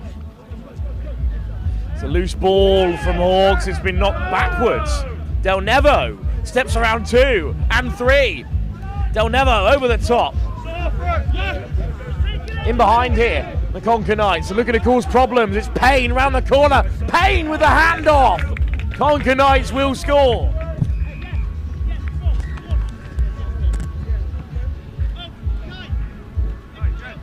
Luca. It's official. It's raining, and that's going to have an impact on proceedings here.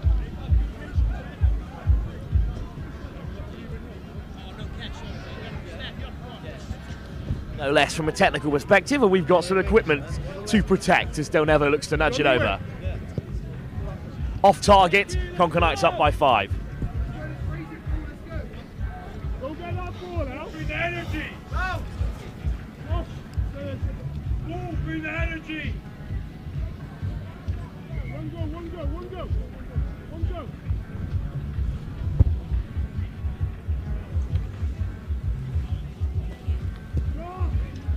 Thanks for bearing with us while we battle with the elements.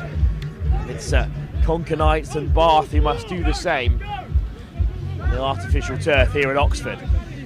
Conker Knights up by 5 in this play semi-final. Here's Winter. Max Winter on the inside. Slips off the first tackle.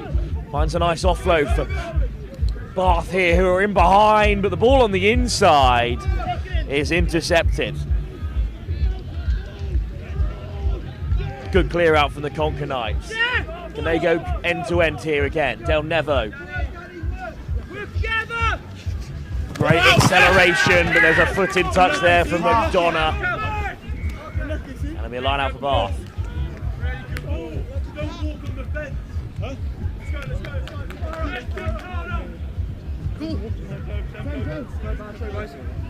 No bad. Yeah. Line out for Bath. Referee's not happy. We'll start again. Tempo, Cinco. Cancel tempo, just tempo. Not straight. Tempo, so just get on with it is the call. Floated over the top from Bath by Beresford. Here's Winter, man on the edge with plenty of space to work in. Is Ollie Brook, and Brook will be the last man to score. Brook dots down.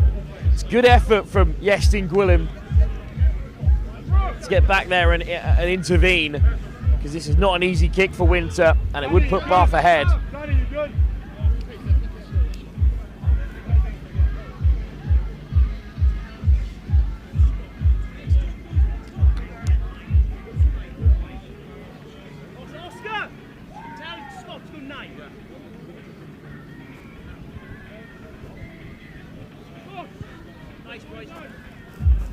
And it's off target, so the work from Gwilym is was worth it. It's 7 points adrift for both, so 5 all as we stay in this first half of the semi-final.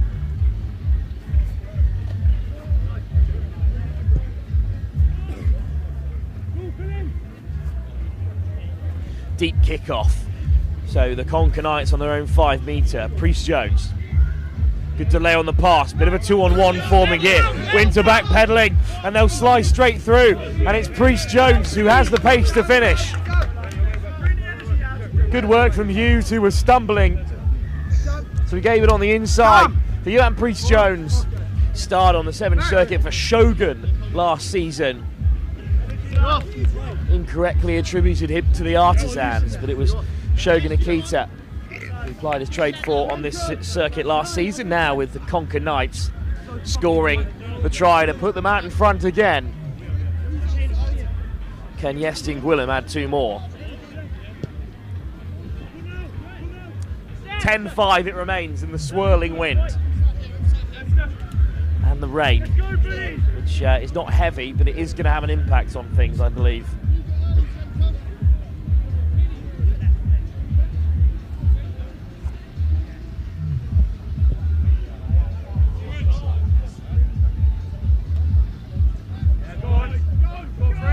That's a good take from the kickoff, and almost a break down the left-hand side. Good ball on the inside for Kens. Hint of an interception, but Bath regather, so no advantage coming. Off the deck, straight through the centre goes Jenkins, hunted down by McDonough. Will he get away? What a covering tackle, but it counts for naught. Zach Udehi, the Nigerian international, through to score.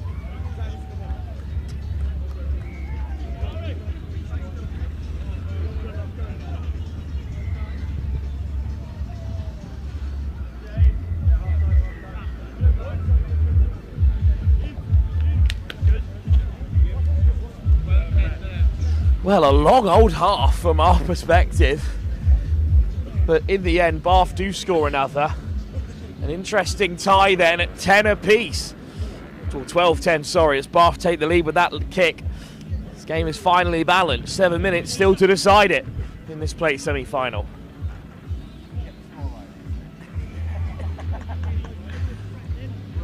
We'll be on here in a bit anyway. Oh yeah? We're in the social final. Come in, mate.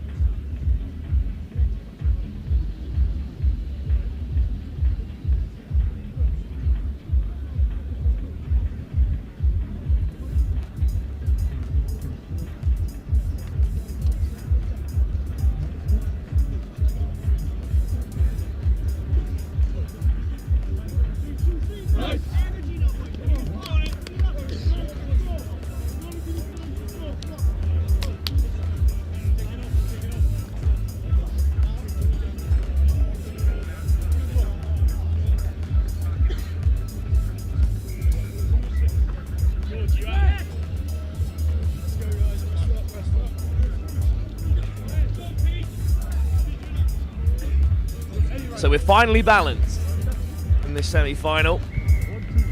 12-10. Just a very narrow lead for the Brothers of Bath against Conker Knights, who will admit they've not had their best day after being very impressive at Eton Manor a week ago.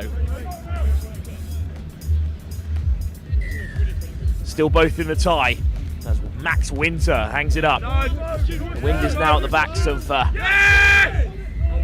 Conker Knights as it's been stripped away. What a wild start. Quins just hammers his man into touch. It looked like a really good take from Quins out of the air, and then it was stripped from his grasp. It's going to be a scrum for the Conker Knights though. Interesting start to the second half. Again though, the Conker Knights being asked to play from a long way from home. Oh, it's again spilt. This is a loose start to the half. Priest Jones, can he clean things up? Priest Jones just playing with Winter, flung wide for McDonough. McDonough taking the scenic route here. McDonough still going. And it's a nice ball and a good line to cut back on the inside from Ellis Payne, who will put Conker Knights back ahead.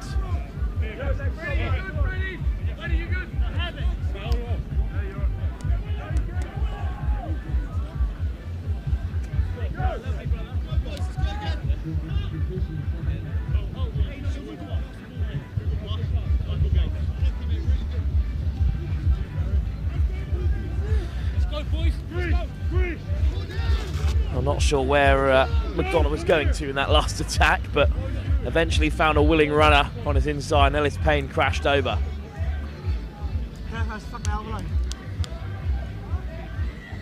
Del Nevo with the kickoff. It's 17-12 to the Conker Knights. Misplaced off the kickoff again from Bath, but regathered by Maurice Quins. In comes the fend in midfield. Nice offload. There's the dummy. Almost slipping all the way through. Oh, the missed tackles are going to punish them again here. Because Freddie Earnshaw opens up his gate. Scores right under the sticks to level the game. And the kick should take them ahead again. James Beresford.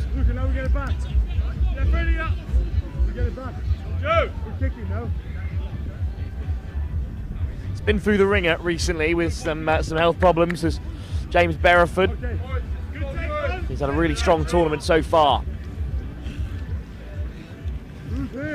Great break as well from Freddie Earnshaw. He couldn't believe he'd gotten through. And then once in a bit of space, it was real acceleration from the brothers.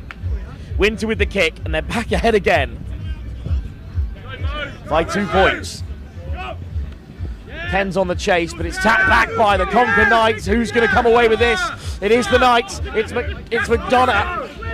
Del Nevo. They're not happy about it, but they've got to react to the Conker Knights with ball in hand. Ewan Priest Jones. Hawks gets the pass out wide to free Oscar Byrne. And Byrne is being hunted down by Hardiman. It's Byrne for the corner. And Bath have been pegged back again. 19-17 becomes 19-22 in favour of the Conker Knights. Goodness me, what a semi-final. Another twist in the story.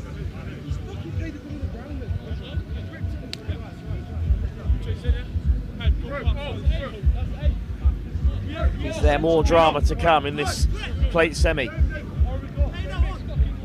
Conker Knights are only a couple of points scored away from the cup. So a plate final will make them feel much better. They have played a game less as well with the bye they received in the quarter-final stage. Oh, Del Nevo going to put it deep into the corner. What a nudge it is. Beyond the 22. What have Bath got left in the locker here? Beresford can't get away. Good pressure from the Conker Knights. Is that your note?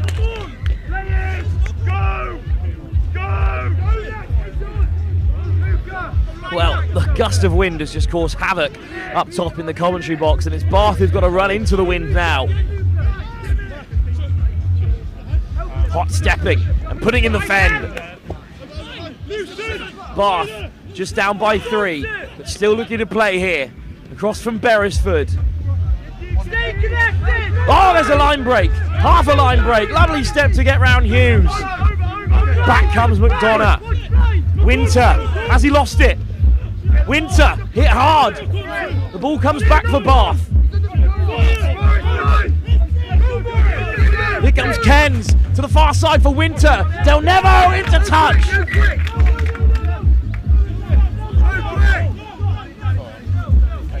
What a moment in the game.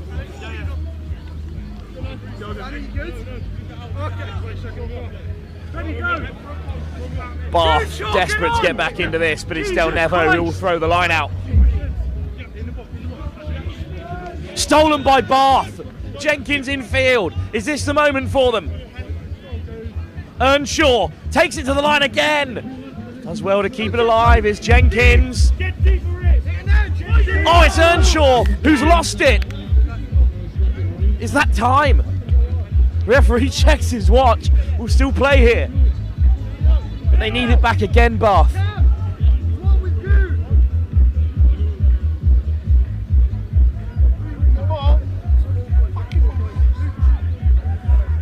Three points in it. It's 5 meters, Morris. But step up, it's 5 meters. On the line, Is there time for Bath? Del Nevo, Priest Jones. One more score would certainly seal it for the Conker Knights. Priest Jones, Del Nevo. They know they don't need that though. They just need to keep possession. Del Nevo ducks under the challenge. And that's the game.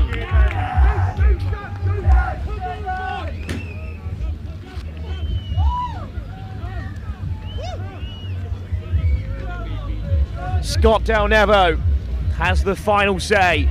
Conker Knights are through to the plate final.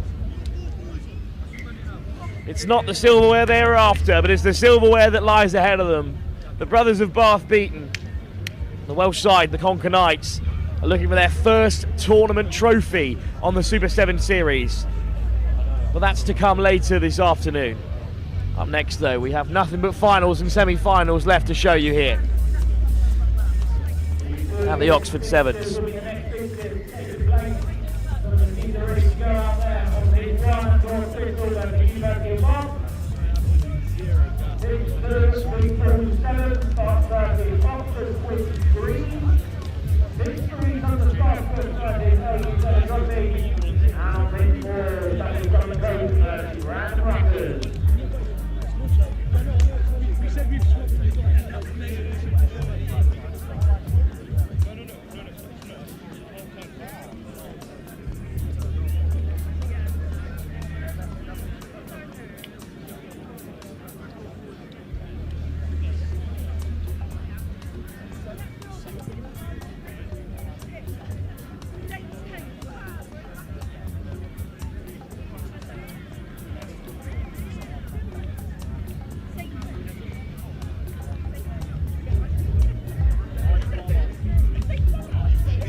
Welcome along everybody to our first final of the Oxford Sevens 2026 at the Lit Super 7 Series here at Oxford Quins Rugby Club, where in the Women's Open Final we see a Southwest derby with North Bristol in the red and blue striped shirts taking on Uni of Bath in the light blue shirts.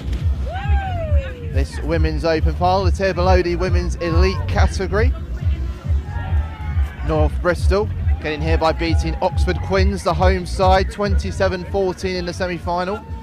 Top of their group with victories against Wild Dogs and FRN Beavers. Uni of Bath beating FRN Beavers 14-12 in a dramatic semi-final. Topping Group B by beating also Oxford Quins and Barnes Silly Goose. Uni of Bath looking to defend the same title that they won at Manor Sevens. Neither of these sides contested this tournament last year.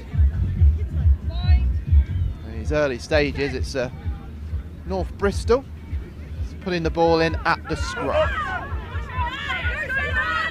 And looking to break away. What a drive, Shona O'Dowd. Gets it back to Emily LeBroy. Into the middle with Nia Thomas-White. Oh, she's got some pace on her. Just to push it out to the left. This is patient from North Bristol. There's a bit of a drive and there's the hole. And they find a way through for the first score. North Bristol drawing first blood in this Southwest derby in this Women's Open Final.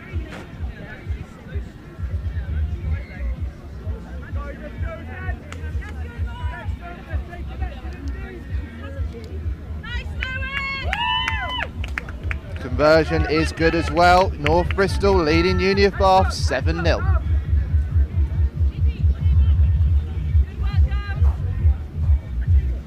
A few smatterings of raindrops making their way across the pitch here in Oxfordshire.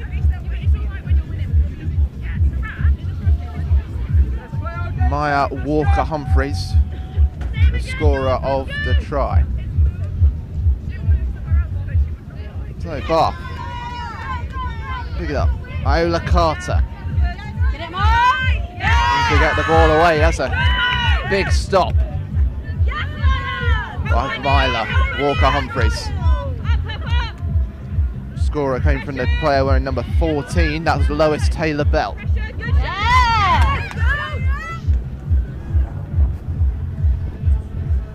Uni of Bath with possession, but pinned onto their own 5-metre line. Although, could they break out through Izzy Millard? Has to go back to Kitty Baker. Bath showing some patience with the ball. It's working well for them. Kitty Baker kicks it through. Be a chase. North Bristol will get there before it goes out of play. Manages to sweep around the outside and North Bristol are still in play. Balancing on a tightrope. Scarlett Pearce-Lynch has still found a way through. All like a magnet to the hands of the North Bristol players, except on that occasion. Not releasing. Bath get on with it quickly. Isla McIntosh. Into Hannah Watson in the middle. Over the 10, but brought down by Lois Taylor-Bell. Although no advantage was being played, so we go back to where the original infringement occurred. Drums banging around now, music around this Sevens tournament. Oxford Brooks' party has started as well on the right side of the pitch. This is Bath looking to hit back at North Bristol. It's a good run. Brings in Izzy Millard. He can't turn away from the challenge. Another penalty though conceded. This one by Maya Walker-Humphreys. Coach for Uni of Bath, Ollie Storer, getting his instructions out to his players. Mimi Eccleston and Isla Carter combine. An interception attempted by North Bristol, but still Uni of Bath have it. Isla McIntosh chasing this loose ball. Spent a lot of time in the middle of the field now.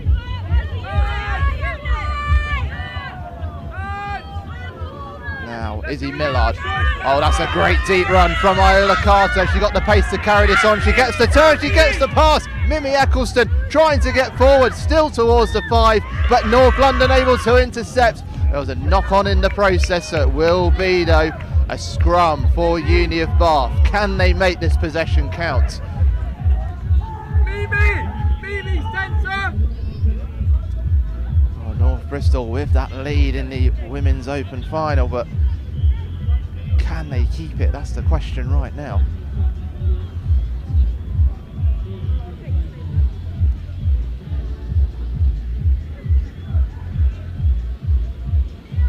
Pop round and Izzy Russell goes in search of it, but it's turned over by North Bristol and they kick the danger away. They got some pace to chase this ball down, but Uni of Bath's Izzy Roswell will get there first.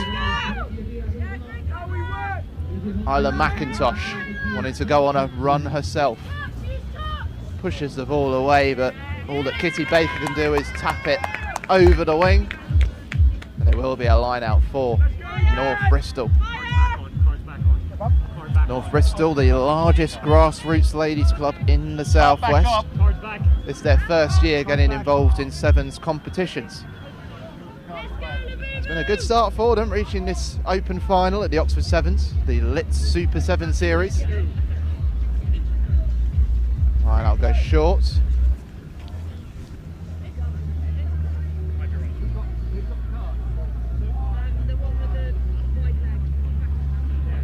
Because the line-out wasn't played correctly, it will turn over. And Uni of Bath can play this one. Into the middle, it goes beyond everybody, and North Bristol will get there first, although there was a knock-on conceded in the process. And that brings an end to, on paper may look like an uneventful first half, but it's been one full of Uni of Bath asking questions of North Bristol. Their one moment coming very early on through Lois Taylor-Bell. Two winning sides in the Women's Open final, only separated by one converted try at 7-0 at half-time.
So here we go, another tight game here at the Oxford Sevens at the Lit Super 7 series.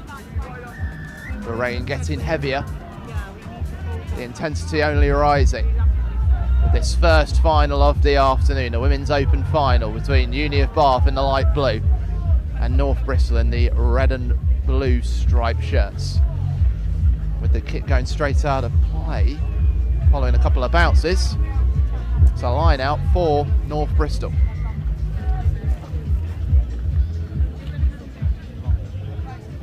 Tried to play it short, but Uni of Bath able to sneak in and get the pass away. Kitty Baker picking it up into the middle. Mimi Eccleston What can Bath do with this? They put so much pressure on. They've got the pass away now. Isla McIntosh, shall she find the line? That's towards the 5 before she's brought down. Little step inside from Mimi Eccleston before releasing the ball. Iola Carter has a go herself. Oh, it was lost. Now brought down. Very much what we saw in that first half.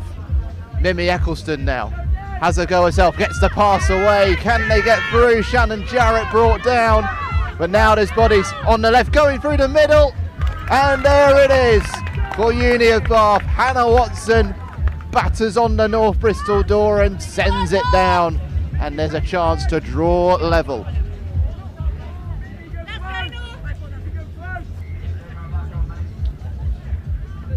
Mimi Eccleston to take the shot at the conversion, which she gets. And we are all square in the Women's Open final at 7-all.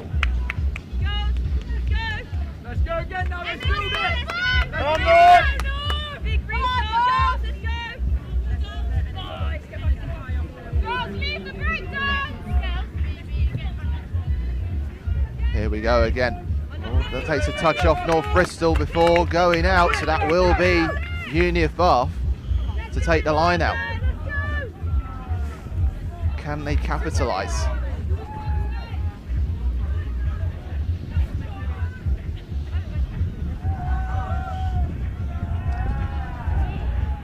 Played short into Hannah Watson. Now Uni of Bath really enjoying themselves with the ball in hand. Mimi Eccleston exchanges. Viola Carter, it's over the top into Isla McIntosh. She's driving again. It's deja vu for Uni of Bath. They look to go down the right wing. Kitty Baker. Now to Shannon Jarrett. Hannah Watson, far side. Can she get an offload away? She can on the turn. Oh, the gap's still there. There's an overlapping run as well. Hannah Watson gets it back. It's over the top. It's silky stuff from Uni of Bath. The ball bounces into the middle, but North Bristol able to sneak in. And now they get hands on the ball for the first time in this second half.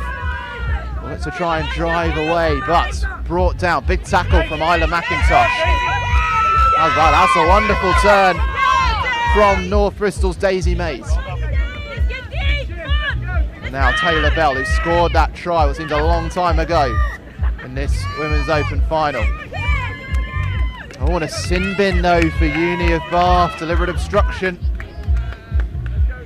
So Uni of Bath down to 6 players in this Women's Open final. North Bristol with the chance to hit back. Rosie Payne getting the move started. Deep run from Taylor Bell. She's still got the ball. Gets the offload away. Here comes the pace down the wing, and North Bristol make the option count on the far side. And they'll get themselves in front again against the 6 players of Uni of Bath. Nia Thomas-White with the acceleration down the right wing to send North Bristol ahead again.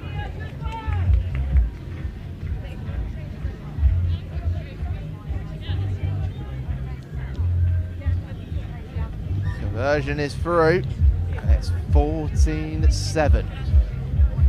North Bristol, first year in Sevens. Can they mark it with a win in the Oxford Sevens Open Women's category?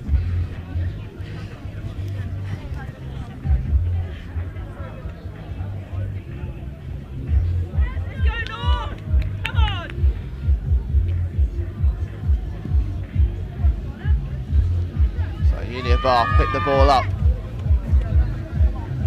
And managed to steal it away. North Bristol getting possession back. Shona O'Dwyer trying to burst through the middle, but there are options on this outside. Daisy Mays barrels away from one challenge, driving towards another. The bench are on their feet, they're loving what they're seeing. And a penalty now for North Bristol for failure to bind. Rosie Payne gets them going, now it's out on the right wing. They're pushing forwards now. Is there any stopping North Bristol? No, there isn't.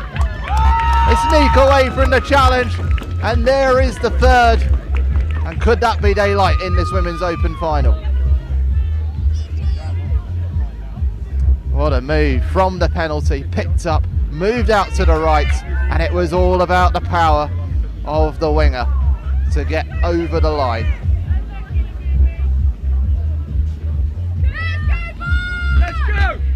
Another conversion goes in, 21-7 now, this women's open final. Smiles from Jess Miller. And from Shona O'Dwyer, she comes off the pitch.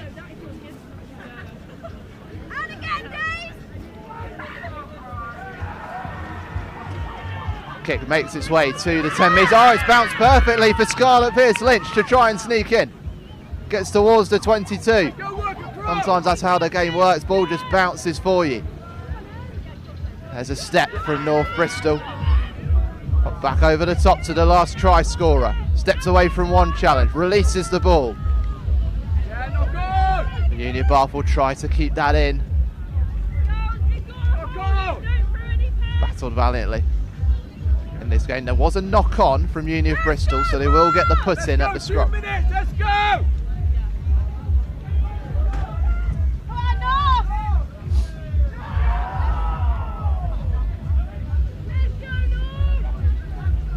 And continuing to get heavier in Oxfordshire. Been raining tries the last few minutes for North Bristol. But Uni of Bath, can they respond again like they did at the start of this second half? Good hands, over the ball is loose, it's still with Uni of Bath. Iola Carter keeps her composure. It's a scramble on the 5 metre line. North Bristol trying to sneak in. And there's a penalty to North Bristol for failure to bind.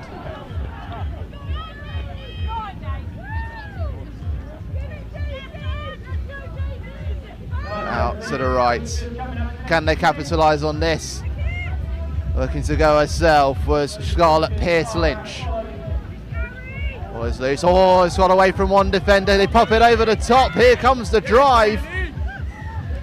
And it's on the line.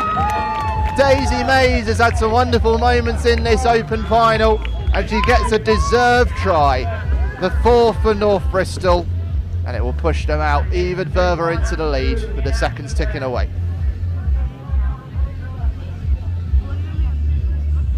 How's about this Southwest derby? It's been firmly gripped by North Bristol, and they take the title.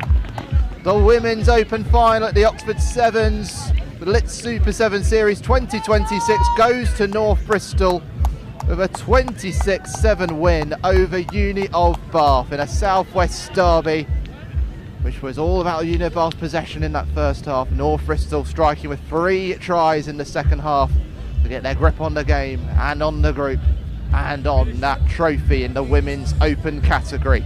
Up next, the Men's Elite semi-finals between Preseli Barbars and ASC Dukla Prague.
Well, what a game you join us for in the Oxford Sevens at the Lit Super 7 Series for 2026. This is the men's elite semi-final between Preseli Barbars in the purple and white and ASC Dukla Prague in the yellow and maroon.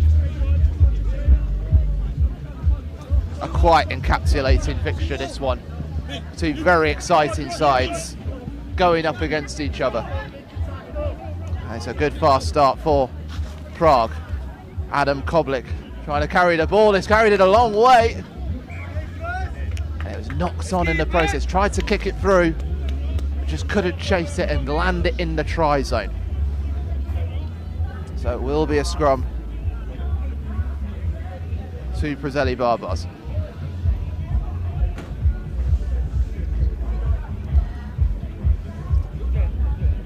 On the pitch behind us as well, the semi-final between Apache and Saracens is about to start. Will be taking place very soon. We'll keep across that one as much as we can. See who one of these teams will face in the men's elite final at 6:20. Make sure you don't go anywhere. Big scrum and a penalty won by Prague, who want to take it quickly. It'll turn and shimmy. Can he find the line? Not quite for Karel Sampalik. They've got options out on the far side, this young Czech team. But the press from Preseli Barbars is high. David Serger tries to release the ball but gets away from him.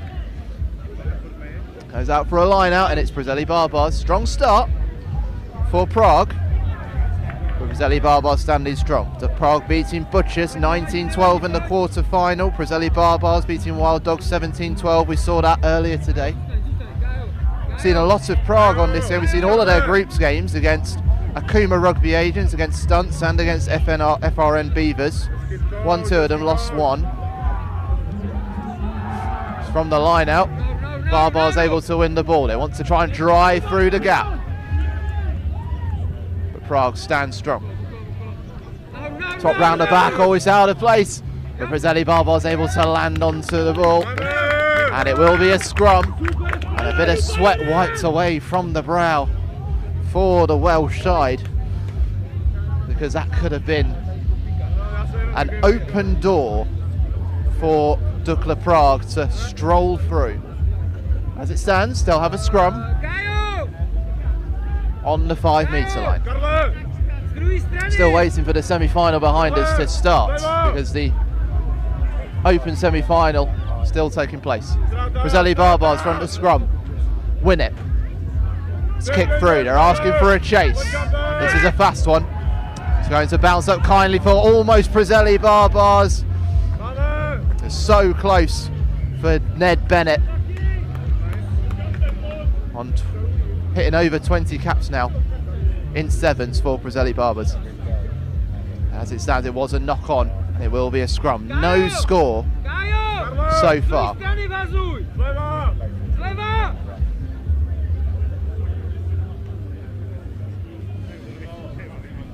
This is a very tightly contested game. It's all about defending so far. No moments of quality to shine through. Both of these teams like to attack at pace. They may well cancel each other out. Matus Barecki into the middle. What a step, what a move. That's wonderful from Lucas Brada. Keeping the Czechs in possession. He's found David Serger on the left wing. Can he find another man? He can't. He's popped over the top of Karel Sampalik. But still, Prague in possession. Lucas Brada wants to kick through.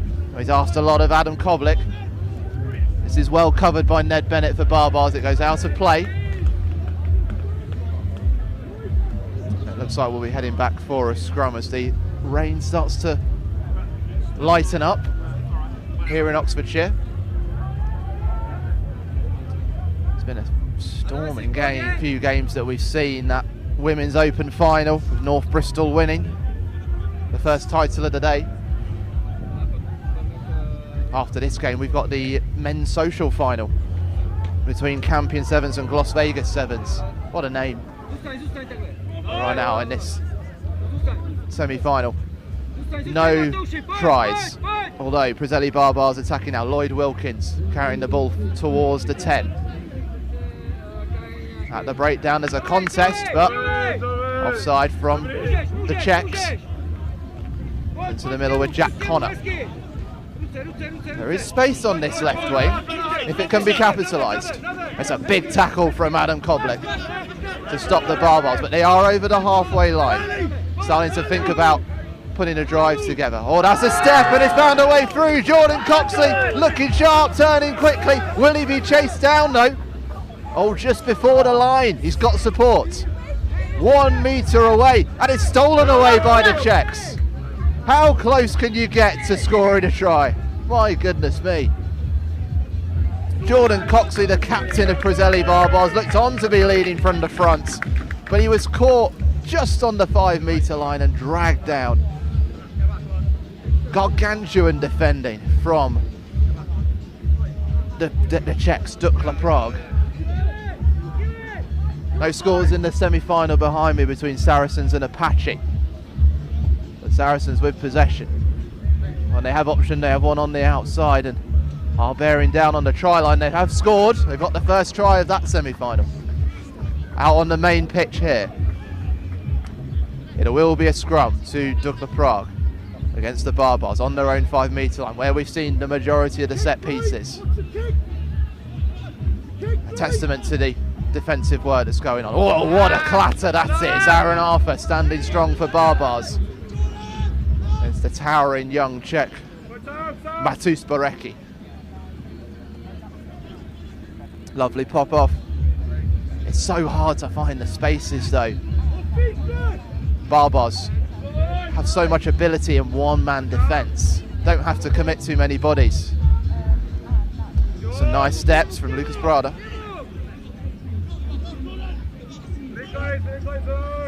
Brada releases. Oh, a little slip. Just allows Barbars in. It's a matter of millimetres and inches this game right now.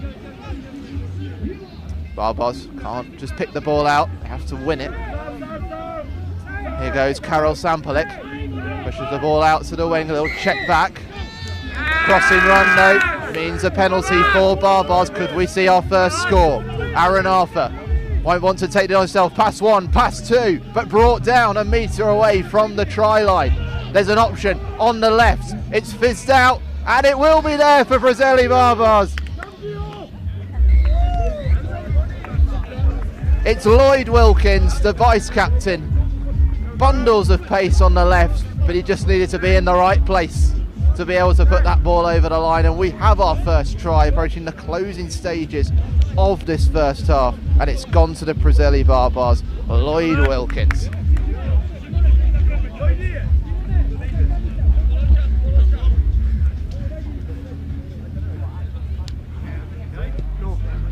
Wilkins doesn't find the mark. That is the last action of this first half. 1 try scored at the end in what has been a tug-of-war, titanic clash between 2 top quality sides in this semi-final. It's 5-0 to Preseli Barbars against Dukla Prague, but you sense there's many more twists and turns to come before full time.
champion in your life. This is the chance right now.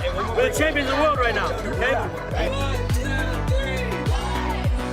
The SEVENS Dukla Prague, who will get us started in this second half. With a kick straight down the middle. Preseli Barbars, runners up in the Lit Super 7 Series last season, 4 points off the British Army. Semi-finalists last week at Manor Sevens, losing to the Army 19-21. They pushed teams so close, but you feel their time is coming soon. Ned Bennett puts the pass out to the left, but it's a forward pass and a scrum. 5 points in this game, 1 unconverted try. That's all there is.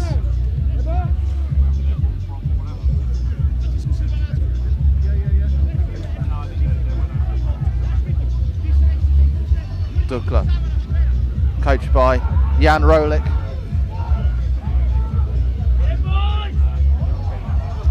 It's been a stunning solo try for Apache behind us. They're 2 points away from Saracens in that semi-final. Meanwhile, at this scrum, Preseli Barbars get the free kick option. It's an error from Prague at the put-in. Lloyd Wilkins with the kick down the middle. There's a big chase coming from Ned Bennett. He's got there ahead of the Norwegian man, and Ned Bennett gets over the line. What a chase, what a kick, what a try for Preseli Barbars.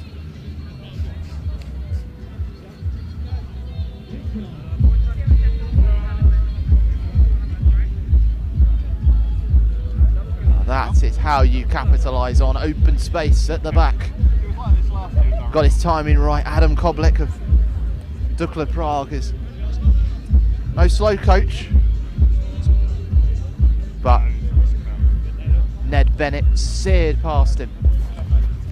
And the kick from Lloyd Wilkins is spot on to make it 12-0 to the Barbars. Half time behind us in the semi-final. Saracens 12-10 ahead. 12-12. The conversion went in from Apache. From the restart, Preseli Barbars win the ball straight away and look to get on the attack. They're getting away through. Can they get over the line? Yes, they can. Immediate second score of this second half for the Preseli Barbars, straight from the restart, climbing highest, driving down the left wing, and they get themselves a third try, a chance to stretch to 19-0 if they can get the conversion. I'm assuming that's the one that's semi towards the middle. Encouragement from the Czech coach Jan Rolik and David Korte to their young players, and found themselves in this position today. Got to find their character, dig deep against the Preseli Barbars side, who know how to be in these positions, how to get to, through and into big moments in tournaments. Leading 17-0 now in this semi-final.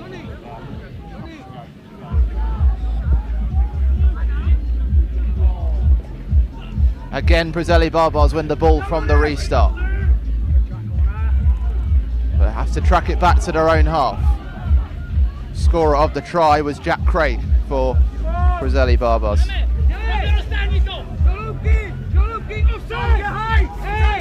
Nudged on, but the Czech side kicking it down the wing. Although we're going back for an offside against Preseli Barbars. Saracens first to score in the second half of the semi-final behind us, which is 12 all at half time. Their debut in the Lit Super 7 series.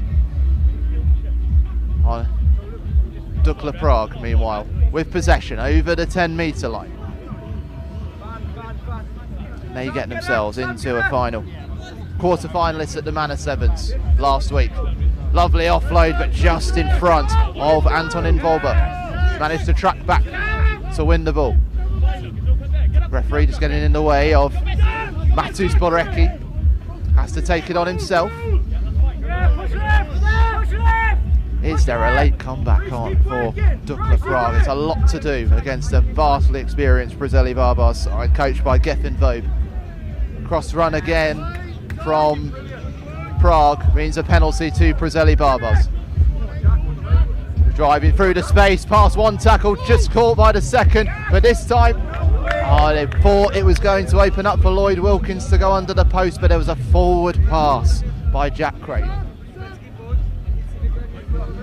And as it's a scrum for Prague, Saracens scored their second try of the second half in the elite semi-final behind us against Apache to extend their lead further. So it's looking like, as it stands, a Preseli Barbars versus Saracens final in the men's elite competition here at Oxford Sevens, but could be many twists and turns before then. Prague with this puts in at the scrum. This from Simon Krupa. Gets the offload, kicks it through. So asked for the chase from Antonin Volba. But Preseli get there first through Owen Kremers, his debut competition for the Welsh side. Reese Price helping the ball to the middle, Jack Connor carrying. Barbars getting drawn into the breakdown, illegally though. Knock on from Reese Price. Throws the ball away in frustration. He wanted to get on with the penalty kick and get moving, but just fumbled his lines. So this is a chance here for Dukla Prague to really threaten the Barbars 5 metre line.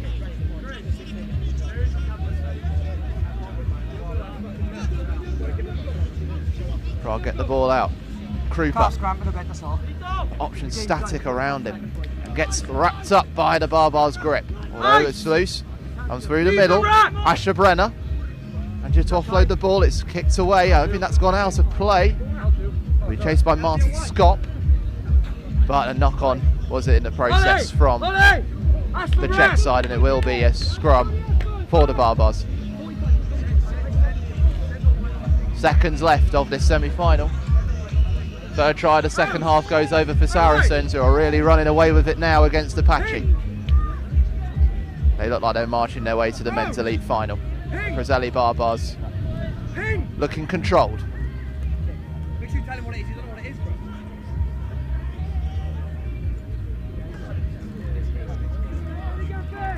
bro. So the puts in. A penalty. Error at the scrum, and the Czechs get on with it through Krupa. Wants to check back, but wrapped up by Oliver Brown. Another penalty though for a high tackle. Will the Czechs get on the scoreboard? Little step through from David Suga. Trying to kneel and work his way towards the line, but we're going back for another penalty. Failure to bind. Krupa, plenty of options. There's a step inside. Asher Brenner puts it over the line, and the Prague side will get on the scoreboard.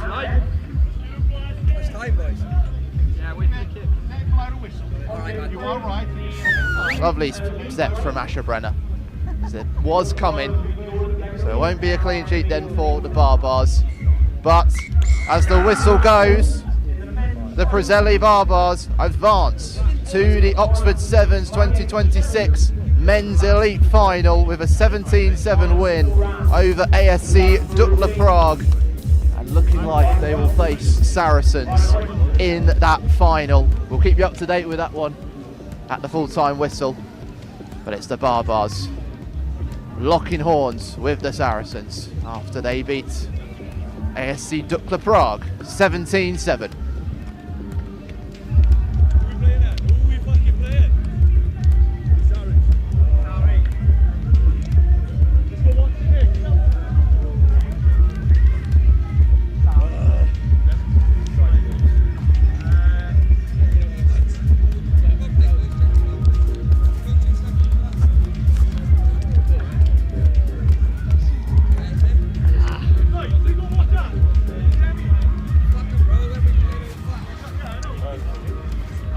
Take a lucky move, right?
getting better.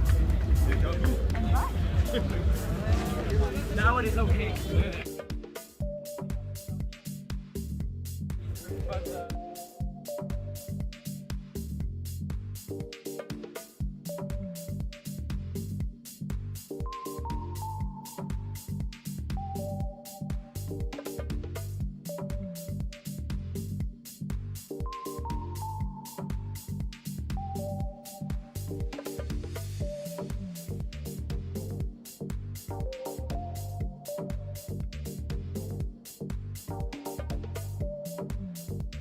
Well, we're underway for the second final of the day. The men's social final between Campion Sevens, the white and red, Las Vegas Sevens. Las Vegas Sevens in the red and black. Big tackles to start. I can confirm Saracens have beaten Apache by a fair scoreline, and they will face Preseli Barbars in the men's elite final at 6:20 later this evening. I'll be before that Hammerheads against RGH Shogun Akita. That's at 6 o'clock, and the open final will be around before then at 17:40. That's the game after this one. Now, if you don't know Campion Sevens, they take on Las Vegas, who are in possession now. It's a big drive. And there is a first try of the game.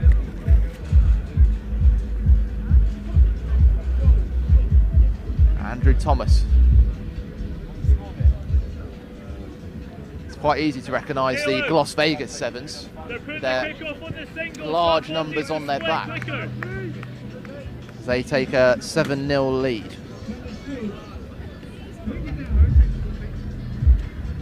Try scored by Andrew Thomas, wearing number 77.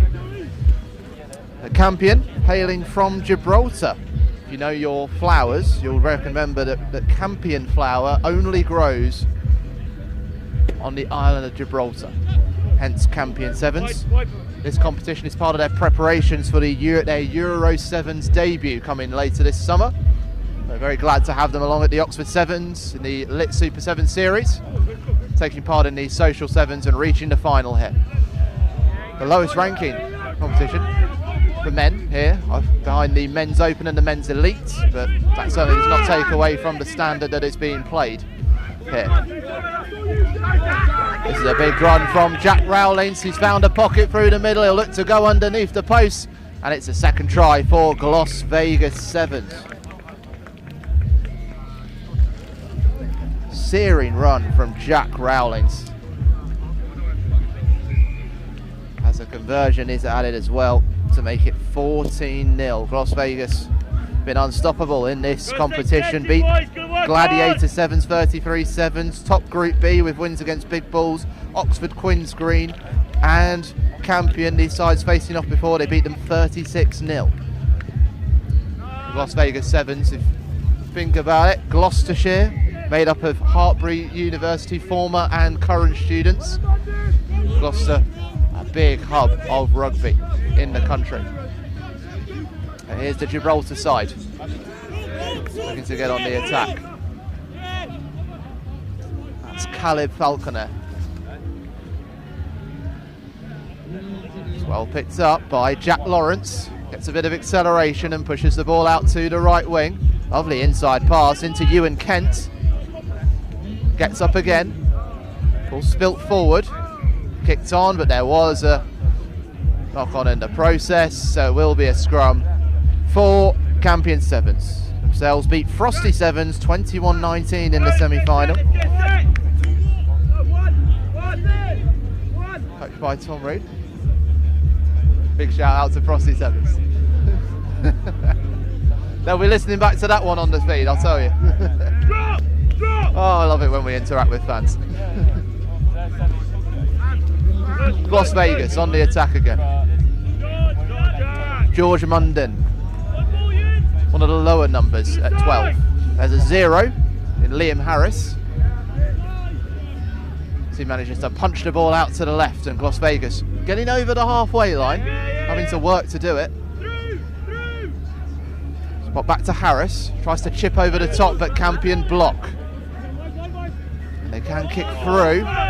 They'll argue there was a block on the number 1, Jack Lawrence. Is chased by Las Vegas, but Campion scrapping for the ball. It is eventually picked up by George Mundin, who kicks away. There is a running race, but it'll be Gibraltar's Pablo Kuzna who'll win it. So trainee doctor taking time out of his busy schedules to come to the Oxford Sevens. He find a healing touch to get Campion on the scoreboard. Get a first try of the day against them. Crunching tackle from Jack Rowlings. And a penalty. Won by Las Vegas.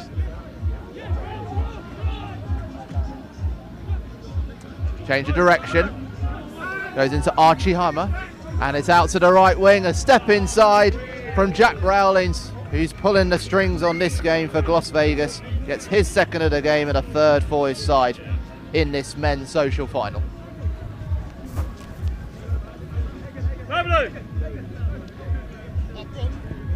Kick is wide, so it'll be 19-0. We haven't reached the end of the first half. Oh, it's a bit more lively in the social sevens. More, a lot of nerves about the elite competitions, the open competitions, the social competitions. Like in all of rugby, great camaraderie. Ball is spilt by Campion from the restart, so there will be a line out for Las Vegas. I'm saying that.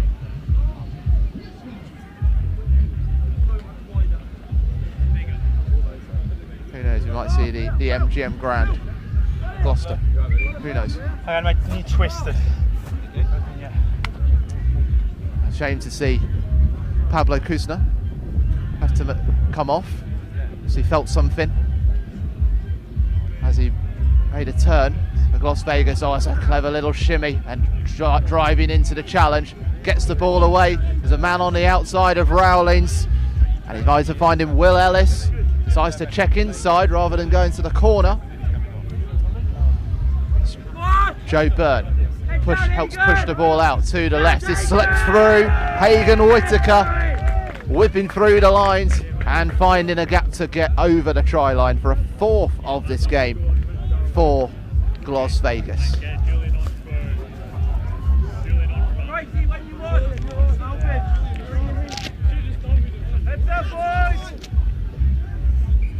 And at half time, conversion is wide, but it's been all Viva Las Vegas in this first half, with 4 unanswered tries to lead 24-0 in the social final here at the Oxford Sevens.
So second half to get underway, this men's social final at the Oxford Sevens 2026, the Lit Super 7 Series. Oh, referee realising we've got one too many players on the pitch for Campion Sevens. Got 8 instead of 7. It's in the name. As Ellis Anderson begrudgingly volunteers to step off the field. 24-0 to Las Vegas in the red and black shirts. 2 tries for Jack Rowlins. Las Vegas, the mixture of Hartbury Uni, current and former students. They have a line out. There was a touch from the restart. Campion do get hold of the ball. The side from Gibraltar. Jack Lawrence into Charlie Baker. Tries to take it on, but getting wrapped up by a Las Vegas sandwich. And the scrum is going to the southwest side.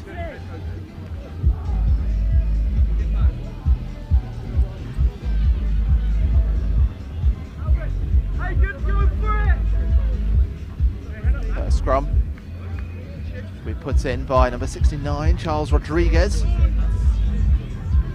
Maybe they've got a tombola at Las Vegas and they pick the numbers out and they go up to 100. Give it a spin, see what comes out.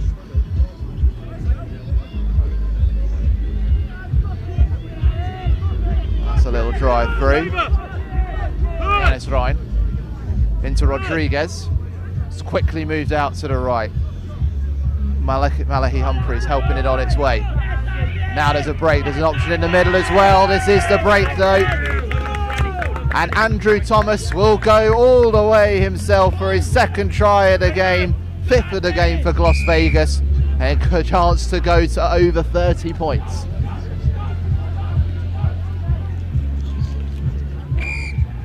The conversion is good, so we go to 31-0. Campion Sevens, well, this is ahead of their Euro Sevens debut. They'll be learning a lot today. A lot about Gloucester Rugby, about how it's played in Sevens.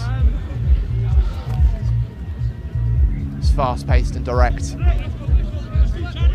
Wind and the rain has calmed down now, so the ball not sitting up as much in the wind. A few ominous clouds to our left. Ahead of some barnstorming finals to come in the men's open, the women's elite and the men's elite. Can tell you about the open final whilst this passage of play carries on. Open final will be contended by Sons of Spartacus and Bantam Ruckers. Hammerheads and Shogun in the women's elite, Preseli Barbars Saracens in the men's elite. So make sure you stay tuned for all of those coming up. Wilfred will have all of them. Wilfred Kemsley, commentary partner here at the Oxford Sevens, the Lit Super 7 series. Hope you've been enjoying what you've been seeing, have been cheering on your teams, wherever they've been doing, whatever they've been up to. Meanwhile, Campion Sevens from the scrum. Jack Lawrence trying to drive, might have a go at it himself, just gets dragged back, does get the pass away though. Campion, can they get their first try of the day against Las Vegas Sevens? Lovely step. Getting closer and closer here to Gibraltar side. Might be a space, so it's out to Lawrence. He'll have a drive towards the line himself and he'll score for Campion Sevens. Rock steady in their drive towards the line, the side from Gibraltar, and they get the rewards. They get their first try of the day against Las Vegas. May well be a consolation in this men's social final, but it will mean a lot to them. I'm sure it'll mean a lot to all those Gibraltar rugby fans watching along. Give them a bit of boost of confidence for the summer, ahead of their Euro Sevens debut.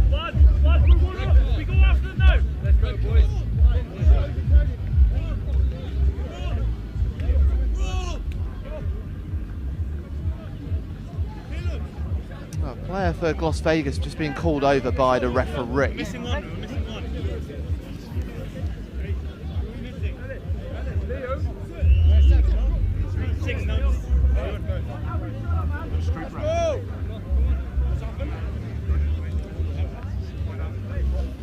conversation the referee is having with the Las Vegas side, and a red card for Bromley Sands of Las Vegas. So the conversion goes through. It's 31-7 to Las Vegas, and you'd expect that a red card has come for something said by the number 7 for Las Vegas to the officials, but that's only speculation from our position. But either way, it does mean that it's one option that Las Vegas can't bring from the bench. They can still have, they will be down 2-6 as well on the pitch. So bad news for Las Vegas in this men's social final, but not long left. Leading 31-7 will be a test of their mettle and how well they can use the space. Rodriguez pushes it to the middle. It's chipped over the top, but that's straight to Campion. I thought that had gone backwards, but there was an offside for a penalty anyway, so that goes in Campion's favour. Jack Lawrence pushes it out to Max Wiseman. It's a bit claustrophobic in the middle. Danny Sotillo wrapped up against the 6 men of Las Vegas. Wiseman and Lawrence. Lawrence kicks it through. He's asked for the chase from Chris Winron. Can he get there before it goes over the line? Not quite. And we'll go back. Set for the 22. Set for the scrum. So Las Vegas withstanding that challenge from Campion with the man advantage.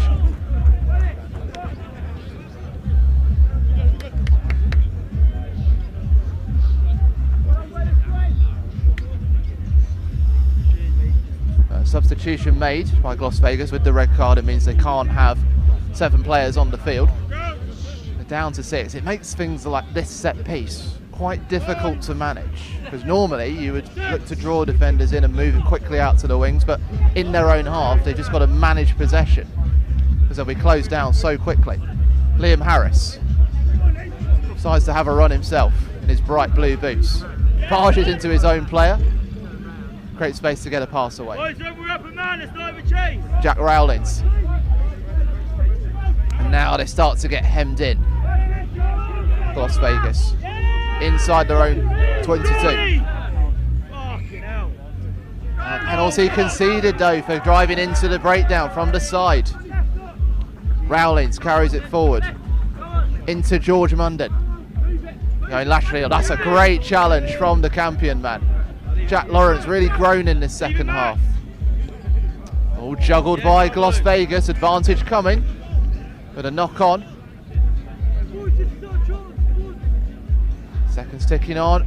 Referees decided there is no time for the set piece, and Las Vegas take the men's social title at the Oxford Sevens 2026 with a 31-7 win over Campion. They did the work in the first half with 4 tries. Had one later on. There was a consolation for the side from Gibraltar. It could not be rock solid in defence as Gloucestershire showed their prowess. And they will take the Social Sevens title in the men's category at the Lit Sevens Super 7 Series here at Oxford Sevens. Congratulations to Las Vegas on their no need for luck, no need for a lucky roll of the dice or lucky superstitions.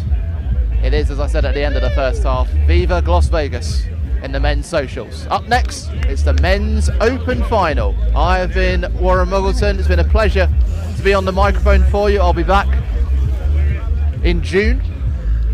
Meanwhile, Wilfred Kelmsley is making his way up for the open final, which is about to get underway. Here he comes now. We are ready for this one. Wilfred, over to you. Thanks, Warren. What a day of Rugby Sevens here at Oxford Quins. And then there were 3. It's the Random Ruckers taking on Mike Friday's Sons of Spartacus. Quick chat with Mike on the way up. I said 2 from 2, another final. He said we could have easily lost all 6 on the way to this big dance. And shake of the head from Random Ruckers on the near side. They feel the same. Classic men's open though, there's so much quality out there, and it's kickoff from the Random Ruckers, who are in black with that stunning Porsche logo on the front, one of their main sponsors. That yellow trim, and it's the Sons of Spartacus with the black down to the red and amber fire on the front and back. As it's an early drive from Random Ruckers, left to right in his first period of 7. They've got lots of experience on the 7 circuit amongst their team today. Little chip ahead, and the bounce is unkind, and in comes the handoff. It was a little early for the Sons of Spartacus liking, but the try is scored.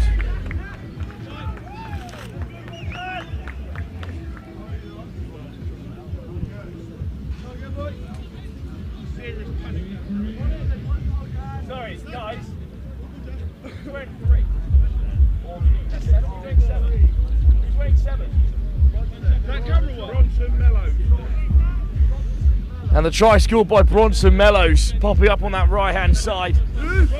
A long kick as well to come. It's off target from Roman Nangle, the Jamaican Sevens man. He was here last week at the Man of Sevens.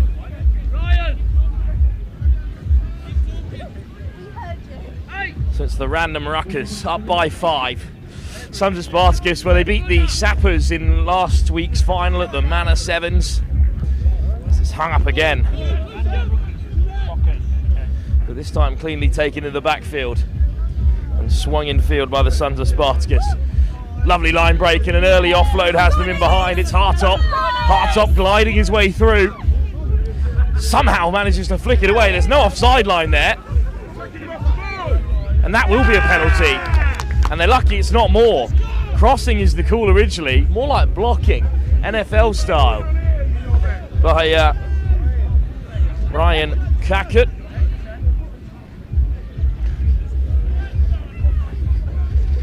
That's the Random Ruckers then. With a penalty. Looks like they're going to go try and pick out the far touchline as well. Roman Nangle does pick it out. Roman P. Nangle, of course.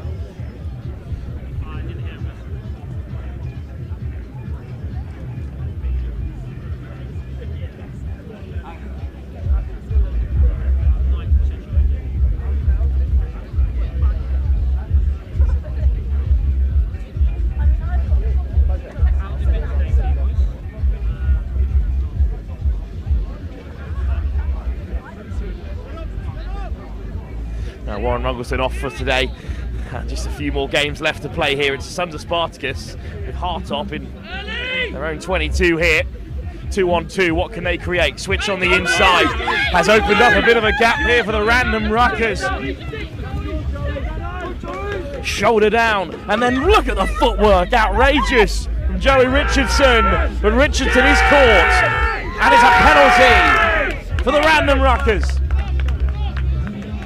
What a time to win it back.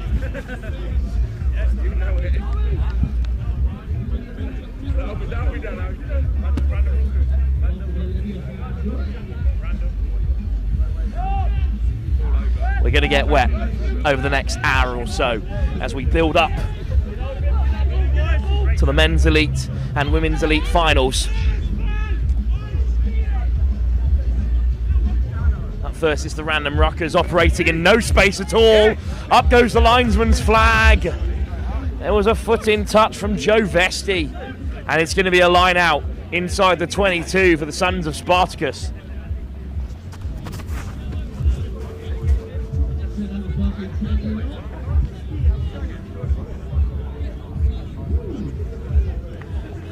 I tell you, the wind is absolutely brutal as well. It's moving left to right across the pitch. It will have an impact on these finals. Ellis Hartop puts a little kick in behind for Richardson to Jace, and it bounces unkindly for the Random Ruckers. Richardson has it. Here's Hartop. Up come reinforcements. Cackett.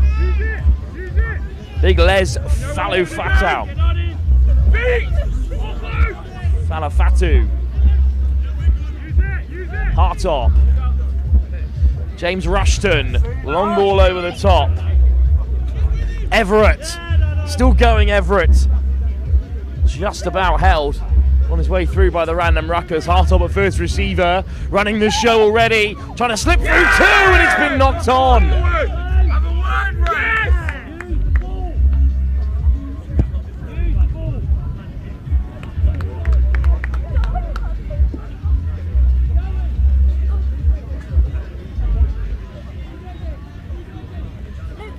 Big moment in the final. The knock on that will cough up possession 5 metres out for the random ruckers. Really flying by the seat of their pants here, which I'm sure is their style, this men's open side. Free kick at scrum time, and the random ruckers get back underway off the mark, unfortunately for Duffield. Just 5-0 in this final. Oh dear. And it's a reversal of the free kick, because the kick did not leave the hands of the random ruckers man. That is Village, unfortunately, and should open the door. The Sons of Spartacus, who quickly move it to the edge. Richardson needs support, round the corner. Ellis Hartop over the Sons of Spartacus. Gifted a score to level up the final, and it was a gift.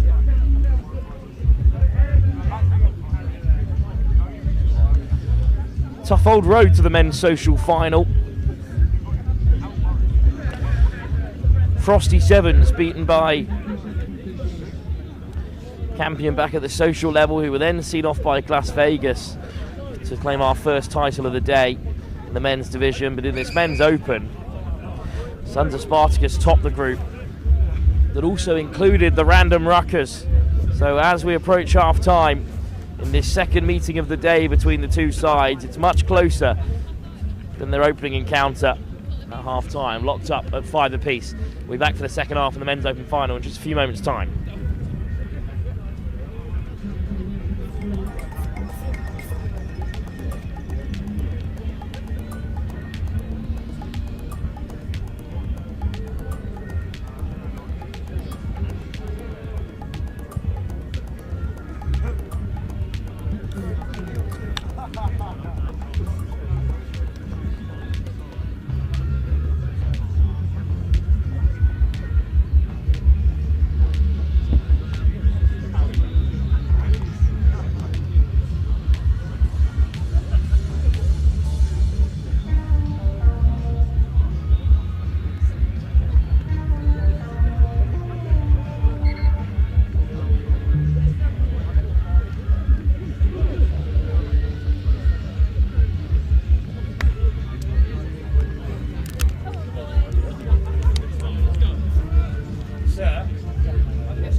All then with 7 minutes to play, and the Sons of Spartacus kick off.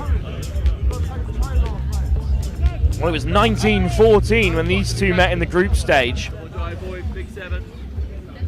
but at the semi-final stage it was LU Sevens beaten by 2 points to the Sons of Spartacus, and double scrum and coke taken down by the random ruckers by 19-7 to make it through to this stage. But the start of the second half, not what they were after.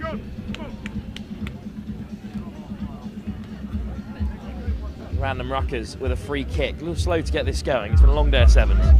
As we said, like 4 games in the pool stage. 3 teams in the Sons of Spartacus' pool end up on 6 points. So the random ruckers, really not their day. They've done so well to make this final. Yeah, that's it, out. That's it, 10. Alex, stay there. Up we go. Up we go. Up we go. Stay connected. Stay connected, Alex. Push in, Alex. Alex, close the gap. Stay connected. Still the random ruckers looking for a way through. Double tackle.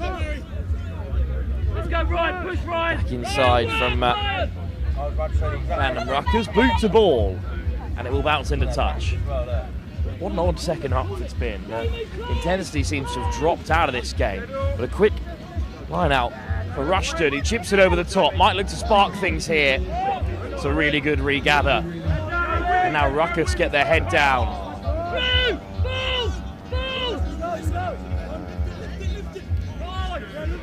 Oh, one offload, and look at the space they find themselves in here.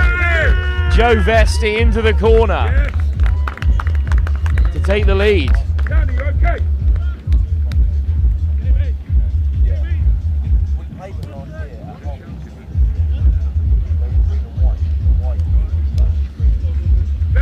Try out of nowhere, really.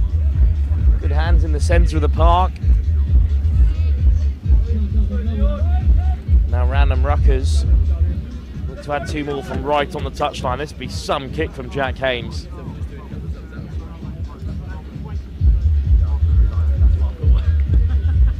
Oh, it's a good effort, but it's drifting wide. 10-5 it will remain. Random Rockets take the lead again. It's our women's elite final up next after this one, of course. It's a repeat of last week's between Hammerheads and Shogun. And then the men's elite, Preseli Barbars, looking at their first title of the Lit Super 7 series this year. They were taking on Saracens, of course. Well taken, but the Sons of Spartacus are going to be marched towards the touchline by Ollie Beach. But the ball is down. Falifatu, Palmer, and then the turn of pace, outstanding from Hartop. Hartop, just the sweeper to beat, steps onto his outside. Hartop pins back his ears, lobbed over the top, and it will eventually fall for the Sons of Spartacus again. Quick move of Palmer, lovely touch off the toe of Richardson. Richardson almost through. Still 2-on-2. Back inside comes Everett. Penalty. High tackle. Quick tap from Palmer. Back to the open side. Big shot comes in. Will he get it down? Held up. Of course, in the game of sevens, it's going to be a 5-metre scrum for the Sons of Spartacus. Still a big opportunity for them. Good recollection by the referee with the rules having changed in the game of 15s, but it will be a scrum on the 5. Still a big chance for them here.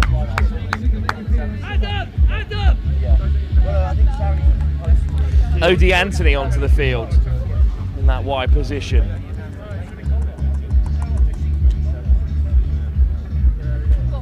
But it's straight to the line instead. The Sons of Spartacus dart over from scrum half.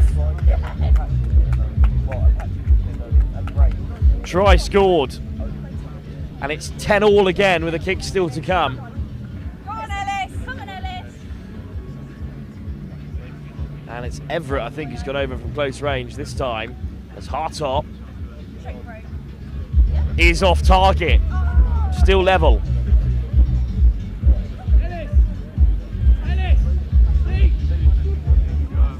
Kick off from the Sons of Spartacus. We've yet to have a game go to extra time, but it will be golden point if it stays level. Hartop, a contestable kick-off. Tap back, rather unkindly. It was well taken by the random ruckers. Anthony, no turnover this time. Random ruckers accelerate, the hole opens up. It's a good tackle from Palmer. With a break through the centre. It's another score with very little on for the random ruckers.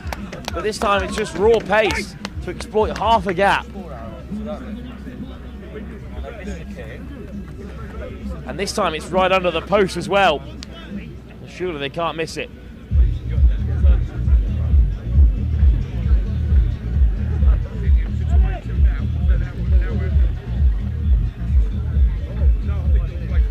(17-10). 1914 the last time these met.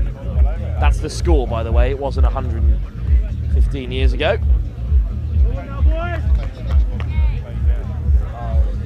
It was in the favour of the Sons of Spartacus, who topped the group undefeated. The only undefeated side left in the competition. And they're really taking their time here. Roman Nangle, whose deft pass set up that score. Free kick, too much time taken. Fair enough. Could have lost another 10 there. Instead, it's a quick tap from Ross Sinclair.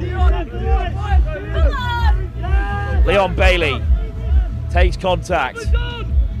Palmer gets his head down. Harrison Friday in support. He goes Tubu. And then it's a dart inside from Sinclair. He's going to go the length. Just a few inches short. They need to score closer to the post than this. Oh, it's been spilt. But the try is given. He got it down first. And it bounced off the turf. The try he scored. And it's going to be 17-15. But my word, do they need this kick first? Back on comes Ellis Hartop just to take the nudge. To level up the score.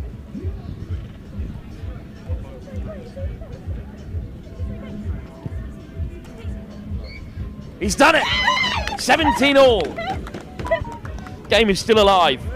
As the Sons of Spartans look for their second title in the Men's Open in consecutive weeks. And again, they're facing a team they've already beaten after they played the Sappers twice on their way to the title at Eton Manor. Hartop, such a good kickoff.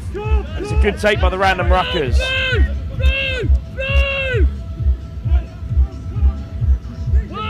Random Ruckers inside their own 22. We've already seen them break from long range. Lovely footwork. Oh, it's been collected out wide. Good step. Random Ruckers still have it. Here's Nagel. Haynes. Who's the handbrake? Haynes still to the short side. Oh, it's a bump off through the centre. Then comes a tap tackle, but they haven't made it. It's a foot race to the line. But look at the pace from Palmer. He's got Haynes backpedaling. Another step should do it. Random Ruckers have won it.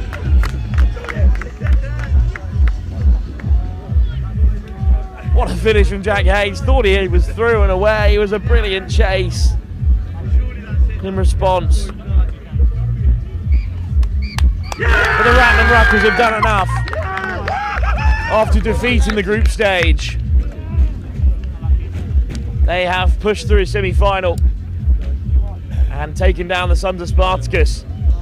The revenge is theirs. The Men's Open title. It's the Random Ruckers. And the title goes their way. Sons of Spartacus will stay at the top of the Men's Open rankings on the Lit Super 7 series. But here at Oxford, it is the Random Ruckers whose name will go on the trophy. Congratulations to both sides on making the final.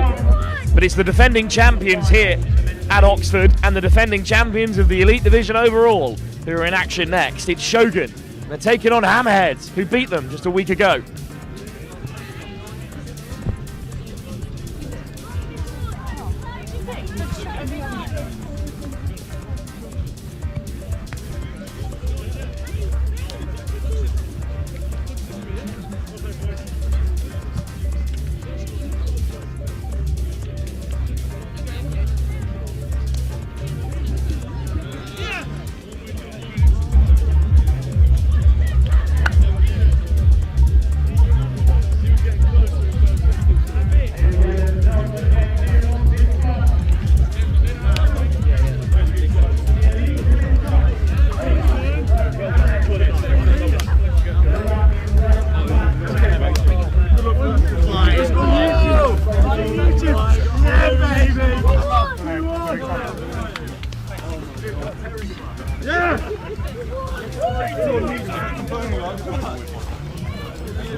Here we go then. This great rivalry continues to unravel. It's been a staple of the circuit for years, Shogun v Hammerhead. But this season, in the Women's Elite Division, it seems like these are the two teams to beat. They fight both finalists last week, and it was Hammerheads who claimed the title. Shogun, though, saw off Hong Kong a year ago here at Oxford Sevens in much better weather.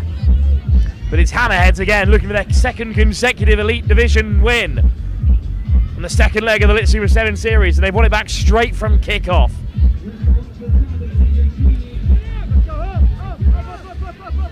Good pressure from Shogun, the dancing footwork, and the dummy comes in on the 10 metre. Big clear out. Penalty goes Hammerheads' way though. And it's a quick tap for the Hammerheads. And off goes Herring, real leader for this Hammerhead side. Across the face from Hille Hendrikse. And Hendrikse crate over to make this clear out. Penalty Shogun. Great defensive set there. Nothing troubling them. It's Imogen Shai who wins the turnover. And Hammerheads, what have they got up their sleeve in response? Oh, lovely fend. And off goes the Spaniard, Ana Cortez. Cortez just about caught.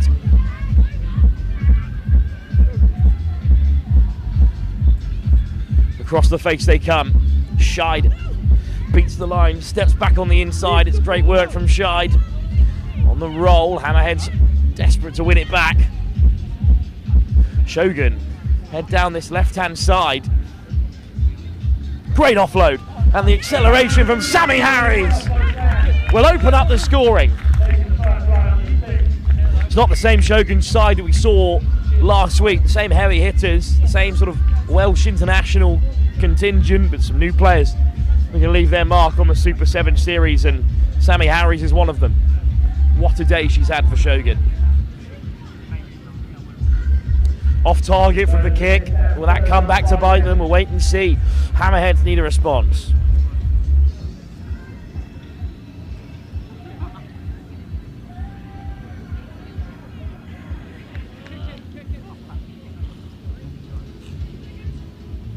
So Harry's over for the opener. And in comes the kickoff response from Hannah Bluck.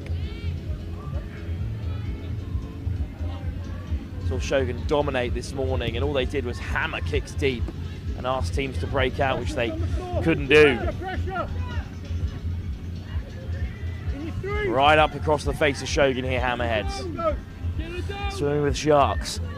The Hammerheads are comfortable with that. Harries has been pretty unbeatable on the edge today. Makes another chop on the dangerous Stallman. Herring. Great leg drive from Herring beyond the 10 metre. Building steadily here. Hammerhead. High press. Chance down from the kick. Will it pop up here for Greenway? Back in possession. To the short side they go. It's Garcia. Gets the offload away. The two Spaniards linking up. Ana Cortez over on the far side. Dots down for Shogun second.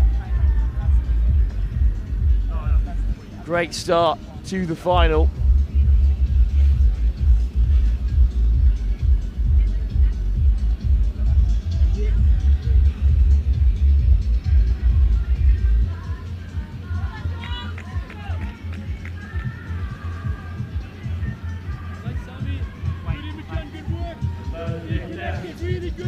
What a day it's been in this elite women's competition. Again, short and sharp.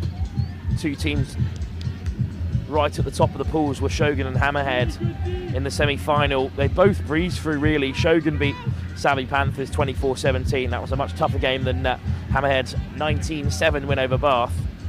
Congratulations to Beavers, who have won the plate. It's a very deep kick. It's going to roll beyond the try line, and this will be a 22 dropout if they do touch it down. And that's the option taken. Well, Herring desperate to catch them out here. Short, but collected by Greenway, and Shogun have it. Cortez, hammered back. What a hit. And she still manages to get the ball away for Bluck, who does delay the pass. Shogun with soft hands. Garcia, oh, it's been spilled. The rain playing a factor here. Lara Garcia are used to playing in much kinder conditions, I imagine. And Cortez tries to score it down at the moment.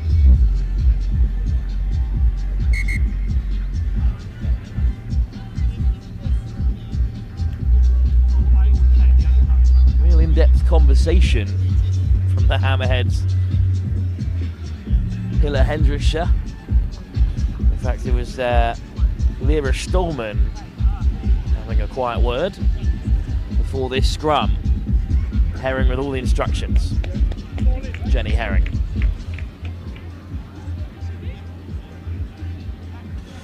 On comes a new problem for Hammerheads to deal with. Katie Hudd, who brings a sort of unrivaled physicality. And her first opportunity will be the scrum.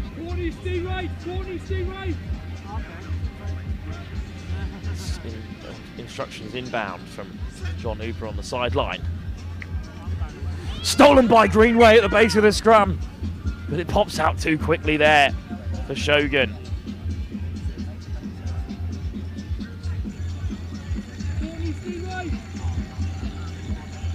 Things are lighting up in the background there, of course. The after party will go late here in the Oxford Sevens. Another chance to feed the scrum from Matilda Hall. Hall, round the corner come the Hammerheads. But the high line speed's got them in trouble. There's 3 over the ball for Shogun. In comes the counter ruck from Bluck, and it's caused a bit of a problem at the back. Hudd with a really physical shot. Let's go on your feet. Penalty Hammerheads, bit of respite, quick tap for them as well.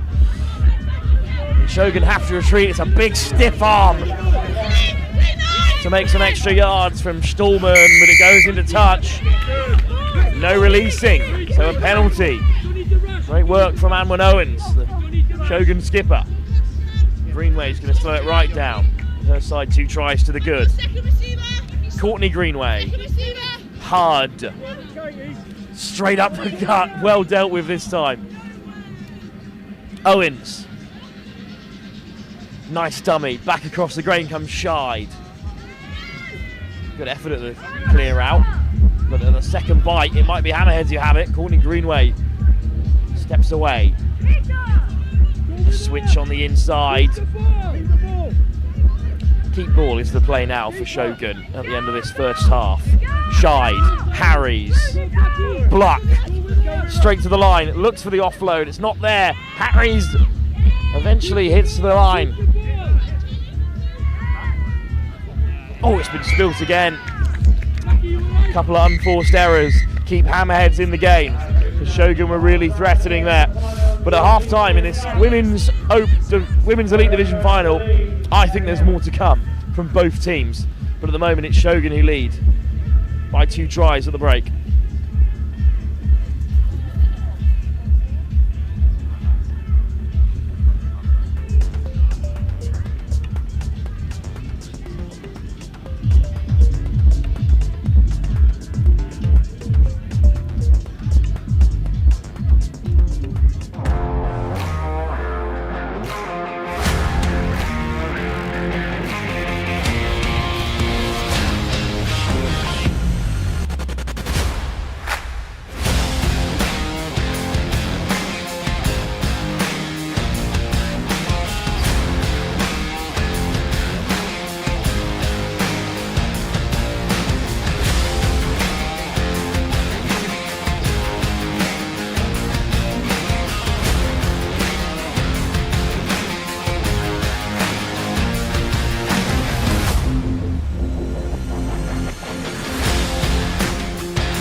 Heads still in the game, but they've not been at their best so far. And to be honest, neither have Shogun.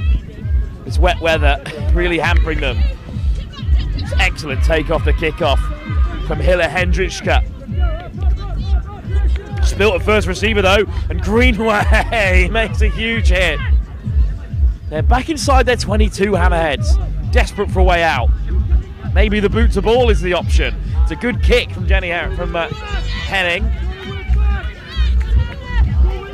It's a really impressive chase from Fortune Davis, who looks to cause an issue, and Fortune Davis wins it and lifts it off the deck, and here's a chance for the Hammerheads. Oh, it's just come off the face. It's accidental, but it is a knock-on. What a chase that was by young Isabel Fortune Davis.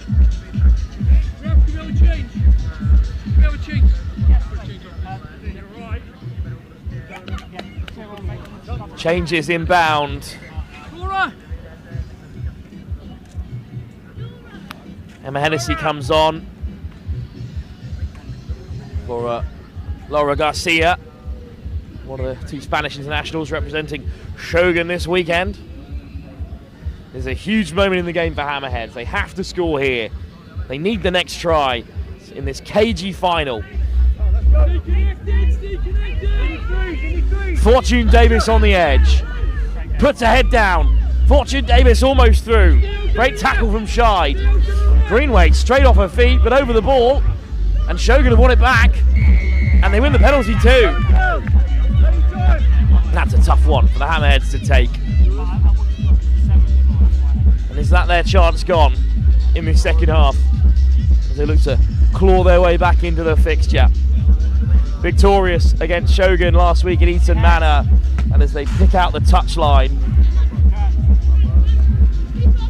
it's going to be a line out for the women in black and red. Greenway with the throw. Cortez the target. Short, Greenway around the corner. Lovely set piece from Amwyn Owens. And the pass is a little wayward. Sammy Harries. Harries gets a head down. Fortune Davis makes the chop. Oh, lovely dummy. And they're almost through. Off the deck from Scheid. Amwyn Owens. Owens straight through. That should do it. Splashing down is Amwyn Owens. Not her first try on the Sevens circuit, let me tell you. Such an experienced head. Knew exactly when to pull the trigger. And now Shogun up by 3.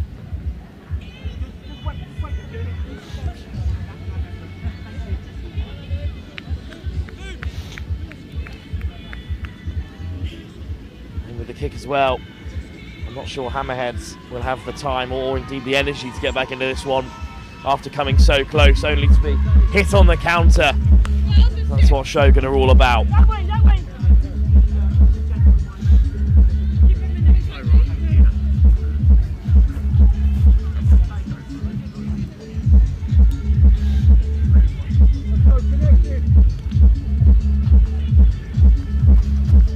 Taken just outside the 22 and straight to the line go the Hammerheads. Harries makes the first hit. And the line speed is still fantastic, so it's kicked ahead. It's a real foot race over halfway, but they both leave it behind. Shogun have it back again. And with a bit of broken field, Greenway might look to take them on the outside. Beats the first. Greenway, in comes the fend. Desperate for support. Lays it back for Hud, who's driven straight off it. Knock on. The Hammerheads up against the clock as much as Shogun are right now. It is damp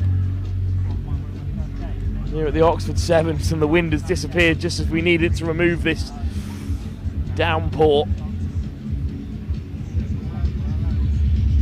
But with just one game to go after this, it's rather quiet here on the main pitch. Many seem to have relocated under the stand or over on the far side, where the party's just getting started for the locals here.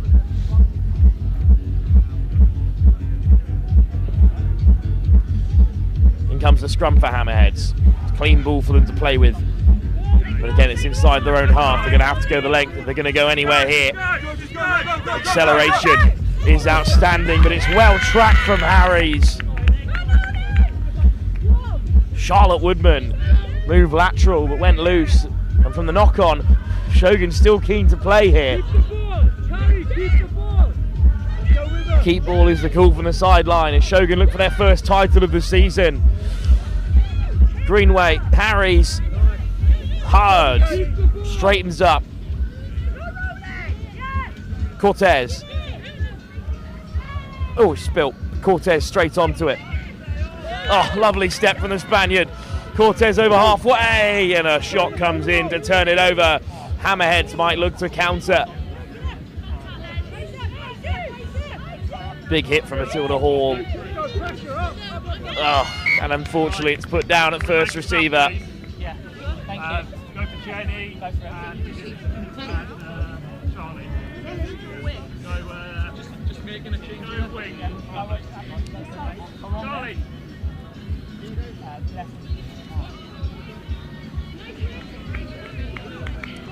Not long to go in what has turned into a miserable evening in Oxford.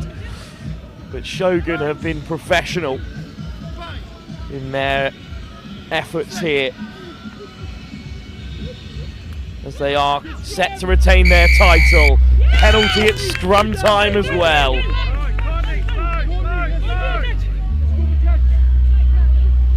And again, professional is the key word as they look for touches, Shogun, although they don't find it.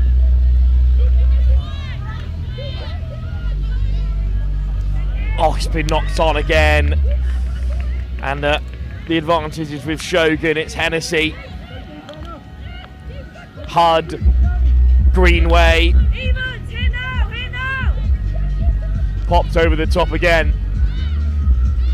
Hand should be enough here. And here comes acceleration from Bibi Marley, who is caught. It's good defence from Hammerheads. They're not letting up here, even at this late stage. Cortez wants it on the edge. Hud there in support for now. Such a powerful figure in the breakdown, but the counter ruck still manages to come in from Hammerheads. Hud with a second clear out. Cortez clears the lines, and Shogun have defended their title. They are elite champions in Oxford for a second year on the bounce, and they have returned to the top of the elite table, level on points with Hammerheads. A title each for these two titans of the Sevens game, and it's 1-1 in terms of finals between the two of them as well. What a season in the women's elite division it is turning out to be.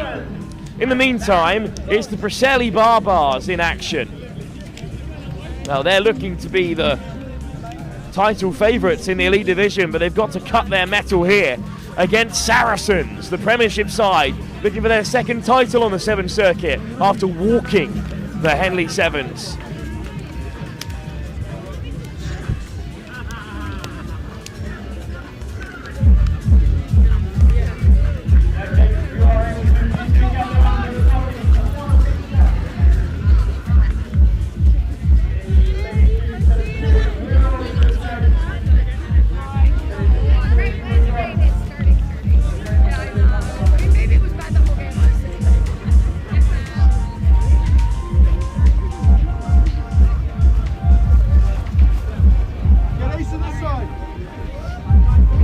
Here we go then. Saracens in white today against the Preseli Barbars in the purple and white trim. And it's Saracens who'll kick us off here. Ben Morrow, who made the final with Shogun a week ago at Eton Manor, picks out the touchline this time. On the same day that Saracens have just announced their academy intake for next season. You can check out the full story on the Next Gen Live Instagram. But congratulations to those boys selected. There's some young guns in this team, a couple of trialists as well. It's mainly a sort of under-23 setup side, and they are seriously talented. They absolutely wiped the floor with Apache in the semi-final stage. Preseli made to work, but they picked up a second victory in consecutive weeks against the Czechs, Dukla Prague.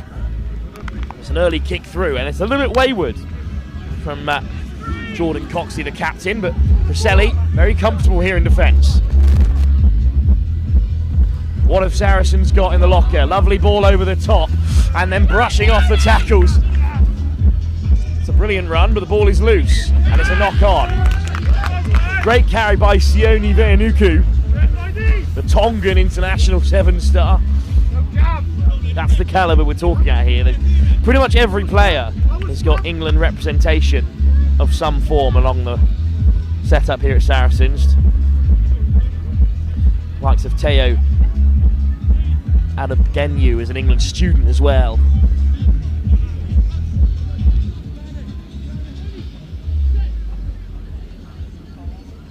But it's for Wilkins for the Preseli Barbars. First real attack for them today. Arthur, straight down the throat of Morrow. Wilkins. Jordan Coxley. Brown. Going to weave his way through. He's got a big, solid Saracen wall ahead of him. Barney Merritt makes the shot. Former England under 18. Here's Lord Wilkins. Dennett. Aaron Arthur. Foot in touch, but the flag stays down. He got the ball away. Wilkins. Coxley. Desperate to stretch Saracens here. Little chip through and the chase is on, and will Bennett keep it in field? Oh, it's outstanding. Lovely nudge, and the Preseli Barbars take the lead. Who else but Bennett on his 20th cap, popping up in the wing as he so often does. How close was he to stepping over that far sideline? Linesman on both sides for the big final. Preseli Barbars going for their first title. Knocked out in the semi-final stage at Eton Manor. Already gone one step further here in Oxford to take their place at the top of the table in the men's elite division. But a title would mean a lot more. 5-0 they lead. Wilkins to take the kick-off. Plenty of height on it. What a claim by the England student Teo Adebgenyu. A monster at Buck Super Rugby this season. Veanuku slips off another tackle. Sione Veanuku almost up to halfway. Here's Hammock. Reggie Hammock in England under 20. Up the jumper from Merritt. And he's still free. Barney Merritt. So much physicality in the ranks. No turnover. So it's off the deck from Reggie Hammock. Here's Ben Morrow with those fast feet of his. Floating it wide. In comes the Fend! The big don't argue. And Saracens are over. Stiff arm from Zach Finch. And England under 18, then under 20. Saracens through and through. Zach Finch comes through their excellent network of state institutions and they back Zach Finch. And the Saracens Academy lad with a fine finish.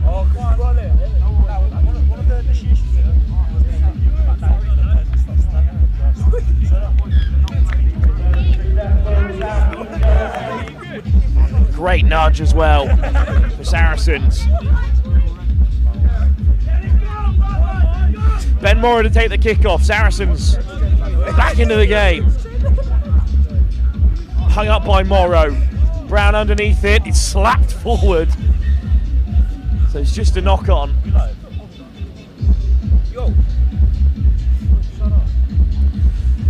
So Preseli Barbars with a set piece.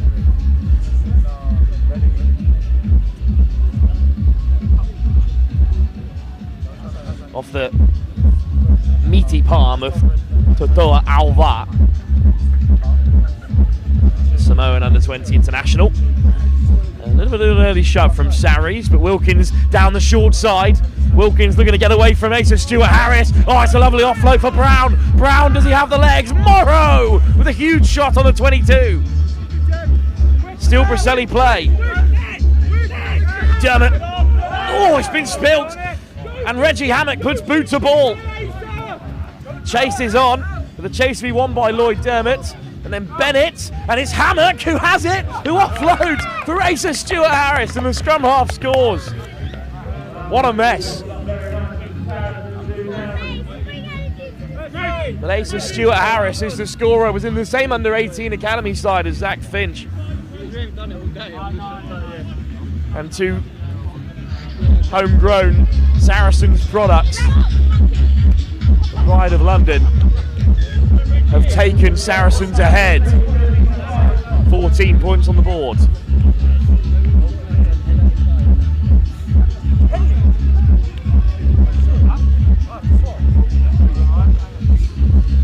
What a final. Saracens have fought their way back into it.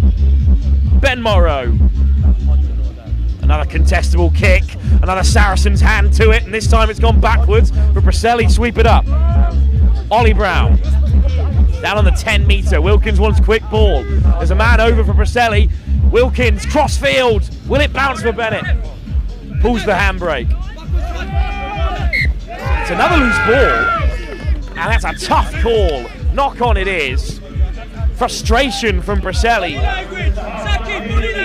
Saracens have fought back into the game and they lead at half time.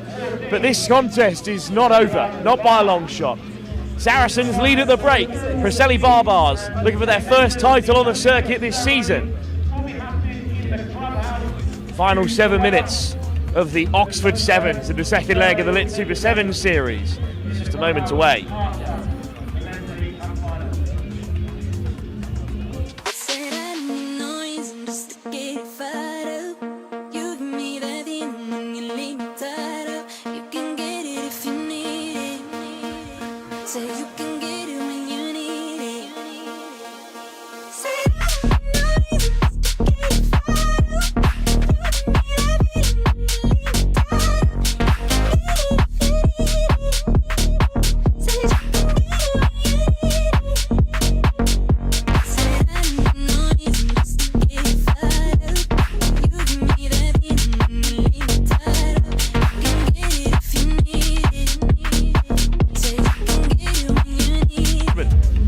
Czechs. This time they beat them in a semi-final. Saracens saw off Apache, just as they did when they won the Apache Sevens, of course, in Henley a few weeks ago. Kick-off from Preseli Barbars. Brown underneath it. Oh, what a coming together that is. And always backwards, and then kicked ahead, and Saracens are going to win this race. It's Alex Mason. Will it pop up for Mason here? Alex Mason, he was another Shogun at Eton Manor a week ago, has shown Saracens the way to get it done. They are now 3 tries to 1 ahead. Beaten by the British Army a week ago, Alex Mason alongside Ben Morrow in the Eton Manor final. They could be getting their hands on a trophy here. Ben Morrow knocks it over as well.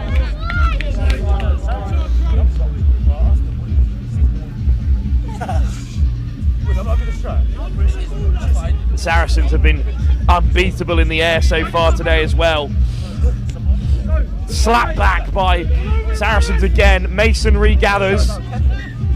Knocked on in the end.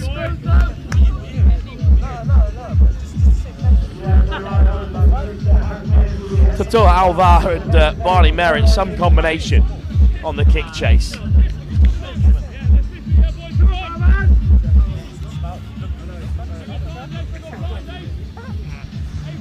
Wilkins with the feed. Saracens in front.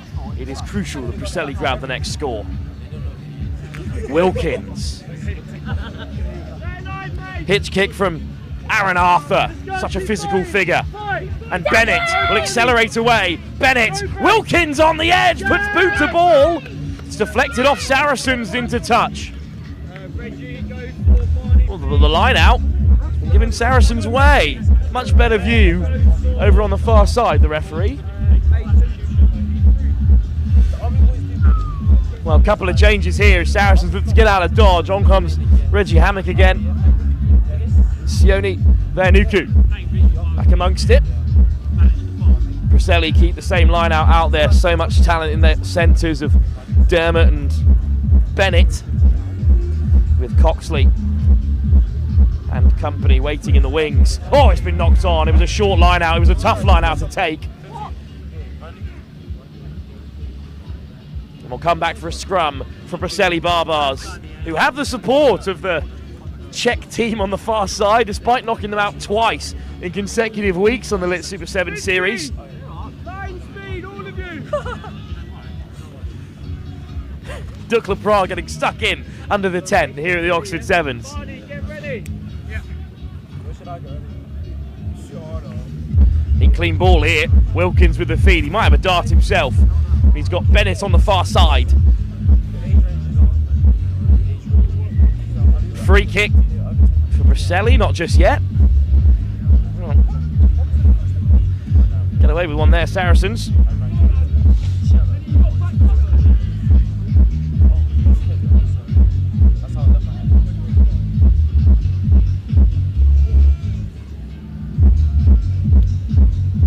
Wilkins, Arthur, head down, strong chop tackle from Fraser Rawlins, and then the hitch kick. It's another two-man shot, and then rolling over go Preseli. It's short, it's Wilkins, he scores.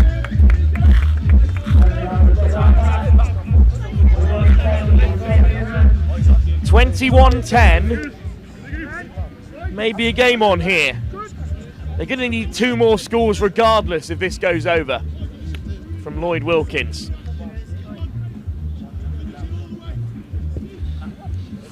Curling wide. Won't have a huge impact on the game at this stage. Saracens lead by 11. Lloyd Wilkins to take the kick.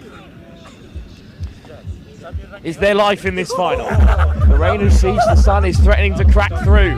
Will it shine down on a Preseli Barbar comeback? Tapped back by the giant Teo Adegbene. But it's one back for Preseli. Coxley, Dennett, dancing through. Jordan Coxley, the skipper. Down he goes. Brown. Over the top from Lloyd Wilkins. Bennett on the race. It's Bennett up against cover, and it's Bennett! Hands on him. But nothing wrong with it. I don't think Savakava did enough there to really draw anything further from the referee, the former Sedba schoolboy, the GM7's man.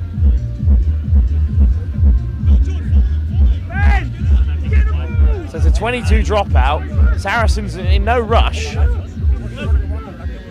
because the kick went dead. Bennett's so close to diving over. Ben Morrow puts as much welly behind it as he can muster. And they're going to have to build something from the 22 here, but it's an excellent chase as well from Fraser Rawlins. Wilkins, dummy switch. We can get on the outside of Reggie Hammock. Hammock's high. Nothing coming from the referee. Counter ruck from Saracens. Wilkins, Arthur, Coxley, lovely step. Is there still a chance here for the Preseli Barbars? Oliver Brown. He's absolutely leathered on the way through by Sione Veanuku. Arthur looks cross-field. It should fall for Preseli here. 2-on-1. Wilkins. Oh, he spilled it. And Hammock hammers it away. Ben Morrow up against Wilkins. What a pickup from Lloyd Wilkins. Oh, on the step two. He's making amends. Wilkins. Reggie Hammock puts him down. He's a magic man. Absolutely. Even though he doesn't go the full length there, Lloyd Wilkins, he is something very special that the Super Series must savour. Good shot from Reggie Hammock in response. On comes the Frenchman, Mathis de Houten. Second row for second row, don't mind it in the game of sevens. scrum. And the size of that Saracen scrum is rather silly. Totoa Amal alongside Mattis de Houten. Ace of Stuart Harris. Free kick Preseli. Well now, is there another twist in this tale?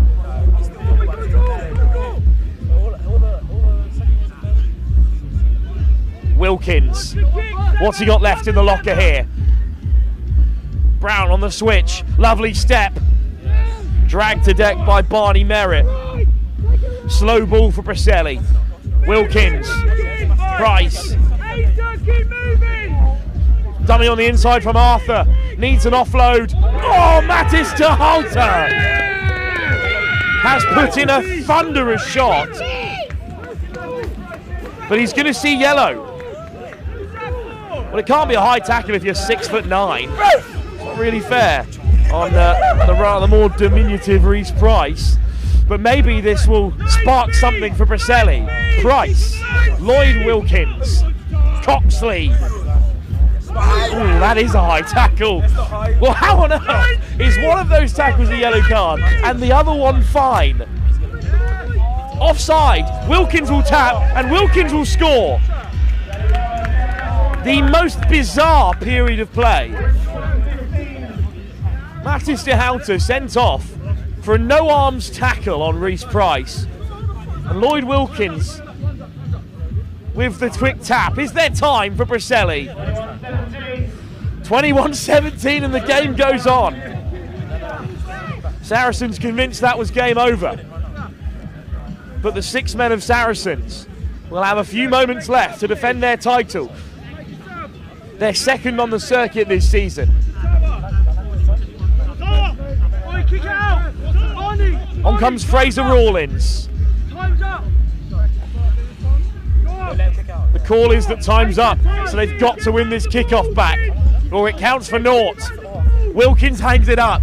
Do Preseli have a chance? Saracens knock it back. Will it leave the field of play? Stuart Harris, down he goes. Preseli over the ball. Oh, I can't believe it. Barbar's penalty. Preseli penalty. Stuart Harris needed just to kick the ball off the field, and they've lost another 10 yards, and they've lost their heads. Here's the quick tap.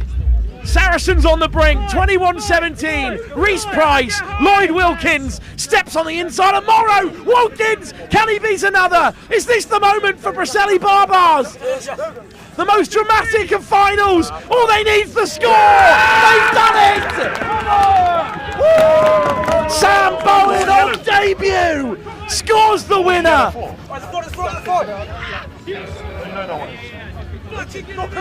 Absolutely unbelievable. 2 minutes ago, Preseli Barbars were ready to tear this place down. They thought that the referee had it in for them after a couple of high shots went unnoticed. Saracens may well have the same complaint. A yellow card left them short-handed. A penalty under the stick saw them peg back, and Sam Bowen has dotted down to win the Oxford Sevens. What drama on the Lit Super 7 series yet again. Lloyd Wilkins, it will matter not. Preseli Barbars have won an almighty final. One of the greatest games on the Super 7s we've ever seen. Preseli Barbars with yet another comeback. And their first title of the season comes here in Oxford. And they will rise to the very top of the table, the Elite Division standing. Saracens, young guns with another fantastic performance. How many of them will we see grace the Premiership in years to come? But the day belongs to the Preseli Barbars. They've crossed the River Severn and they have claimed the biggest prize here at Oxford. What a performance and what a day.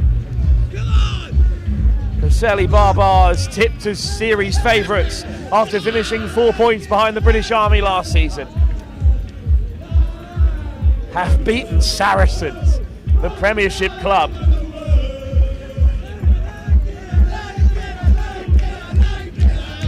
And the celebrations tell you all you need to know.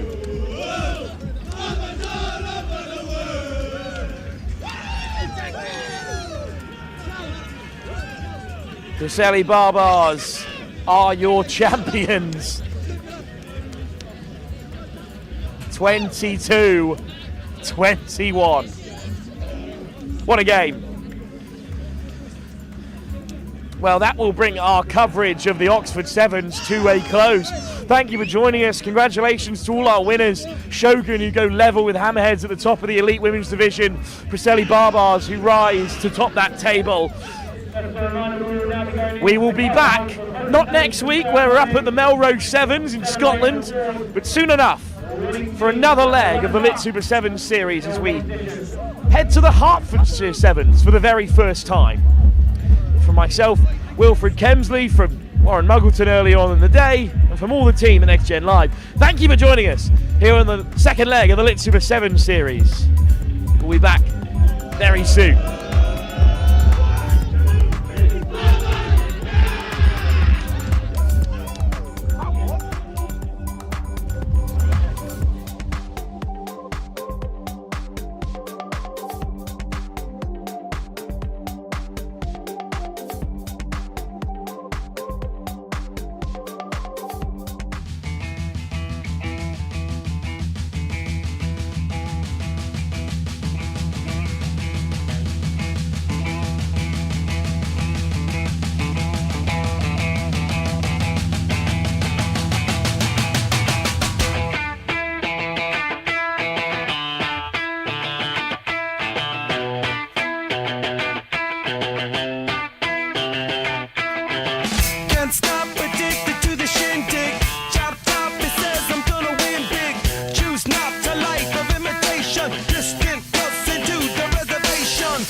To be part of the wave, can't stop, ever wonder if it's all for you. The world I love, the trains I hop, to be part of the wave, can't stop. Come and tell me when it's time to